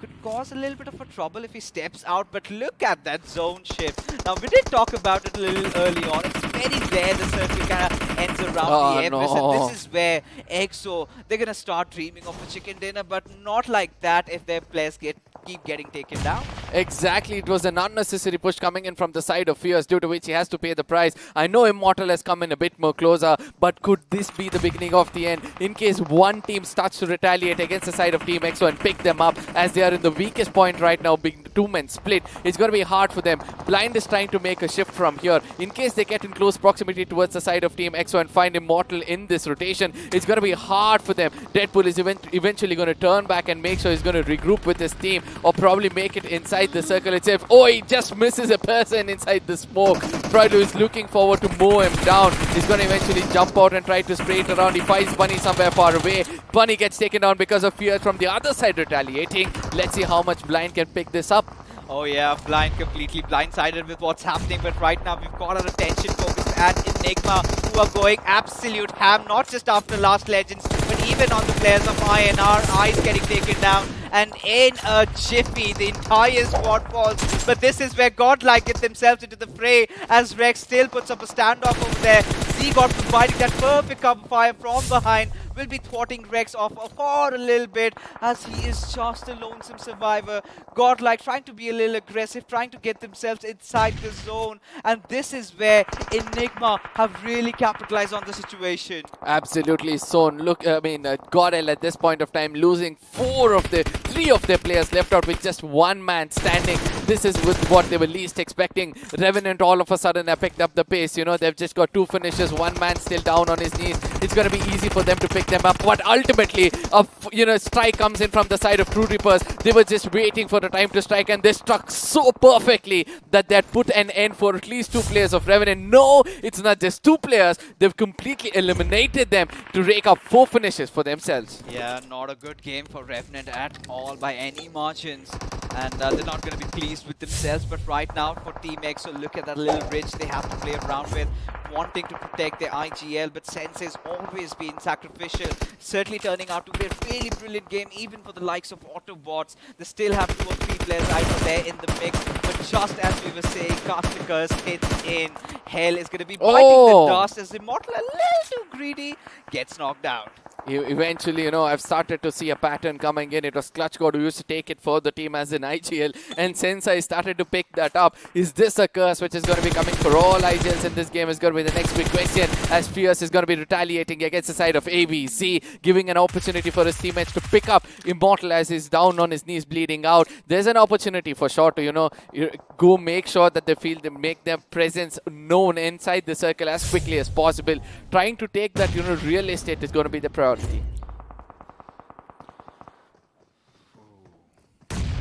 Rippers back-to-back really consistent games, but top 7 finish is something that they would not want, and looking for a few finishes. Already have racked up 4 to their name, and now this is where they have to look for getting inside the zone, and it's already the 6 zone starting to hit in, trying to provide those cover fire just before they kind of head inside the zone. They know it's going to be fire coming in from Team Blind, but it is going to be Rex who gets the better out of Nirvana, as ISO also falls down to his own death, and just jumping out of a moving vehicle, not a certain right idea, but it's understood, right? Of course, with so many teams at their direction, especially with Team Entity having such a beautiful rotation out there. Now for a team like Enigma, they have to deal with the threat right in front of them in the form of Team Blind, and this grenade could be the start of it.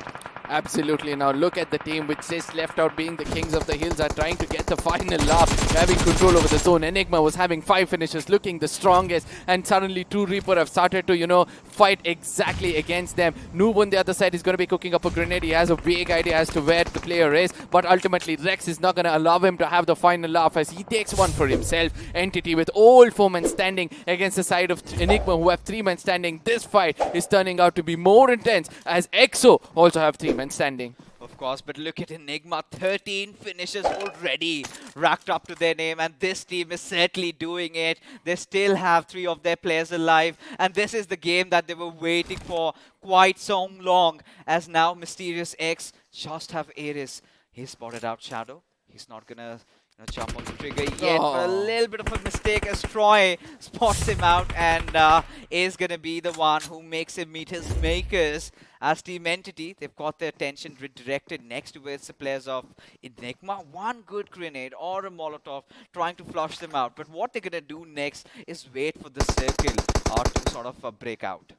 Let's see what's going to happen next, as this circle at this point of time is still not favoring anybody. Everybody are waiting for their moment as the next circle is going to shift in and favor towards the side of Team EXO. Entity want to capitalize on it, but they're looking on for the right direction. First, they want to clear out the side of Enigma and then take the fight towards the side of EXO, I believe. And that's why a split gameplay is going to be coming in. But EXO Punko finds the right time to strike against the side of Enigma. Egi will be the last man standing. EXO have a divided attention at this point of time, but a very clever one, I would like to say, because they have done the right kind of damage in one corner. Then all they have to do is concentrate on the other one as they're 4 men standing and they're pushing in towards them.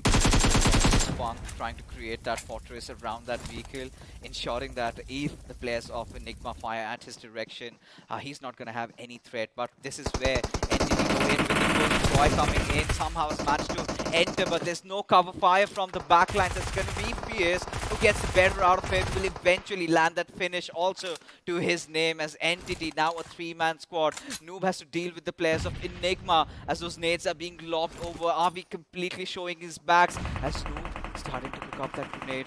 The moment he tosses, it is going to connect at someone, at least Egi, as a matter of fact, finally gets taken down by Shadow as Avi, the lonesome player, surviving. Can he get the revival with no time remaining? I think he can get the revival, but what he's going to do is pick up that med kit and everything possible to make sure he goes in for a heal battle. Rather, he understood it's going to be hard for them to pick this up, so he's wanting to look around, but that's not going to be the case as EXO is going to be putting an end for them. They have the exact location of the rest of the teams, but one lurking snake coming in from the side of Entity is completely towards the left, and that's going to be Noob. I think Fierce has a vague idea that there's a person on the other side, and that's why he's not going to let go of this ridge which has been supporting them, and that is why this game could be favoring the side of Team EXO. Oh, it certainly could. And there you go. Playzone doing its wonders. Punk getting that second knock, but finally Noob opens up. He knows he needs to go after Punk, but this not really happen as Punk will get the final knock.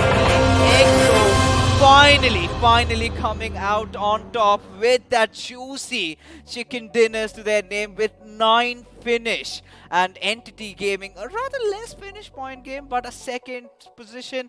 This is all they wanted. But Enigma Gaming, man, especially after that Sanhok comeback, they haven't looked back ever since.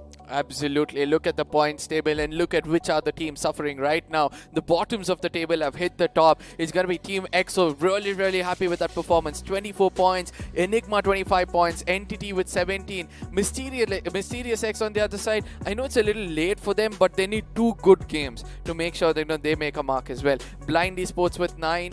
True Reapers coming up, even they are a little late, but Godel on the other side being a little consistent, getting another 6-pointer for themselves. It looks like when you look at EXO, Enigma, Godlike, Soul, Entity, all of these squads have come up again in the zeros, right?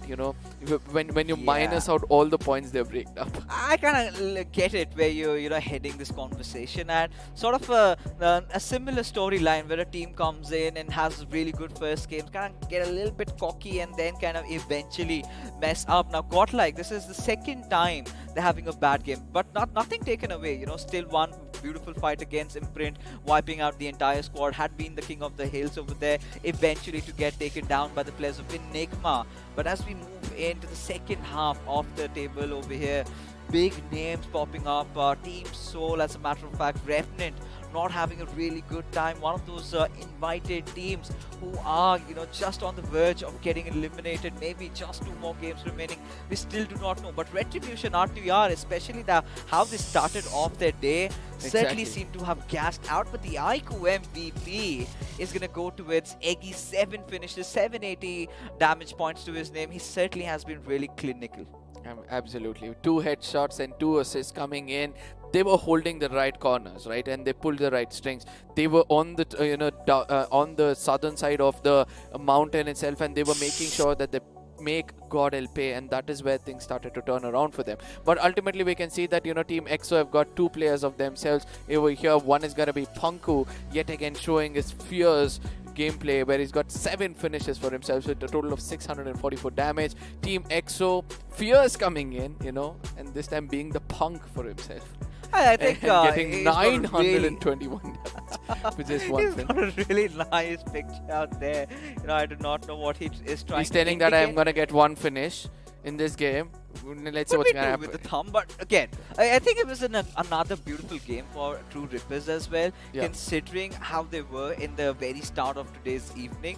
They certainly seem to have stabilized a little bit. As we take a look at the match summary, and nothing seems to really catch my eye. It's just barring C-Cord at 304 meters knock and the finish over there. 6 grenade finishes, pretty common as we sort of transition into the FD graph. I was really hoping for some vehicle finishes though this time. Yeah, but there was an explosion death which came in, but we can't consider as an vehicle finish. Yeah, but at the end of the day, it was Team EXO doing most of the hard work. I know they couldn't reap the best of it, but until now, if I've seen some graph and be satisfied with the ratio, that's going to be going to Enigma so far. 1,674 damage and 14 finishes for themselves. Look at the way they balanced it out. Every time they sprayed at somebody, they made sure that they'd taken that finish. Oh, of course. I mean, Enigma certainly has been the favorite team inside this lobby, at least for me.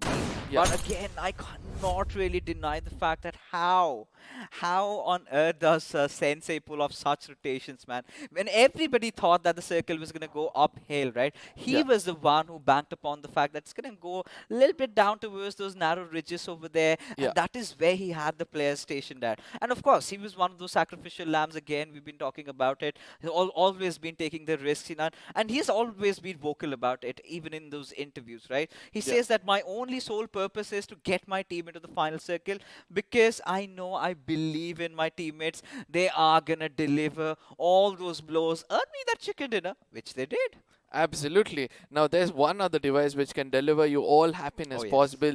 That is this iQOO Neo 6, which is going to be giving us a small video. Now, iQOO smartphones have something for you guys. You please watch that and get to know better about this device.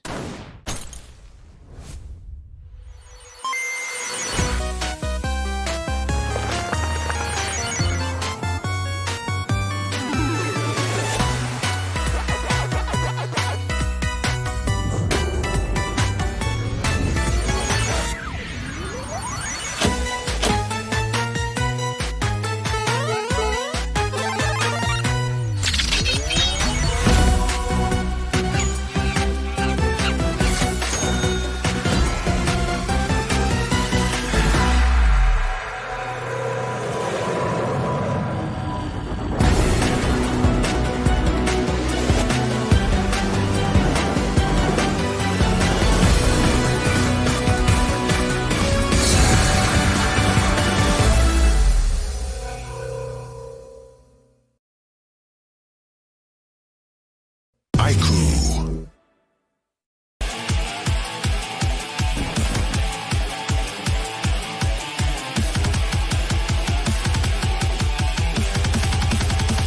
Experience tranquility.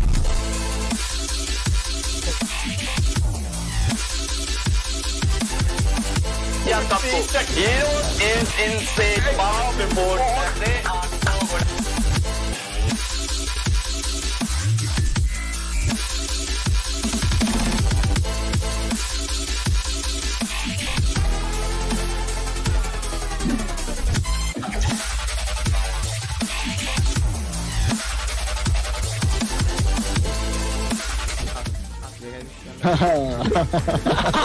काफी मजा आया ऐसे भी ready हो जाओ.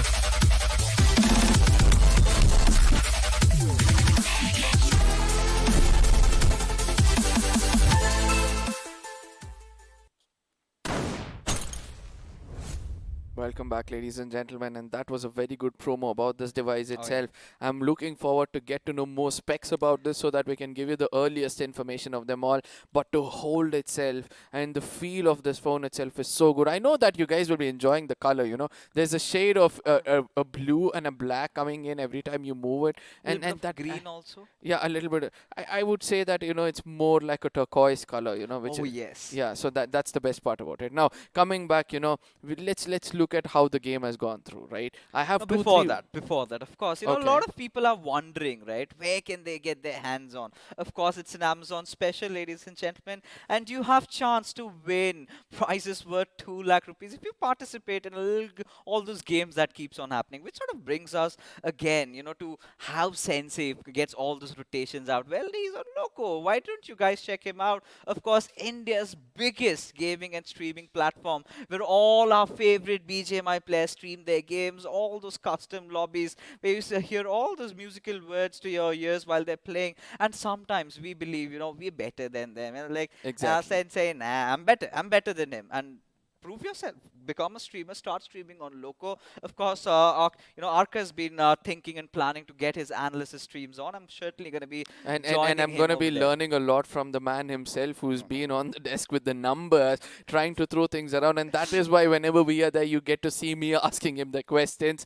But yeah, right now we're going to be stepping into the highlights, in which I'm going to be, you know, asking you a few things to understand more about the mindset of the games itself. So it'll all started off over here where Soul pulled the wrong strings at the beginning itself, but Thunder, the way he stuck against Akshat, especially Akshat, you know, that itself shows that the caliber coming in from the side of INR, and one good game from the side of INR, somehow they can make it into the top 6 easily. He's a star in the making. I'm calling the shots already, you know. From what I've seen across those 2 games, especially in Sanhok, where he sort of backed out and still survived. Yeah. Got so much damage done, and again this time going up against Team Soul, that is where you have your trembling nerves. And again for Team Soul, it was not a good start. Of course, they were counting out that Water City would be vacant. Off to really rough start, did not really go out well for them.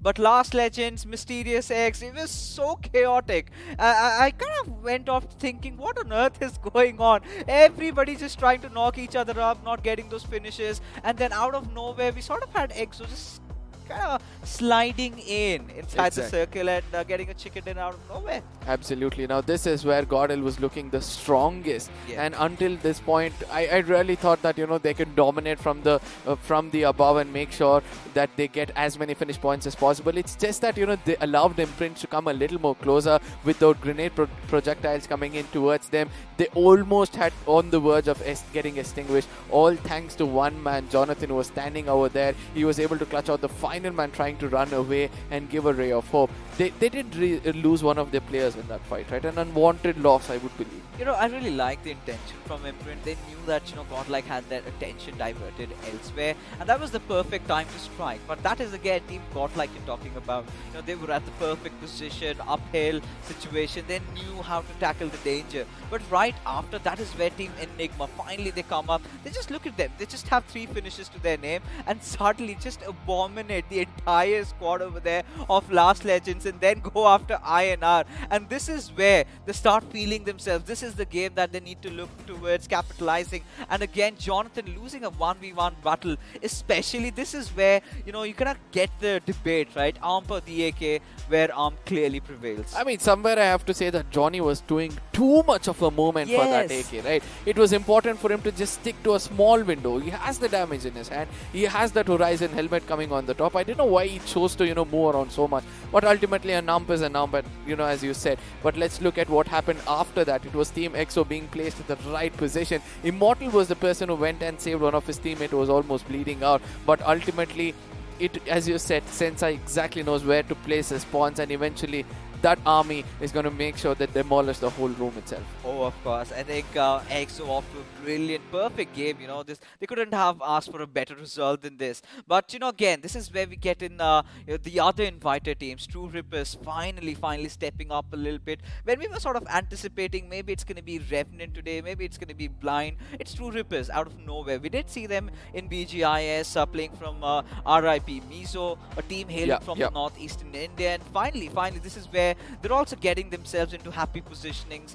They also know there's still 2 more games remaining. They still can dream of getting that top 6 and get that golden ticket for the BMPS. Absolutely. Now, Entity, the way they were dominating in this, I really thought that, they might pull this off with Noob coming in from an off angle, but we have to give it to Punko and Fierce, right? From the beginning, they were watching every single player, and that's the best part. You need to make sure that all of you are connected in that Renegade's energy. Make sure that, you're watching in all corners, especially in the final circle. Every time we have been saying this, that it's going to be hard for you to take an uphill battle, but look at what's been happening from here on. Soul yesterday, even though they were not having the most uphill, one last player was standing. I'm so sorry.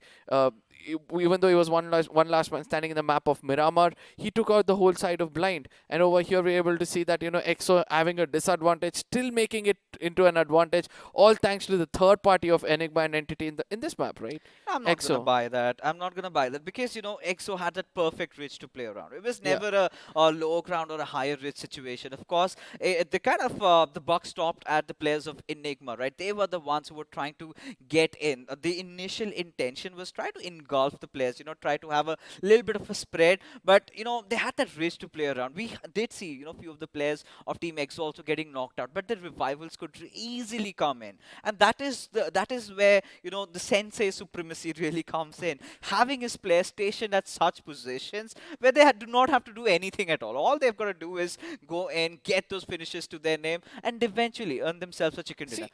I have a second thought on this. Do you think that they could have used some throwables, like put up a smoke right to the corner of the ridge, allowing allowing EXO to come out of their comfort zone, or probably to a grenade or two to make sure they come out of that pit which they were holding? No, I think, as you could see the zone forming out, right? Most of the time, Team Entity was also in the midst of the fights, right? They did not have enough utilities to play around with, not a lot of grenades, not a lot of smokes to work around. And this is where they kind of decided, to have one of those players try to go in for that little flank and look out for it. But that is where, spotting out the players of Enigma a little bit, they kind of shot those, they kind of fired those bullets, gave their position away. That is where Team EXO knew, there's someone on the flank, and that is where they had to look out for him. And the moment they got the knock over here, of course, it was the zone also trying to come in. You could see one of those players got taken down from the play zone damage itself. So, of course, Entity was sort of feeling the heat, but despite the fact, considering how they finished off and how they've been playing throughout the day, I believe this team has already made the mark, already made the cut to head off into the BMPS. But this is where the question comes in, the big names, Soul and Team Godlike. I mean, two really amazing games, and then suddenly the numbers keep on dwindling down. But somewhere I feel that Godel has been doing that, right? They've got an average of 6 and 7 in the 2 games, and one game they got around 22 points or something like that. So somewhere they are picking up. It's not like they're letting go of it completely. But Soul, on the other hand, they've just lost it, right? They 1-0 already strikes up. So 30 points in the first game, and then coming down to somewhere around, I believe they got around 10 to 12 in the second one, 40 points. 4 maps already, 4 maps already done. They've got an average of 10 in each of those. When you try to divide it, right? So that comes up to say the equation is again coming to us nil, that now the other teams have a good opportunity. But this is where the cushion gets lifted, right? Especially when you've got the other teams, let's say Enigma Gaming, who are kind of looking to be, who had a hiccup right in the early on, right? Even True Rippers in that manner. Autobots have recovered so well, especially in this game. And with so many of these teams who were kind of under the top, below the top 8, now picking up pace. Now this is where the cushion that Team Soul had was lifted. Now it's not there anymore. Now they have to focus on getting those 10-point average games every single time. And if they succeed to do that, which I feel they can, I think they're good to go. Yeah, absolutely. Now the underdogs are starting to dominate, again striking the kings and making sure they doubt their throne. Ladies and gentlemen, we'll be taking a short break, after which we're going to be back. And I know that it's a crucial one. Go get yourself something and come back so that we're going to be prepared for the next battle.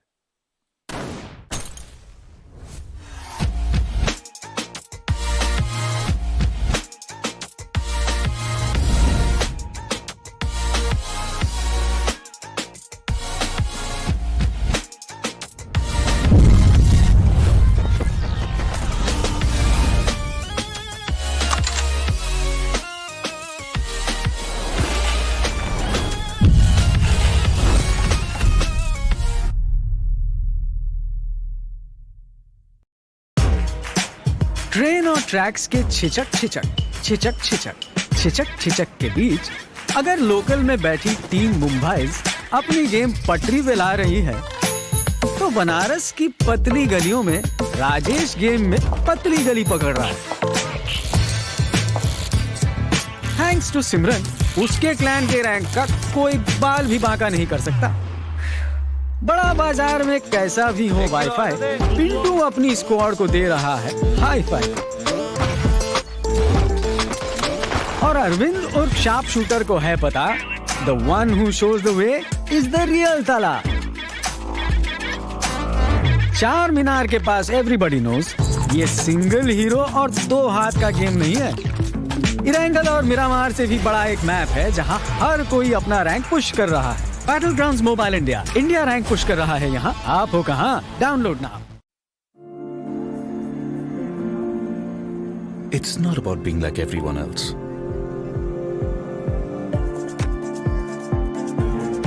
It's about having your own destination.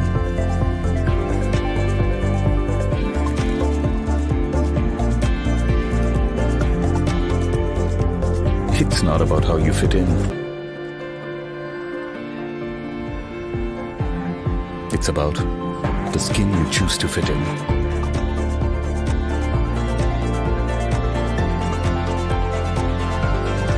It's not about you belonging somewhere.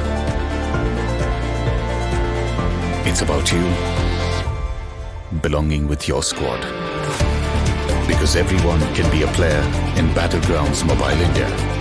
All new Battlegrounds Mobile India with new modes and maps. Let the battle begin. Download now.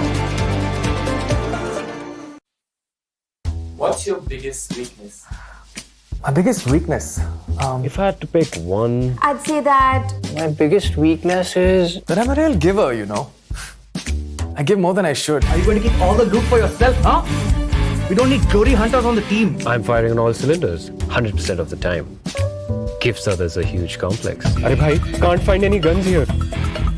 I'll be toast if I have to carry on with this frying pan. I'm too calm and composed for my own good. Nothing can rattle me. I'm in constant zen mode. Beast mode, guys! Come on, let's go! I scout कर रहे हैं यार. Hello, respond! I just can't push people against their will, you know. Even if it's for their own good. Seeing people uncomfortable just doesn't sit right with me. अबे तुम red zone के बाहर नहीं निकल सकते, कंफर्ट जोन के बाहर कैसे निकलोगे? चिकन डिनर के सपने भूल जाओ, तुम्हारी किस्मत में भूखा मरना लिखा है। Pick the game, drop the act. All new Battlegrounds Mobile India with new modes and maps.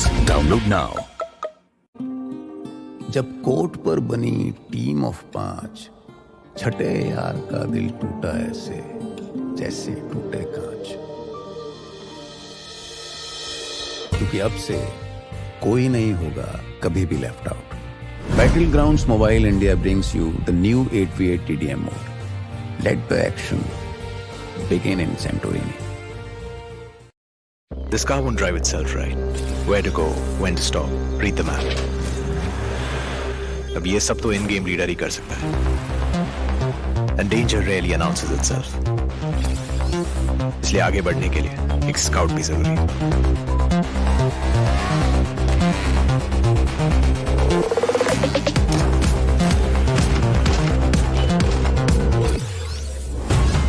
And without the fragger being there to wipe out the enemies, moving forward तो भूल ही जाओ।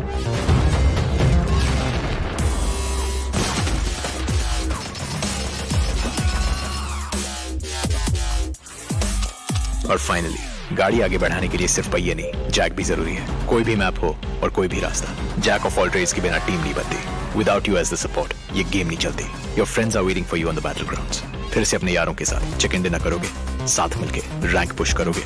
Battle grounds mobile India, download now. Welcome back, ladies and gentlemen, boys and girls. We are back yet again with iQOO BMOC powered by Loco. Of course, my name is Soti. With me is Aka.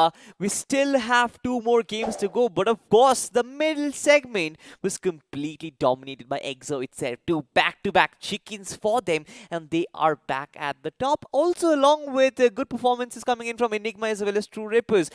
Now, the battle for the top 6 is really getting heated up, Aka. Absolutely. Now, Godel has to perform, step it up, because EXO just made a statement that, you know, they are almost cementing themselves, right? Yeah. So Godel has to pick up the pace. Soul on the other side, somewhere, you know, they have done the hard work from the beginning. They're trying to reap benefits, but I think they're taking it lightly. Another 0 and then another fight, they could be on the verge of losing that position for themselves. But we all know that, you know, the first game, the kind of impression they have shown, they can bounce back anytime soon. They certainly can, right? But at this point, just like you mentioned, questions will be on the likes of Godlike. Questions will be on the likes of Revenant. And I'm pretty sure the likes of Entity, the likes of EXO and Enigma, they're sort of sure the kind of consistent performances that we have seen from them. I believe they've kind of made one step inside the flight of BMPS. Of course, that is what these players are battling for. From the underdogs, so I'm yet to see one consistent dominant display, right? TF5 showed glimpses of brilliance, but after that there has been certain amount of brilliance is coming in from Mysterious X, but nobody else really. This is what you can expect, right? Once they get to know the lobby is strong and they try to retaliate against that lobby, it's going to be hard for them to, you know, somehow strategize. But ultimately, there's some beast in our hand which needs a lot of, you know, talking about. The video is going to do the talking as we're going to hold back.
Well, iQOO Neo 6, just a significance of brilliance, right? Ladies and gentlemen, if you really want to win something, if not this phone, you are going to win a lot of goodies worth rupees 2 lakh only if you log into your Amazon account and search iQOO Neo 6. You'll get some games, just play them, try your luck, and maybe if you are lucky, unlike me, you might just be able to win something big.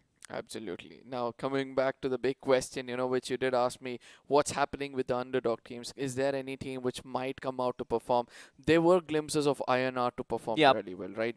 Just imagine they're clutching against a squad like Team Soul. So that is also giving a ray of hope. And we also had the side of DM also trying to clutch it out against the side of Godel as well, right? So there are some teams who have the capability of doing it. It's just that pressure that they, you know, playing against the strong teams, which is kind of restricting them, which they need to overcome and then try to play it around with. But at the same time, there's one more squad I want to speak about as we're going to be stepping into the map and seeing how this beautiful map of Miramar has taken place. That's going to be the side of Autobots, you know. They have also been picking up the pace, trying to at least take that 4th or the 5th position for themselves and making it a little hard for the teams like Blind, Revenant, and probably even the side of team True Reapers, because these are the only invited teams which are suffering right now. They certainly are, right? Even Revenant for that fact. Like, apart from those first few initial games where they racked up those middle points on the point standings, we didn't really get to see that consistent display, right? There were fights which they were dominating, there were glimpses of brilliance, but nothing barring that. And I'm still waiting for that big chicken coming in from these big teams. Of course, you expect a lot, especially for the likes of Revenant as well as True Rippers, considering that Revenant really performed in another third-party event that happened very recently. So considering all of those statistics together, it's very hard to sort of digest that only a few teams are sort of taking all the limelight, where the underdogs as well as a lot of potential invited teams might just not be making the cut, ladies and gentlemen, as we prepare ourselves for the last two games of the day, last two opportunities before we board onto the flight of BMPS. I'm pretty sure the players are pumped up, as only and only the elites get this opportunity to make the cut. Absolutely. Now, this flight path, this bird is going to be going in the air and showing us as to how it's going to travel around in the map, giving an opportunity for the teams to actually... Is it going to be a comfortable jump for them? Is going to be the next big question, as the flight path is starting off from the side or from the northern side of water treatment and ending up towards Los Higos. And that is where, you know, we have to clearly say that the map is almost dissected into two different halves. It certainly is, right, dissected into two different halves, giving every team the opportunity to go to their desired location. And that has been the case, right? But of course, the circle kind of decides where exactly are we going to see most of the action. Now, we saw that Los Leones was the center of attraction when the last Miramar map happened, right? A lot of teams sort of resorted onto dropping towards the periphery of it all. On towards the other side, the circle sort of formed on top of La Trilera as well as Chumacera. Now, it is sort of very important for us to understand where early collisions are going to happen. We've seen Soul and Godlike sort of crash out on the early stages of the game itself.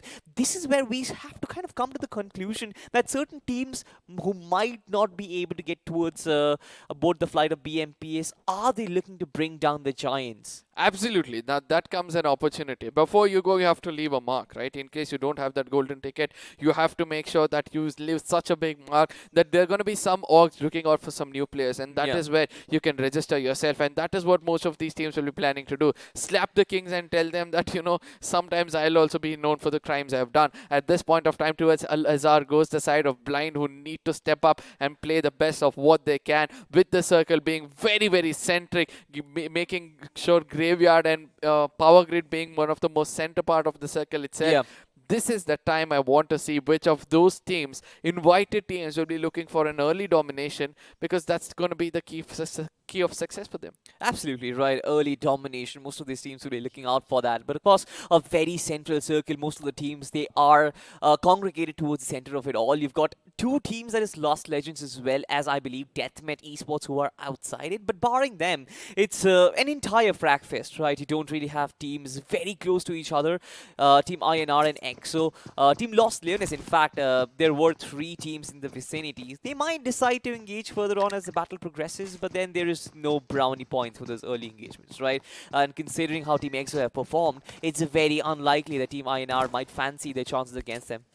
Absolutely. Now, Team INR have already, I think they've heard your voice and they're like, you know, we're going to ruin the party for most of these teams. They did ruin it for the side of Soul in the previous game. And it looks like right now they're concentrating on the squad closest to them. There's going to be EXO. All these are just speculations, right? It's not like we're in the mines and trying to understand and put it out. But at the same time, they have to watch out for two other teams in close proximity. One is going to be the side of Team TR, who are playing a split gameplay towards the side of Lost Leones. And we have RTR Retribution to the, you know, most southern part of the map itself. So this is where, you know, we have to make sure this cluster doesn't attract too much information. It doesn't attract too much of teams to be rushing in and becoming a third party, fourth party, or even a fifth party in that case.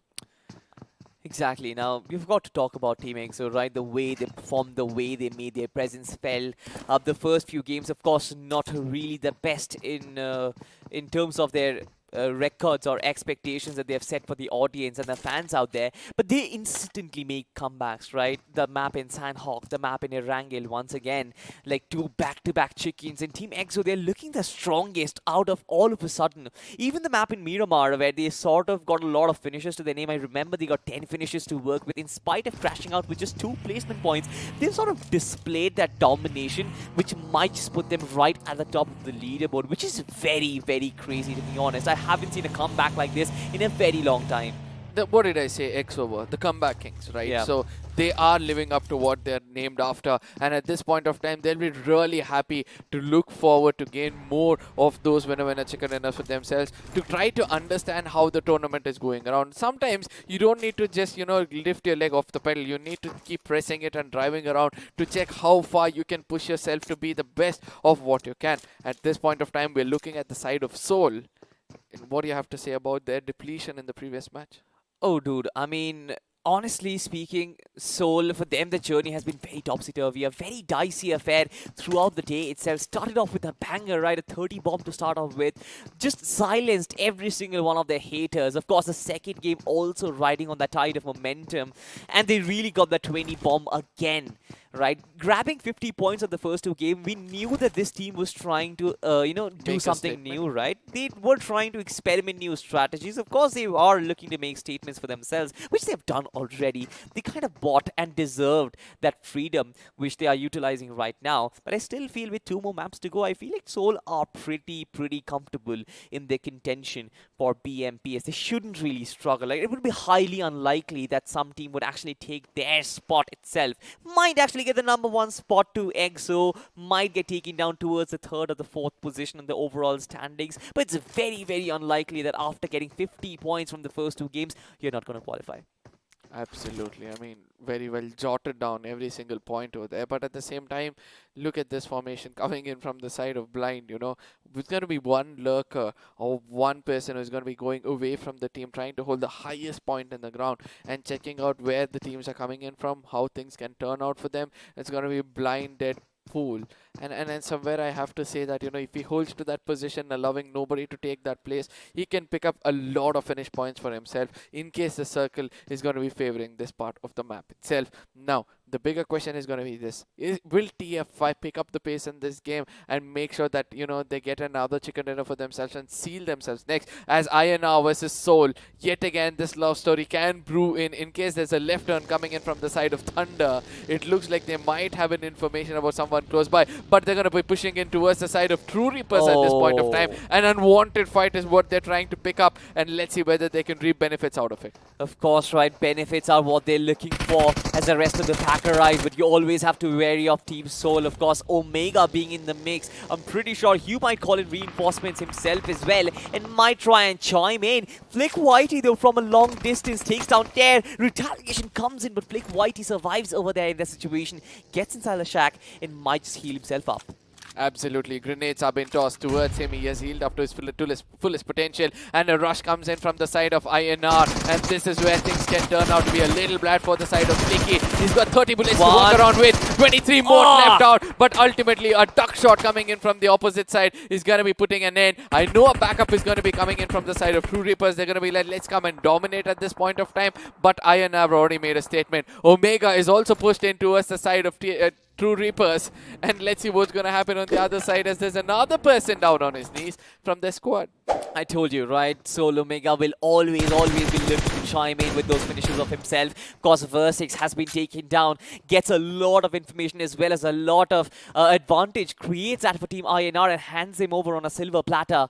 For Team Seoul, though, no reinforcements already. I believe that Omega wouldn't really want to make his life so much more difficult for himself, attracting too much attention. But of course, have a look at this. This rotation coming in.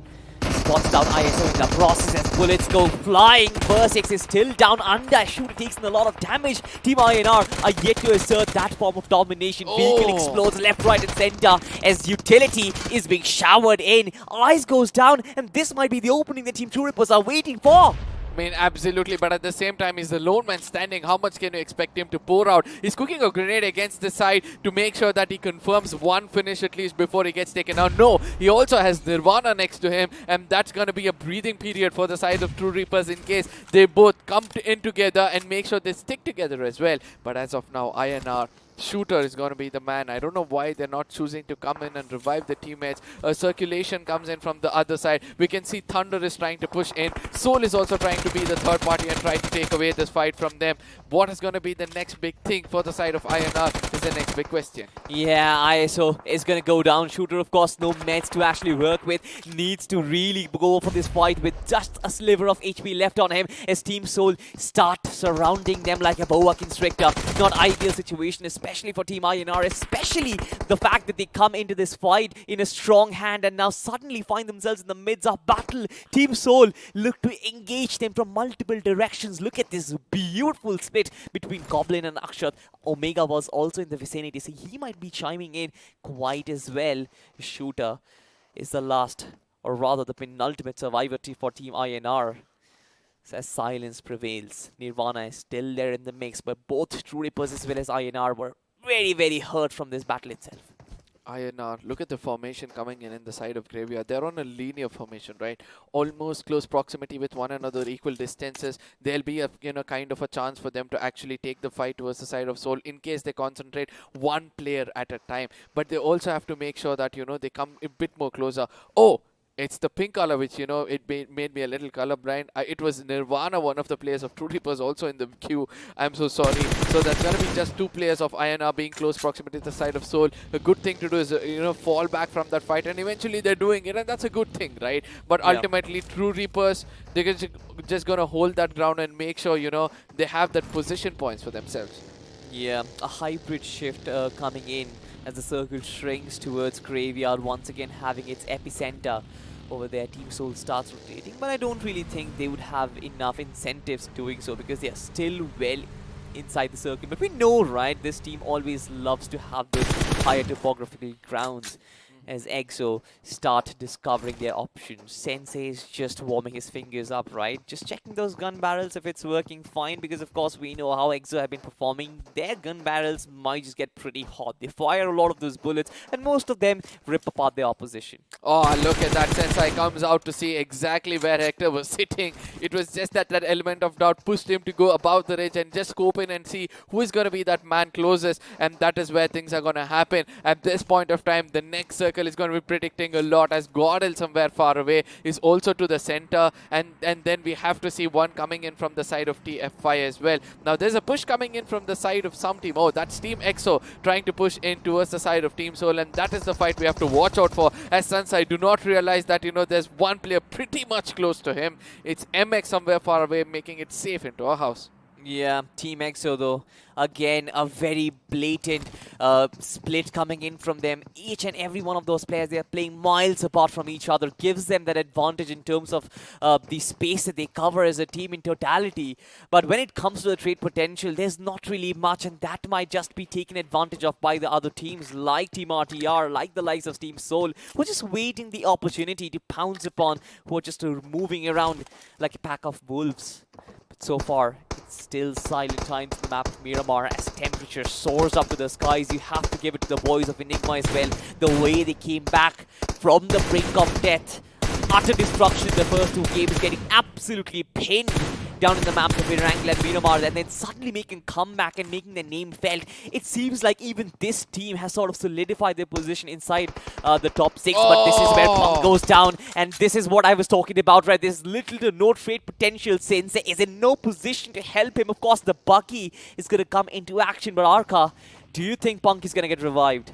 It's going to be hard until Team Soul wants to fall back and make sure they're going to regroup and prioritize the zone first. I think there's an opportunity for Punk. And Sensei, he fell back to the right corner first, First, let me get into cover and then revive a teammate. And that is how you'll have to, think about going in for any kind of revival. Goblin on the other side wants to come in a bit more closer, where it's going to be shot at. And we have to see whether EXO is going to give the right kind of cover. We can see that Immortal is also holding a position at this point of time. And also another player somewhere far away is also holding, probably that's a Sensei. And yeah, it's just Sensei. Sensei and Immortal. I'm so sorry. So eventually, this is the moment where Team Soul is just going to wait it out for the person to bleed off and then get that finish for themselves. Oh my lord, Avi on the finish feed actually finds Jonathan with a vehicle explosion. We'll talk about it later on, but Goblin though takes in a chunk of damage as his HP is down to a sliver. But of course Team EXO, they're gonna walk out of this fight itself. Sensei disengages, still invites a lot of shots towards himself. Punk, there's no way this man can survive. Is Team Soul, they completely uproot Team EXO off their compound and take it for themselves. Absolutely. Now, Punk is going to be that one finish which Soul was looking out for. And now they're going to take that rotation immediately into the circle, not bother much about it.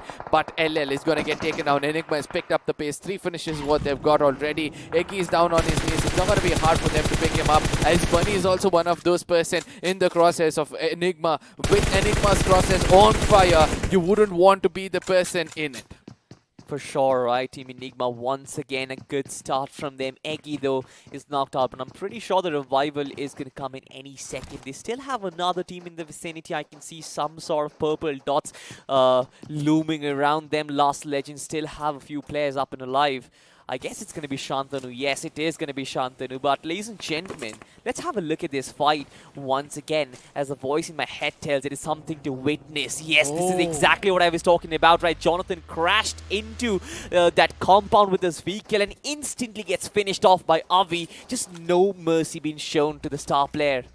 I mean, that's what happens, right? In this moment of the game, in this heat, it's going to be really hard for you. As at this point of time, Entity knows the location of Soul. As Soul is taking another fight altogether against the other 2 players of Entity. As a push is going to be coming in from the northern side where they're going to be striking. Noob takes a player down. Dark Lord is also going in for retaliation. At this point of time, Noob is going to be losing himself completely. But a well-good grenade from the side of Dark can actually give the opening. It's going to be Hector who might hit the ground as well. Oh, look at that HP. With just a little bit of HP, Hector is going to be surviving, as it's going to be Omega and Akshat who's trying to cook up a grenade towards the side of Dark, which might connect a little bit but not going to affect them much. Goblin again goes down on his knees. It's important for Entity to actually capitalize on this. Omega also gets taken down. Akshat coming into the horizon, but ultimately Akshat is going to be the man with the final half. Ultimately 6 finishes what they raked up.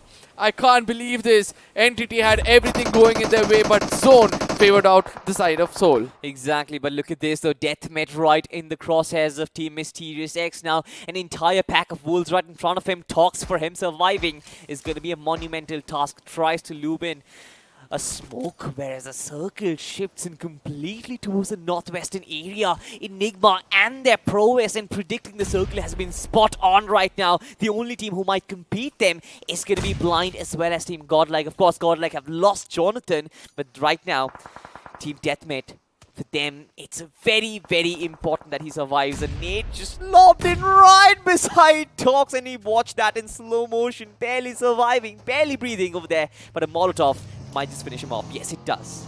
Absolutely. Mysterious X have also picked up the pace. You know, they've eliminated the side of Deathmate with just 1 finish. We do understand it's just 1, but you know, they're trying to push in towards the circle where Gordel is just holding it out. Now the demigods, are they strong enough to take them down and try to make a statement over here? They're just looking up to the northern side of the map, or probably the high grounds in front of them, to make sure that there's nobody who's trying to take them out. Neo does understand that there's a vehicle nearby. He's going to be concentrating towards that. Thunder on the other side. He's going to be striking so hard and making sure it takes down 3 players at this point of time, and eliminating them completely is going to be the side of Soul picking it up. A blessing in disguise for sure for the side of Mysterious X, but that's not going to be the case. They're going to be like, you know what, I'm a blessing for them, but I'm not going to be a blessing for you. Team Soul once again having the vantage point and making use of it. Nobody does it better than them, right? Every single time they have the topography at its mercy. Look at this, the Goblin cooking up the nade. This time the next victim is going to be Team TF5 as the nade connects. Reaper God taking a chunk of damage. Of course, not being the Grim Reaper at this time as Akshat pushes up. Sharon completely caught with his pants down and no mercy being shown. Team TF5 are being broken down and their back certainly hurts right now. Team Soul hitting every single corner with 11 finishes as this team is going on a rampage. Now the fans were thinking otherwise about Team Soul, and all those haters who were thinking otherwise of Team Soul is now going to be tucking their tails and trying to get away, as the fans are going to be cheering for them. The last man standing. This is going to be the third or the fourth squad which they're going to be eliminating overall, and that's going to be a jump shot coming in from the side of Goblin. Look at him being persistent in getting that finish, and ultimately he's going to be gifted that as well. TFI also gets eliminated in the hands of Team Soul with 12 finishes coming in. A statement for sure for them. It's going to be much more easier for them to come in inside the circle and rake up more for themselves, but as of now they're going to be happy with the position they're holding. They certainly will be. Retribution RTR versus Revenant is what we have right now, with Erangel cooking up that nade, the Molotov in his hands itself. Coops though just waiting to crawl next to the stone ridge. He's got the buggy as cover for himself right now. I'm not really sure how many players Revenant has. They only have a 2-man side versus a 4-man push coming in from Revenant. It's going to be very, very difficult as Team Retribution RPR, they just sweep the floor with Revenant, and another disappointing exit for these lads as they still are vying for contention. I'm not really sure if they've done enough to qualify to the BMPS.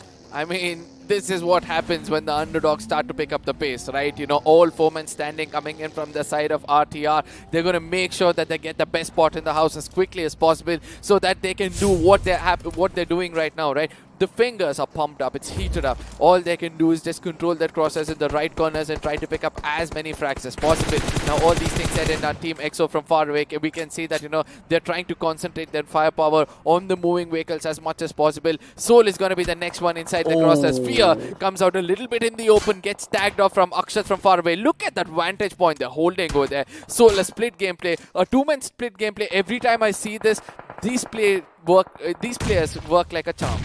It certainly does, right, but it also splits up their offense, and this time Omega and Hector, though, they are in the middle of some sort of mixes. Clutch God as well as Z got engagement and welcome them with every single one of their nades that they had. Fierce, though, very close to Team Soul right now. Godlike also in the open is a 3 Titans in a triple threat. This trifecta of teams, of course, they are just battling it out for survival at this point, or rather domination, as both these teams, of course, EXO will be the first one to fall. Omega just brilliant in those 1v1.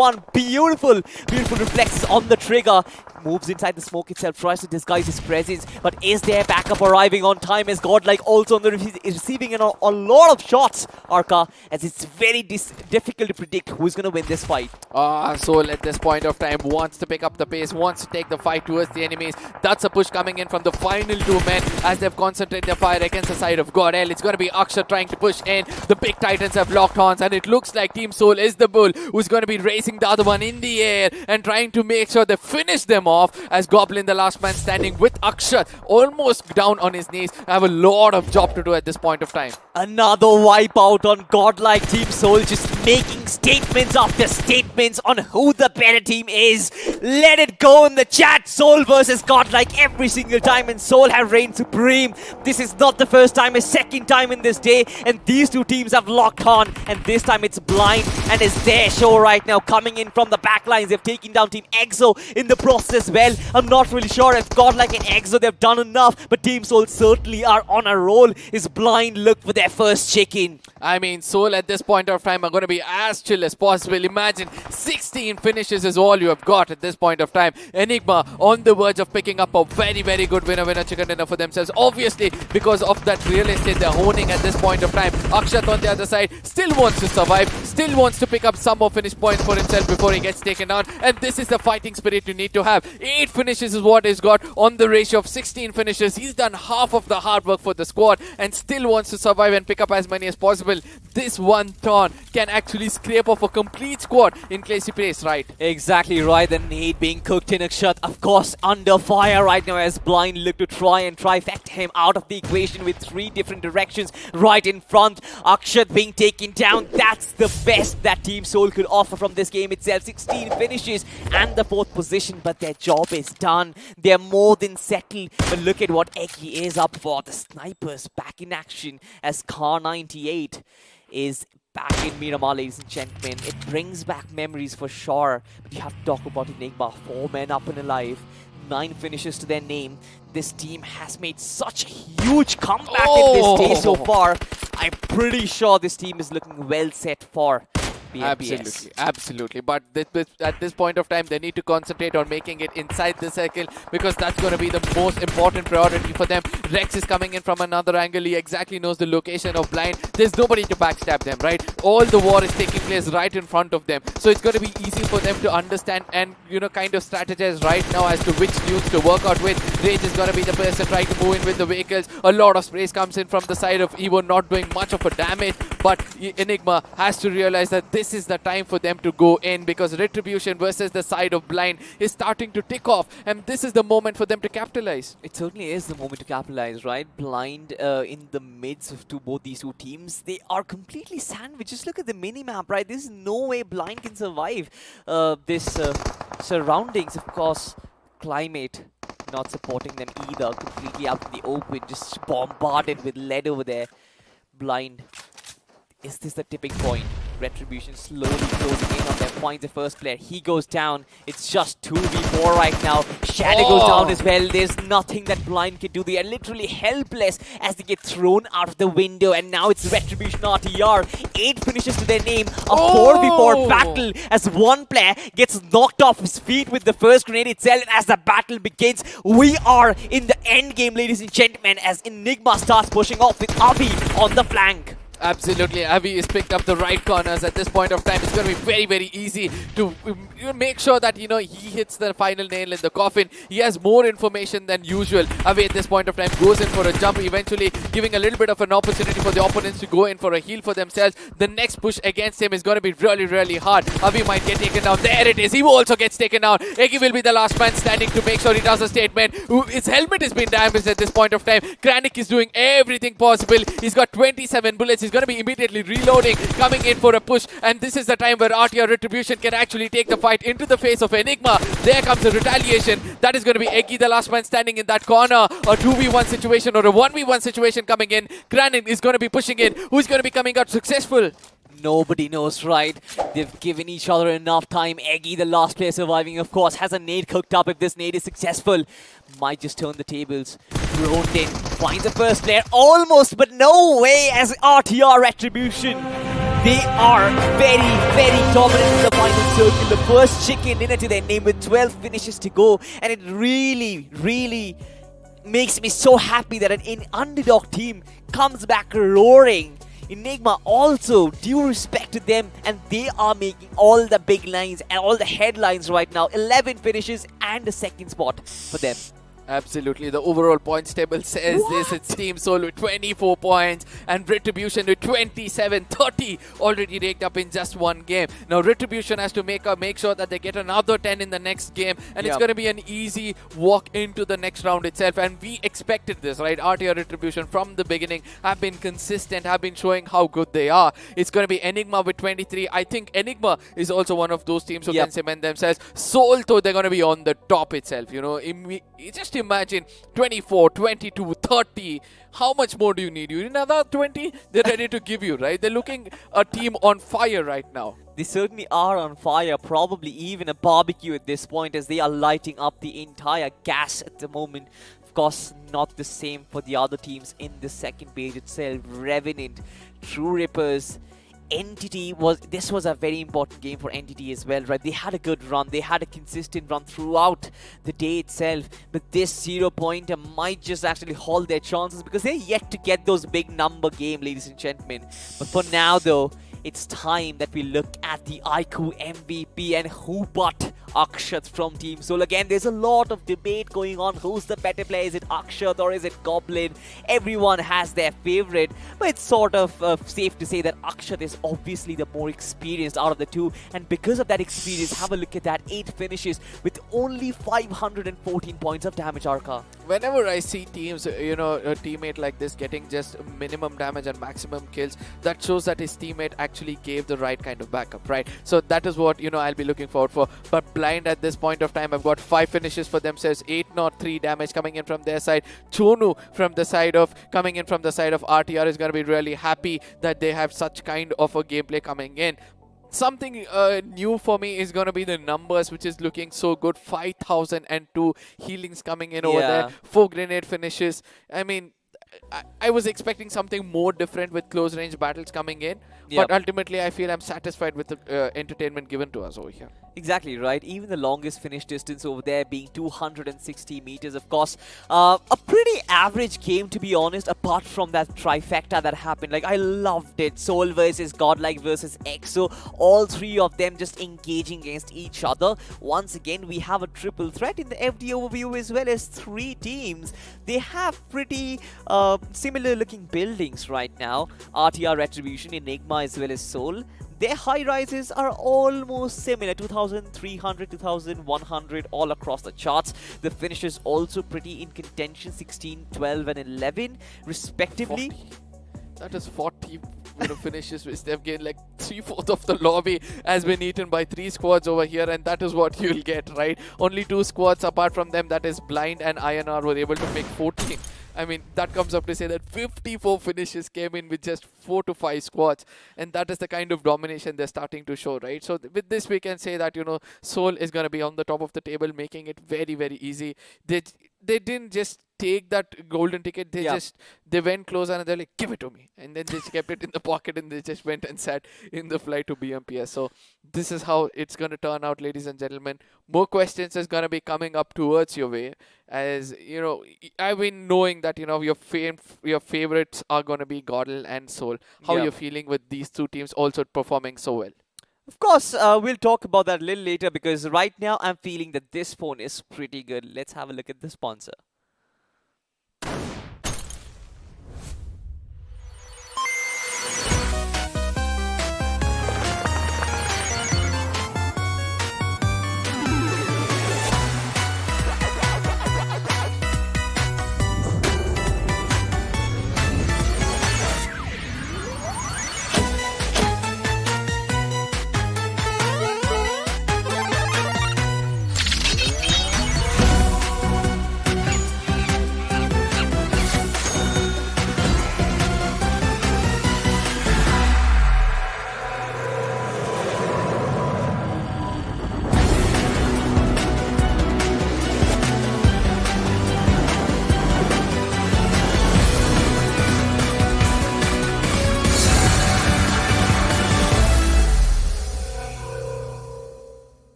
iQOO.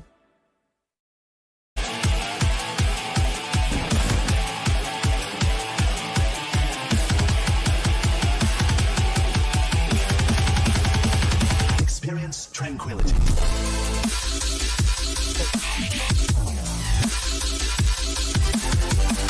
Yeah, Heroes is insane. Wow, report. They are so good.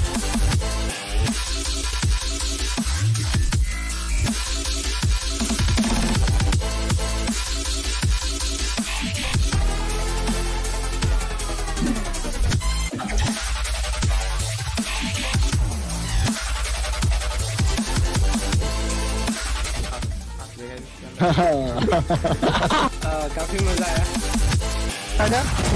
ऐसे भी ready हो जाओ।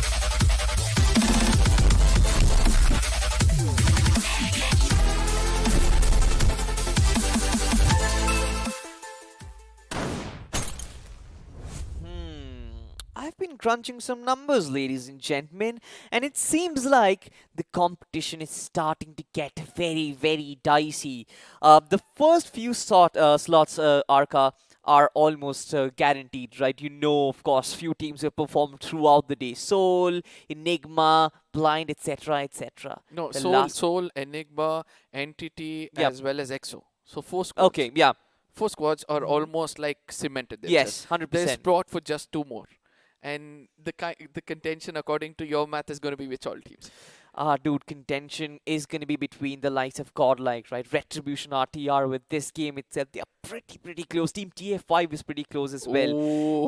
With 3-4 teams. Even Enigma, for that matter, right? They had almost 20 odd points from this game itself. So all of these masala is just going to make this final game even more spicier as we move on to the highlights, ladies and gentlemen. And I just can't hold back my horses, because at this point, honestly, I'm wetting my pants right now. Which team is going to qualify, Arka? Absolutely. Let's look at the highlights and try to understand, what is actually going in the minds of those 3 to 4 teams who are in the point of contention. And one is going to be the side of TFI. You can see that, they're not playing that same kind of gameplay where they showed that maturity, that consistency, or what do you like to say? That and let's keep it to the calm mind. They're not being the calm as a cucumber, due to which they're actually paying the price. But on the other side, Team Soul, look at that, man. I mean, the confidence they've proved up so far.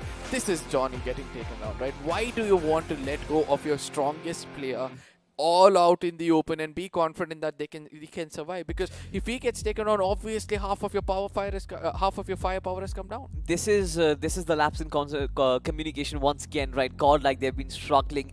It's no alien to the fact that Godlike, they had the first 2 games well under their contention, well under their belt, but after that their performances have plummeted way too much, because of which right now they are feeling the pressure, which again is causing all these laps in concentration every single time. We saw Deathmate being taken down, but of course Deathmate is not really in the contention for the top 6 anyway. Of course, Team INR, they've had their good moments. I would really want to know if INR is inside the top 10 or the top 8.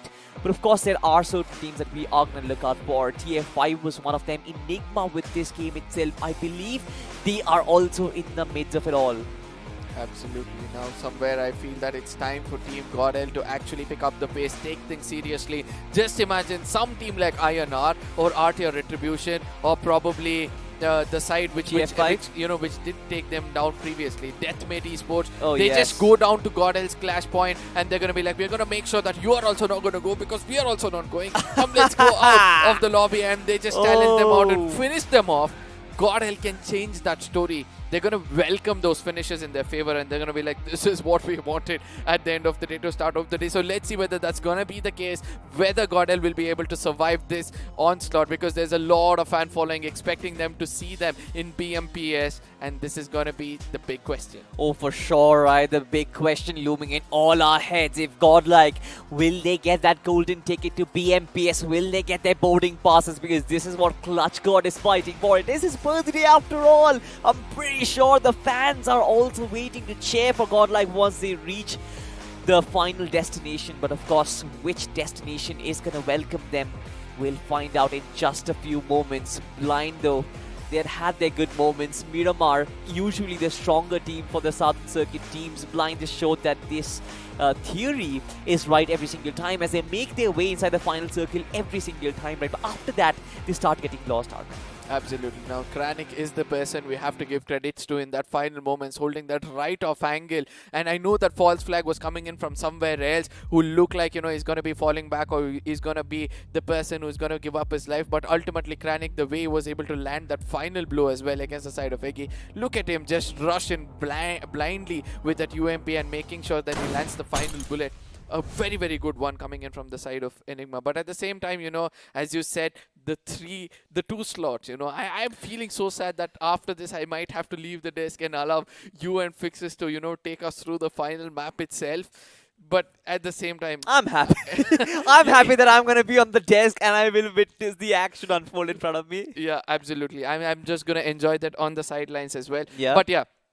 Let's talk about the chances of other teams, right? In case there is some teams which is going to be coming up. I believe that I'll allow Fixes also to do that with you. I'm just going to have a smile for the day, ladies and gentlemen, as we're going to be stepping into the match of the next game. The most crucial game for the teams in the middle bracket. For sure, right? Arka put it perfectly. The most crucial game of the evening, ladies and gentlemen, as we hold our horses and prepare ourselves for the ultimate extravaganza. Is Team Godlike gonna qualify, or are we gonna see some underdog teams seeing it through? Retribution, RTR, Team TF5 in the mix of things. And Fixes is gonna join me on the desk right now, and I'm gonna throw it back to you immediately, my man. What is your heart saying right now? Listen to your heart. Just hold on to it and listen to the heartbeats. If I could have my microphone on my heart, it could be, the beats are going to be out there. But of course, mixed feelings again. for Team Godlike. They're somewhere around that 6th position, I believe. And now, I've been doing all those mathematics. Now, Retribution RTR, courtesy to that one chicken dinner. Now, they're just somewhere around 3 points behind of where they are right now. And not just that, if anyone out of Mysterious X, True Rippers, or Blind managed to pull off a chicken dinner in the final game and the Godlike gets eliminated early on, that could be the end of road for Team Godlike. Oh, for sure, right? I'm pretty sure they would not want that. But you guys might want to have a look at this device. The iQOO Neo 6 is our friend from iQOO. They have a small word for you guys.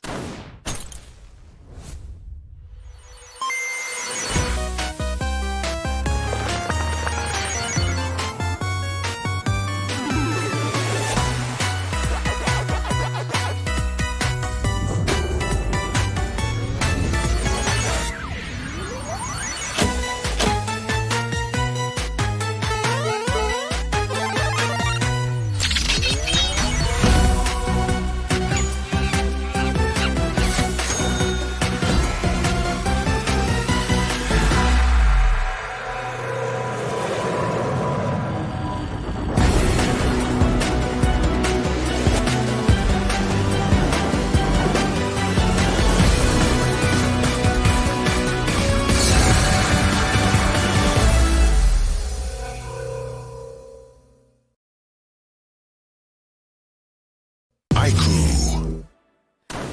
Oh my god, I must tell you, this device is amazing. But you know what? Every single guy in this studio right now is turning into a mathematician right now, turning into Archimedes and trying to crunch those numbers because this is a proper headache. By the looks of it, I must tell you, in one short sentence, if Godlike gets eliminated early, any of the underdog who gets his chicken dinner, if they do so, qualify. Yes, and we've got a lot of teams in the mix for that, of course. But before that, of course, it's an Amazon special, the iQOO Neo 6. You've got a chance to win prizes worth 2 lakh rupees. But right now, teams have their attention on that golden ticket. Now, we're crunching numbers, right? Yep. You've got Team Blind in the mix. You've got Team RTR Retribution in the mix. We've got True Rippers, as a matter of fact, even Autobots.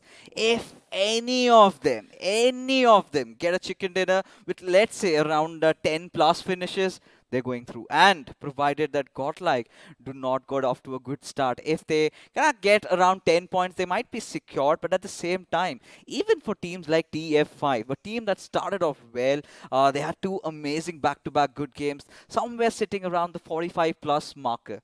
Yeah. But if they do not also perform, so they might also face the brunt and might face the axe of getting eliminated. It's going to be a brawl fest, Salty. Honestly speaking, you probably can't have a look at these hairs right now, but every single one is standing up on their feet because this is it, ladies and gentlemen. The final map of Erangel, which is going to decide the fate of so many players out there.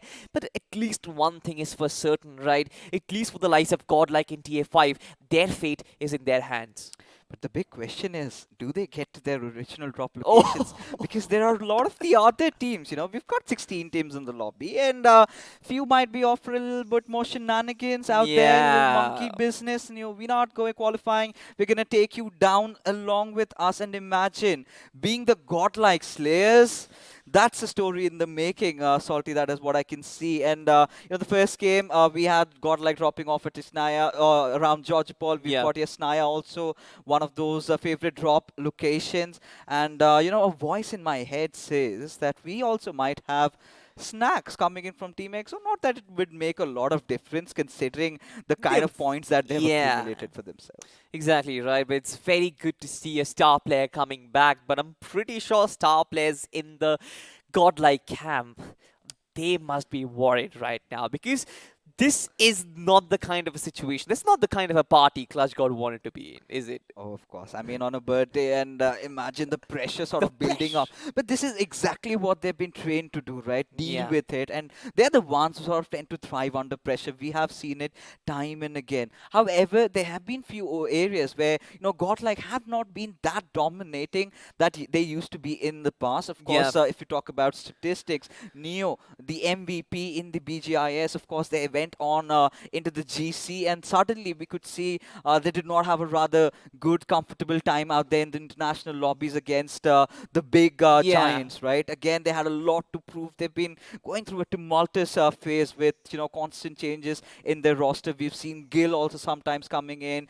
Their playing for had not been consistent, but all of it is not going to matter if Godlike does not see this through. But at this point, all the fans, all the Godlike fans will be having their prayer mode on, because one last game is going to decide the fate. But, leaving Godlike aside, imagine TF5, right? The kind of a journey that they had the first two games going exactly the way they wanted, and suddenly, getting caught off guard, getting pincered down, getting sandwiched between those teams. And this time also, right, they were looking towards taking that a little higher ground in Miramar, eventually just got bolstered down. And this is where they need to understand they need to collect in at least 4 or 5 points to maybe also dream of getting that golden ticket.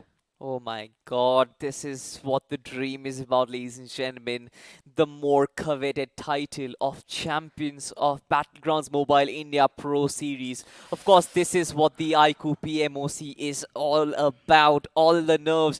I told you, the hype is real.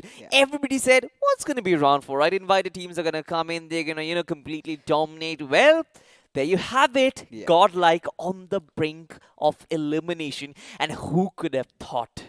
Who could have thought, right? Especially coming into the day, the kind of a start they had, racking so many finishes to their name, top 3 position. We were sort of hoping to get to see more of that Soul and Godlike fight happening, which eventually happened in Miramar, and Soul still looked to be steamrolling over them. It kind of felt like they were, effortlessly just wiping them down. Just bulldozed. Exactly. And this is where, Godlike need to wake up to their senses, right? Of course, they've had their time, they've had their phase, they went off to start off with a bang, and then somewhere down the line, going on for those early finishes, getting engaged in all those early fights, trying to stay around those edges of the circle where majority of the teams are prying for the center. That's somewhere down the line hurting them. It certainly is hurting them, right? And the entirety of the pressure, multitude of fans watching it from their home.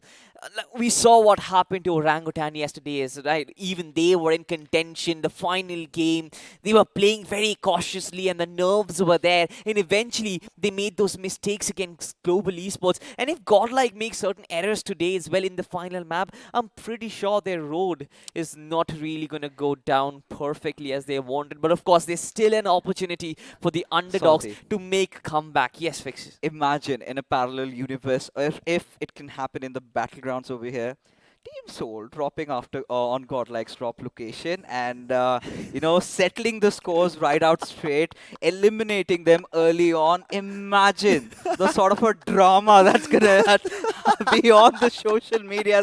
I mean, at this point we can start wondering about something like that happening, right? About the possibilities of it, because again, Team Soul, especially after that 16 finishes haul that they had, really good, amazing games. They know they've solidified. There's no single soul on this planet that can take away their ticket that they've earned. And this is where they have that little freedom, right? This is where, they can go after a lot of teams at that manner. Of course, even as the likes of Revenant, another invited team, one of those teams that we were really hoping to find ourselves in the mix for the top 6. Certainly no matter, even if they get a chicken dinner, they're not entering that top 6. So they can be off to be some, funny business, but fingers crossed.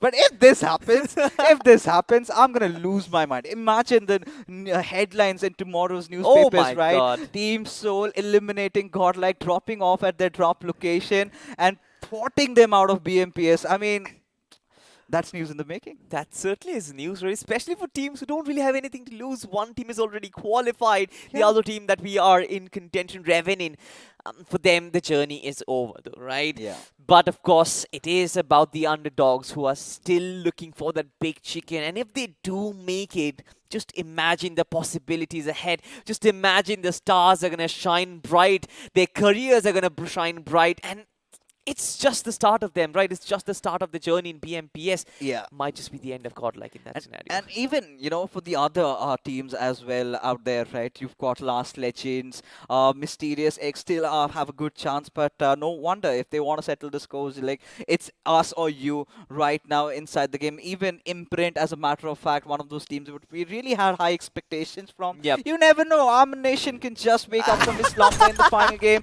and get off to a few clutches as finally the last hurrah for a lot of those teams that have grinded their way so far. The journey for all these teams, Salty over here, could come down to it, and well, anything could possibly happen. Anything can go on in this final game of Erangel. The calculations over here. I mean, I'm starting to, get a little nervy because it's never been this close.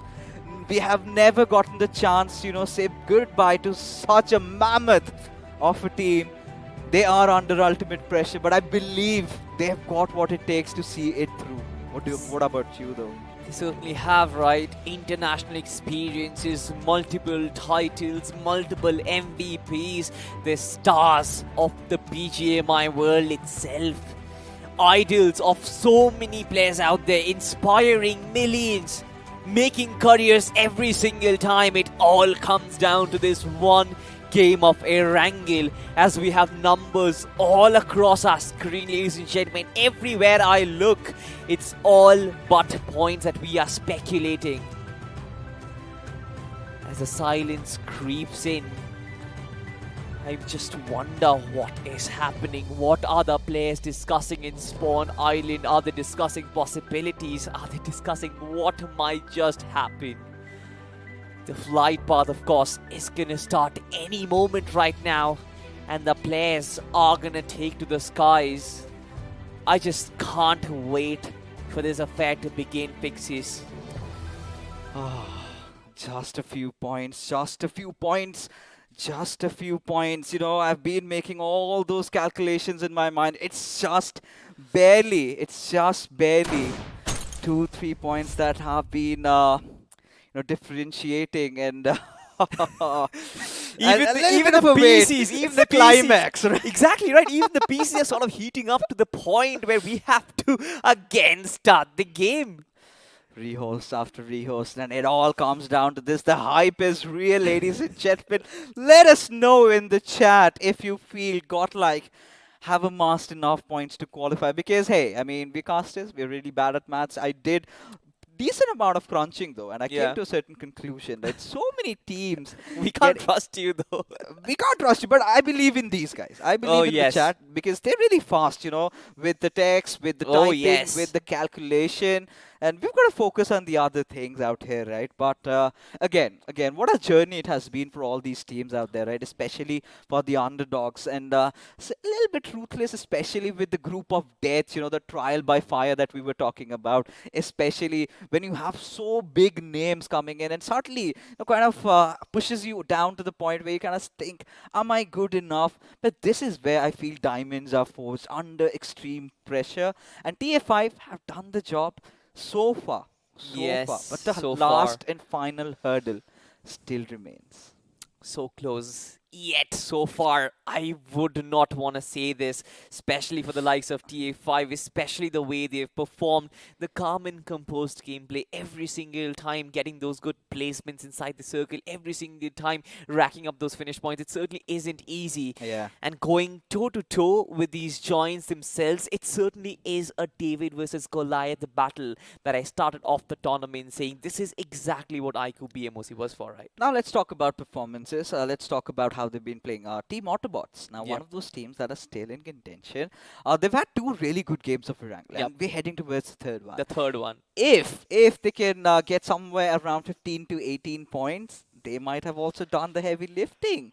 And of course, they're going to be aiming for that chicken dinner. And we know, if you remember, in round number 2, this was one of those teams that had 65 finishes in just 5 games. right? You can understand how intense it can get. If suddenly they wake up and they're like, we're just gonna go boom, boom, bam, and then suddenly, all over, teams just going left, right, down, below.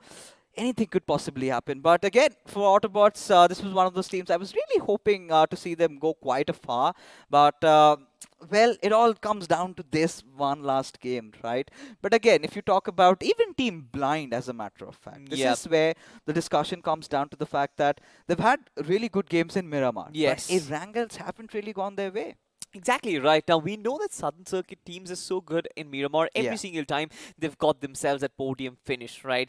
The first one, third position. The second one, third position. They looked shaky for sure. They didn't really rack up those finishes to actually make it that dominating, just like EXO did in those 2 chicken dinners that they got. It's still fine right there. That sort of makes them still under contention for the final game itself. And if they really come out of their shackles, if they decide, boys and girls, let's just go for it.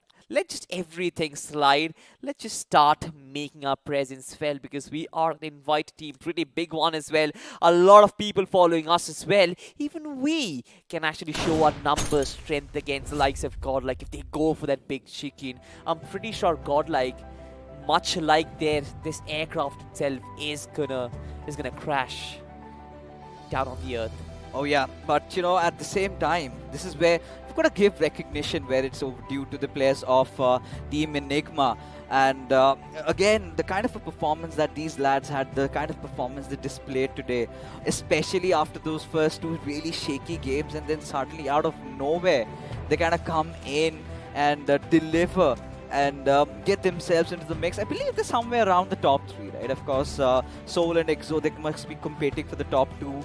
And then we've got Enigma. Entity had also been quite consistent today. But for now, anything is possible, Salty. Anything is possible. The final game, it's the atmosphere getting heated up. Sweat dripping from the faces of the players. You can all see in the POV camera. But anything could be possible. But what we can be certain of is that we have one hell of a game. We certainly have, right?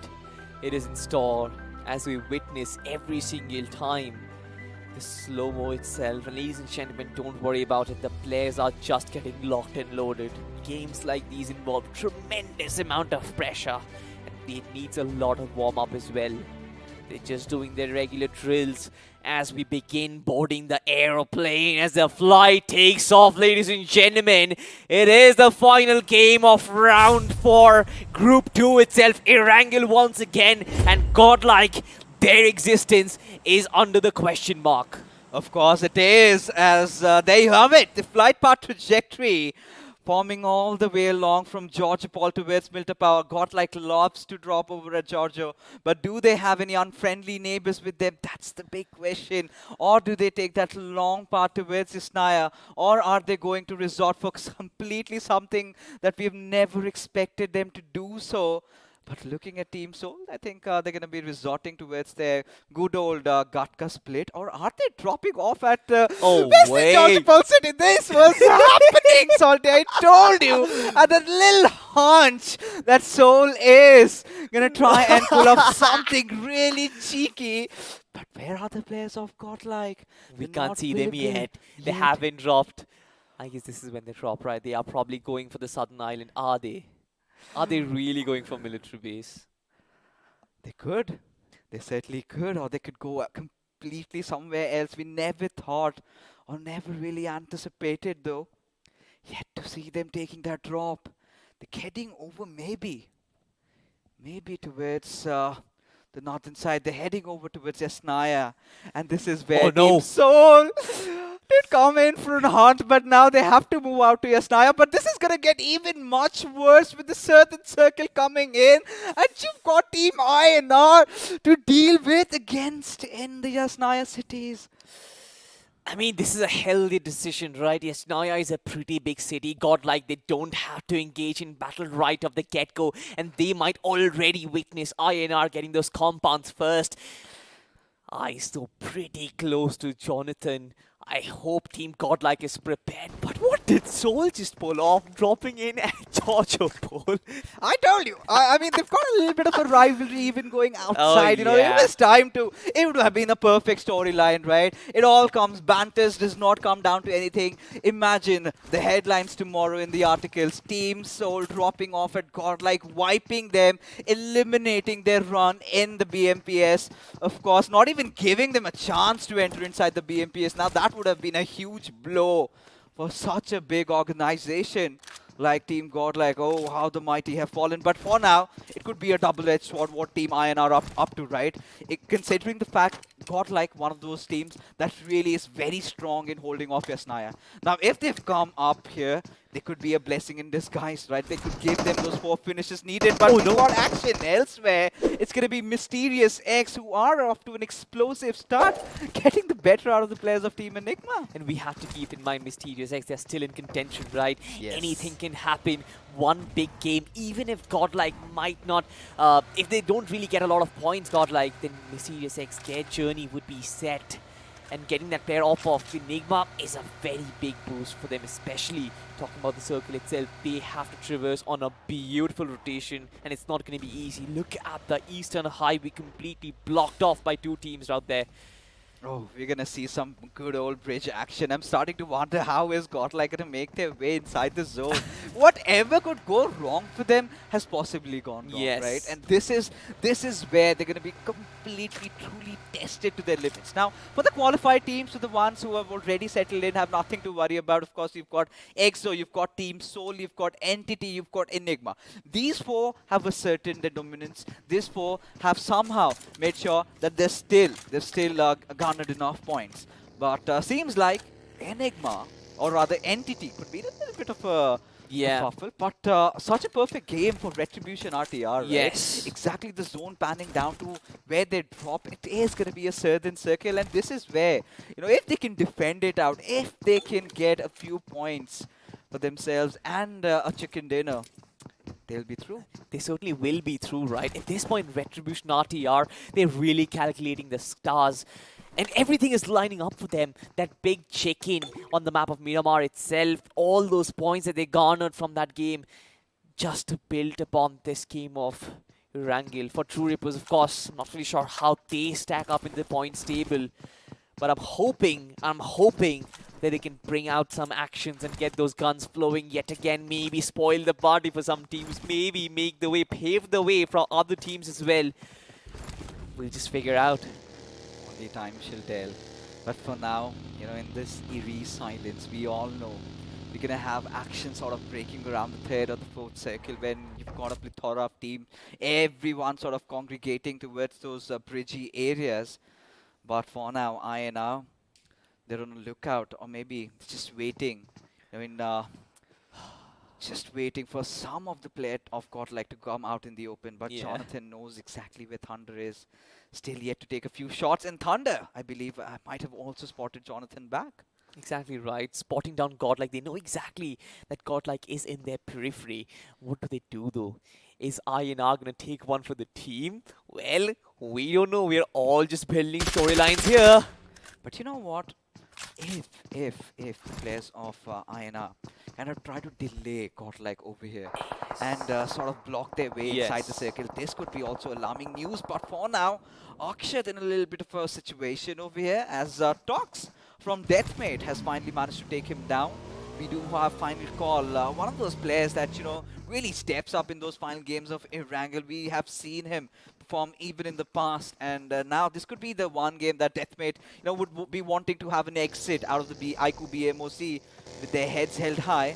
But they're not going to show any mercy to Team Soul, and hoping for a few fans and fists out there. Aksha doesn't mind it. Like, have a go at it. We don't care. We still have qualified. But for Deathmate, it's all about making a statement. It certainly is, right? And we've seen those gameplays coming in, especially in those final maps. They just go berserk, right? There's nothing to lose. They show their magical prowess as well, and every single time they go ham on the opposition. That is what they might be looking out for. But Blind and Team TA5, they were painstakingly close against each other, not really battling as a Lambo crashes and Sharon goes down. Blind Esports, though, they get the opening for themselves. They go off the mark. All right, so I mean, of course, Blind, another one of those teams that has a good chance of qualifying, and going up against EF5, it seems like they're hunting for that top 6 spot. And Blind Esports, this is the dream start that they could have wanted if they could dig in a little bit more deeper, if they could get a few more finishes out of the players of TF5, then they're also going to start succumbing down. This is where I hope, Team TF5, they really can soak in the pressure.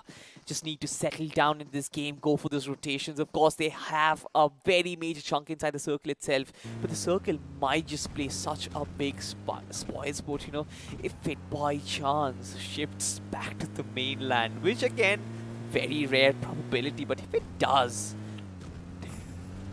You never know. I mean, from what we've been witnessing so far, there is that stark possibility, right? Yes. And if that happens, I'm going to start losing my mind. But one good thing, Godlike, they've kind of broken out of Yasnaya pretty early on. They have shown no intention. But look at Team Soul right beside them. They've figured out, it's right on their tails. And this fight might happen. Even if Team Soul goes down, they're going to make sure they take a couple of players of Godlike along with them. And that is something that Godlike cannot afford at this point. Exactly right. You remember the game of Miramar itself where Deathmate and Godlike, they went on head-to-head in the second time. Godlike did win that fight, but the damage that Deathmate did was irreparable, taking those 2 players down, and Jonathan and Z-God were just left for nothing. I guess Team Soul is just looking for that. On the map feed, even Autobots are off to a really good rotation, but look at Evo finding Neo. If he gets one of his buggies flattened out, could be bad news coming in for Godlike, but somehow they've managed to escape from that really pesky situation. Or maybe the buggy has been flattened out and they have stopped in. But are they looking to pick a fight at this point, Salty? I have no clue, but look at the circle.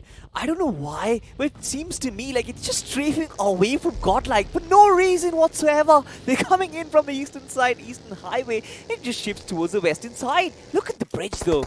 Oh, it's clustered up with so many teams. Look at EXO. Everybody sort of hell-bent in ruining Godlike chances. It's fair competition. You would, of course, not want a team like Godlike in the BMPS. Of course, one of the favorites, one of the primary contenders. If you have the chance, take a blow, and that's what they're doing. But right now, Team EXO have a target in the names of the Last Legends. Another one of those teams that hasn't really fared off pretty well today.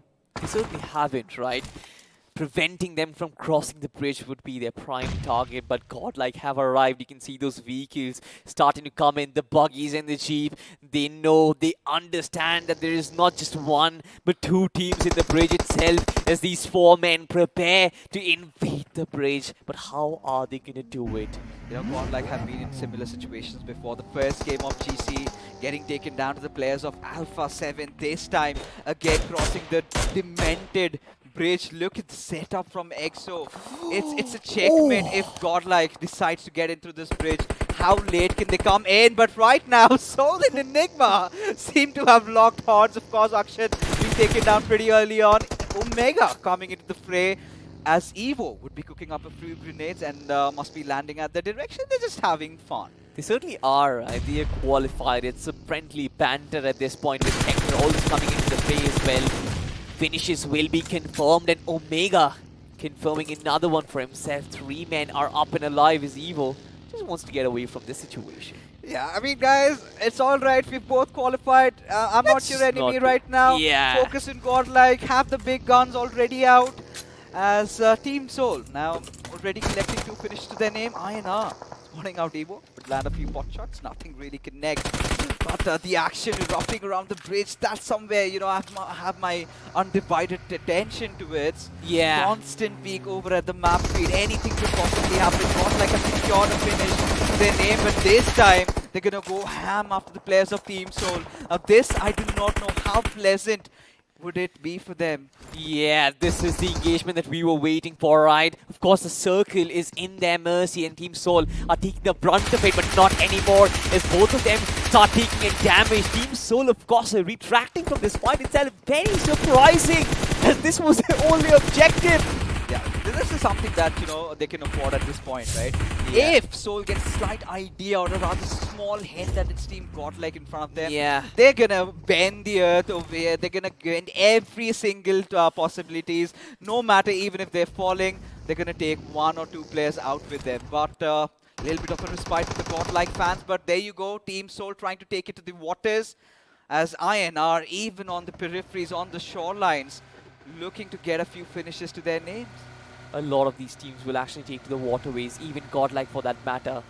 I guess the split coming in, they're still trying to move towards the bridge, but this time they're going to face Mysterious X as Shinigami and his crew. They're waiting. Jonathan picking up the nade, trying to lob in underneath the fences. Some decent amount of damage though. Spots is over there. But right now, there you go. Godlike finally getting those much needed finishes to their name. Of course, cannot work out with a lot of disappointment. Jonathan almost from the cusp of that Neo. Being the guardian angel, manages to save him out as Mysterious X gets bowed out. Now Godlike have collected 5 points to their name. A very good news for all the fans of Godlike to rejoice.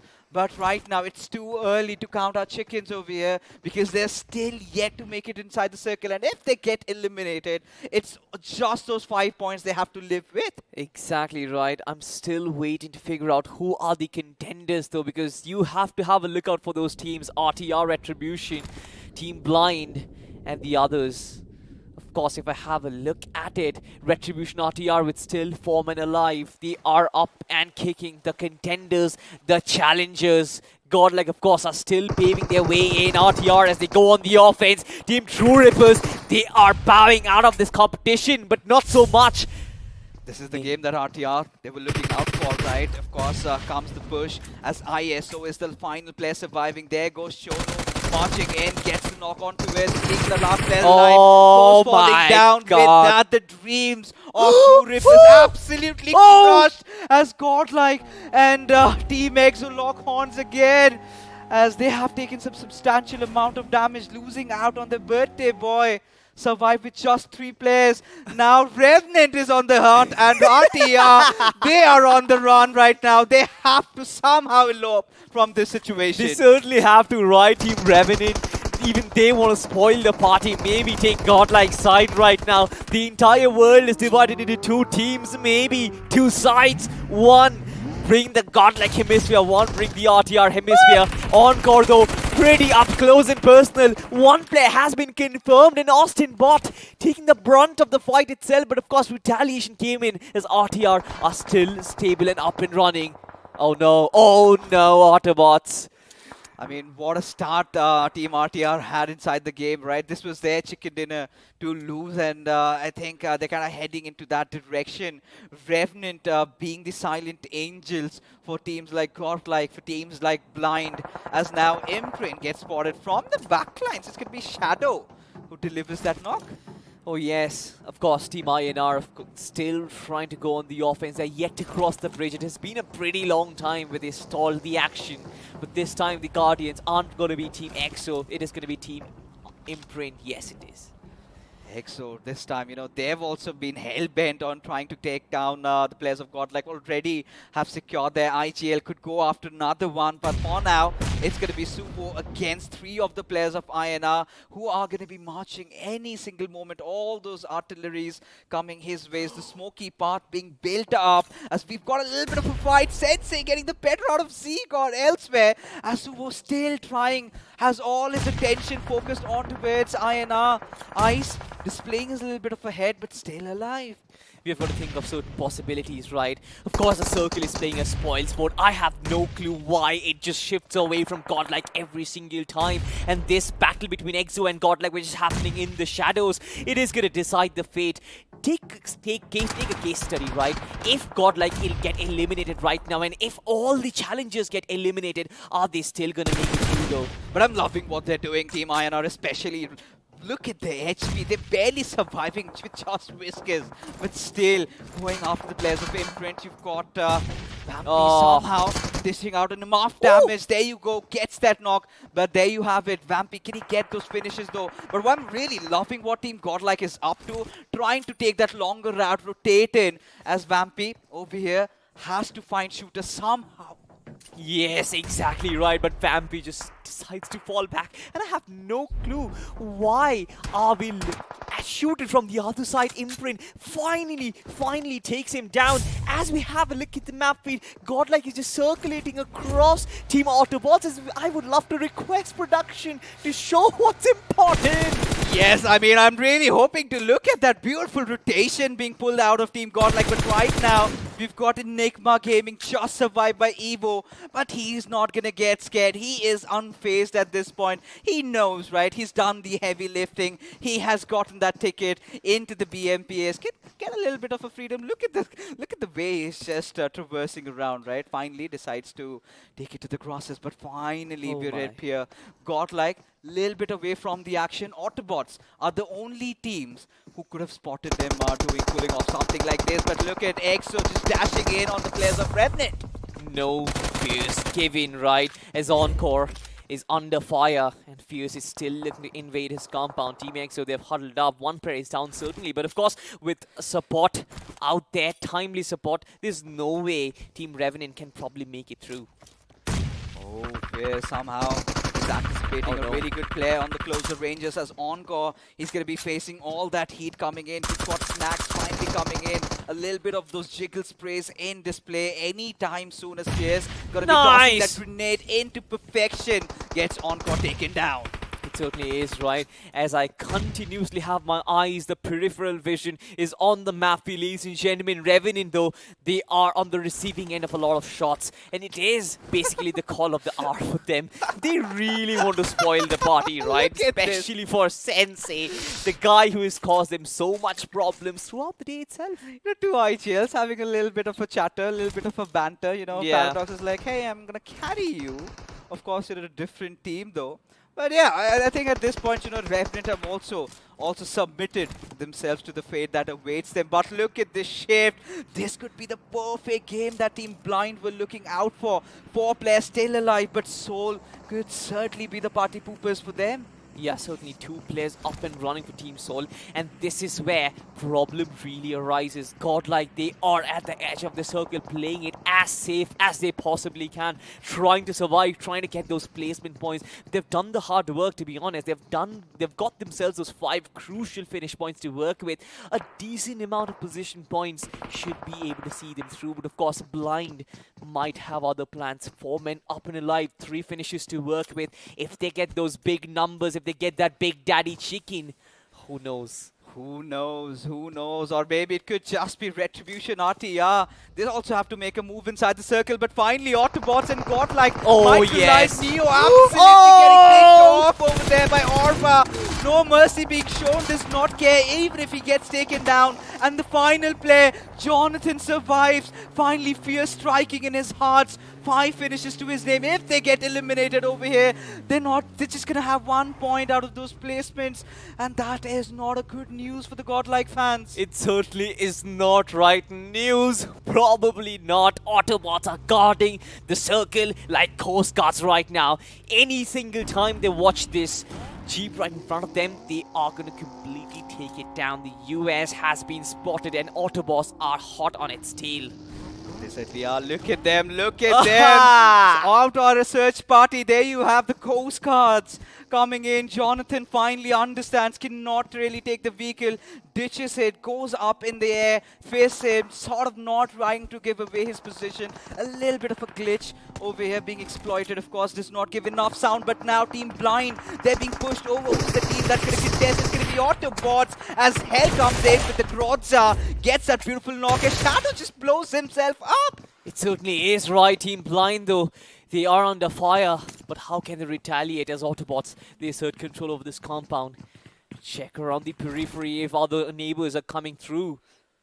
Now it's going to be RTR looking out for Jonathan. Oh, he's taken those grenades. Chonu and Craniacs. Craniacs did some amazing plays in the previous game, but Jonathan getting that 1 knock. Can he get another secured? If he can manage to do that, that would be good news. Under but he's fire. getting shots from elsewhere. I think it's Imprint. It might just be right. Craniacs is still looking to go for the revive because you can't really count out RTR. But Jonathan, the man with the golden arm, the man who really set it up for everybody in Indian esports. Everybody looks out for him. 2 players versus 1. It's a 1 versus army. And Team RTR, they destroy Team Godlike. And there goes their hopes. 5 finishes, 9 position. And it's dead. Silence amongst the fans. Very silence has taken over the lobby, ladies and gentlemen, as Team Blind now starts looking towards qualifying as entity Ramen on their compounds, as the players of Blind still defending their territory. 3 players strong, have already secured 4 finishes, but Rage needs to patch himself up and get into the midst of the fight. It certainly is right. Blind, they're looking very strong, and they have taken down Entity as they are going forward. 7 finishes and 3 men up and alive. Even Team Sol is kicking, Team Autobots is kicking, and more importantly, Team TF5 is also in the mix. They're still alive, but they need to survive for just a little bit longer. EXO, do they know that they might be digging their own graves if they do not, if they let TF5 pass by? This could be good news for them, because that would mean Godlike is eliminated out of the iQOO BMOC. But right now, Goblin in the mix of things as he gets caught out as Read for God. He's gonna ensure, gets that finish to his name, just a lonesome survivor. But this is where the other players of EXO come chiming in. They for sure do, right? EXO on the higher ground. The smoke, of course, is going to give him some sort of breathing room, but EXO is going to go right after him. Nades being cooked off, no chances being given. Team TF5 might just be eliminated in any second right now, but of course, they get some sort of placement points to work with. Oh, there you go. Fierce spotting out Reaper God. But somewhere down the line, it's going to be Tiorno who's going to take that knock. But right now, Imprint in the final games. Now, are they going to give their finishes away to the players of Autobots as Hell gets yet another beautiful knock coming in with that grenade as the one last player surviving from Imprint is going to be Arto, and he's been taken down. Autobots already 4-man strong. They have got a lot of finishes to their names.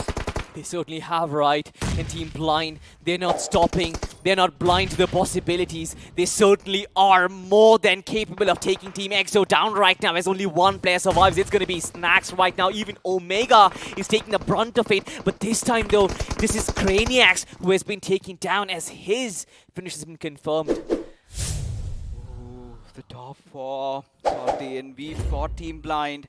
They had been looking a little shaky in the maps of Erangel, but this time they've got their eyes on the big prize in the form of that qualification to the BMPS. But look at Hell, no stopping this man as he's absolutely on fire. And with that little circle shift, it's going to favor the players of Autobots. It certainly will, right? Can they actually make use of it? Blind, though, of course, would want to get back to their full strength, their full numbers. Omega just lying in the shadows, just waiting to spot somebody in the background. But just imagine the possibilities for both Autobots as well as Blind.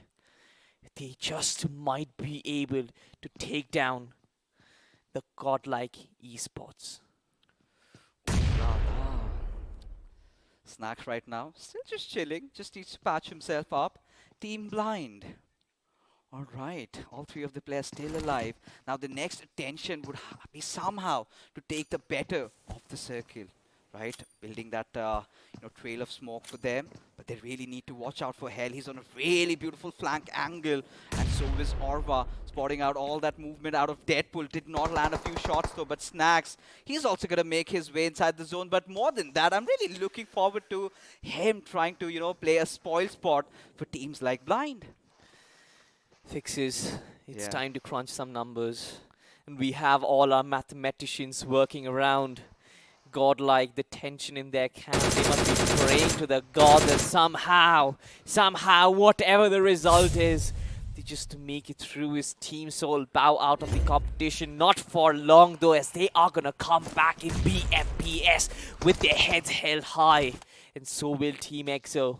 But who among the other 2 are we going to witness yet again, Fixes? Snacks goes chiming in, and there you go, getting picked off by Zaddy as Team Blind have already accumulated 8 finishes to their name. But that one player from Autobots, hell from up above, dishing all that damage, dishing hell onto us. How are they blind, but somehow Zaddy tried to provide some retaliation fire as Autobot tried to make their way inside the circle, face a little bit of resurgence from the players of Blind, the last surviving member. It's gonna be Deadpool. How long can he hold on? He's gonna burn into crisp as there you go. Autobots getting that final winner chicken dinner out of nowhere. Out of nowhere. Suddenly can start dreaming to qualify into the BMPS. Might just be, right? Might just be. But is it going to be Autobots? Is it going to be Blind? Who knows? Because we had 2 challengers and both of them with 9 finishes, 15 and 12 points respectively. Ladies and gentlemen, let's just have a look at the numbers. Let's have a look at how much these 2 teams have amassed. 24 points and 21 points respectively, as Godlike have been left reeling with just 6 points. My hands are cold. Is this it? Is this where we say goodbyes to Godlike? I guess we do. Thousands of broken hearts. Thousands? It's just an understatement. Millions of broken hearts, I must say. Every one of those yellow hearts spamming in the chat. Is it gonna get broken? But right now, apart from Godlike, Blind Esports 21 points, Autobots 24 points. Have they Retribution done RTR? Retribution RTR with 16 points. And that is where even Entity sort of had a few questions in mind. They've been consistent with just 6 points. Have they done enough, Salty? So much question going on, because one thing for sure, True Ripper, their journey has ended, right?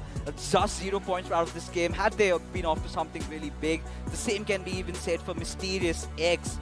But imagine so many teams just after eliminating one squad, and it had to be Team RTR out of everyone. A perfect scenario. And well, it all comes down to this, right? But eventually, you've got to pay the due to even the other big names, right? Revenant, as a matter of fact. Again, another invited team, a big name. Yeah. International log. And seems like we won't be getting to see much out of them, but we might get to see much out of him, as he is the iQOO MVP, ladies and gentlemen. Hell from Autobots, who absolutely raked hell with his Grozza. Exactly right. As we have a look at top 5 players, Chonu, this man, of course, you've got to talk about Deadpool as well as Rage from Blind Esports. These 2 teams alongside Autobots are going to be the closest contenders. I wonder even if TF5 slot has been snatched away from them as well, because some amazing games, some high pointers came in the last one. And this is basically as the summary. The numbers can't define the pressure, the anticipation and the tension in the air, as one vehicle finish, as one grenade finish is all that we have. But how many lives and how many hearts have we broken? Can we define that with stats?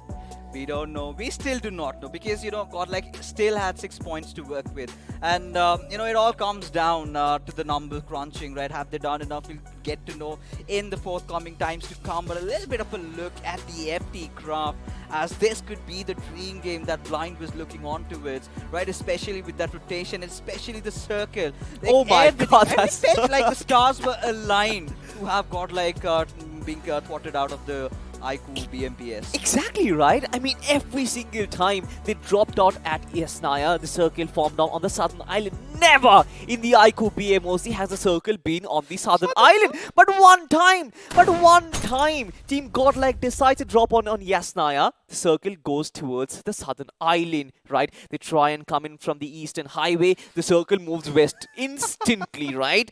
They try and come in all the way from the south of the southern island. The circle suddenly goes eastern. And to top it off, just adding all that pixie dust over there, Team Soul had to go after Team Godlike right from the very start. Had that been the case, had Godlike opted towards George Paul, which they ideally do, that could have been a whole different story. But Godlike somehow managing to get a few points out of Mysterious X there. But what a day has it been right now, and what a phone it is, as our friends from iQOO have a beautiful message to deliver for you guys.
सबको Heroes is insane power report and they are so good.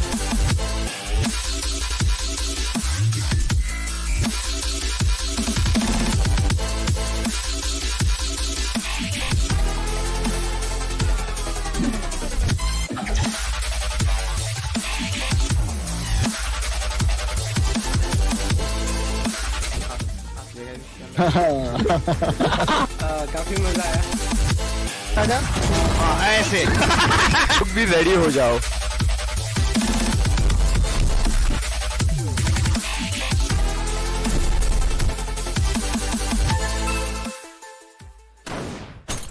What a day so far, man. What a day. From Soul dominating to Soul versus Godlike multiple times to Team EXO suddenly reclaiming the throne. Yeah. We have seen it all, Fixes. We have seen it all. But of course, I want to know from you, what is that moment that stood out for you the most? It's so difficult to kind of try and figure it out, right? There have been plethora of those moments, right? All those clutches out. But I Yep. think the most iconic would be, of course, that first game, Soul and Godlike them just wiping them out with those grenades would be the one for me. Exactly. But of course, ladies and gentlemen, if you want to see the behind the scenes of all of these players who are grinding it out, they are doing it on Loco. Also, get this beautiful, beautiful device for yourself because this is the iQOO Neo 6. And as soon as it launches with that 870 Snapdragon processor, you need it in your arsenal for those frames which you would need to stream on Loco itself. I do myself over there as well. I have a lot of following. You know, you can come and follow me, of course, if you do find the account. But of course, you can make one for yourself. But, you know, it has been such an amazing day, right? We've got teams like Autobots also just picking it up from the final games. F5, I do not know if they made the cut, but still, you know, hoping. It was such an amazing day so far. Enigma, Entity, Oh, yes. Soul, even EXO, as a matter of fact, those 4 teams that have made their way.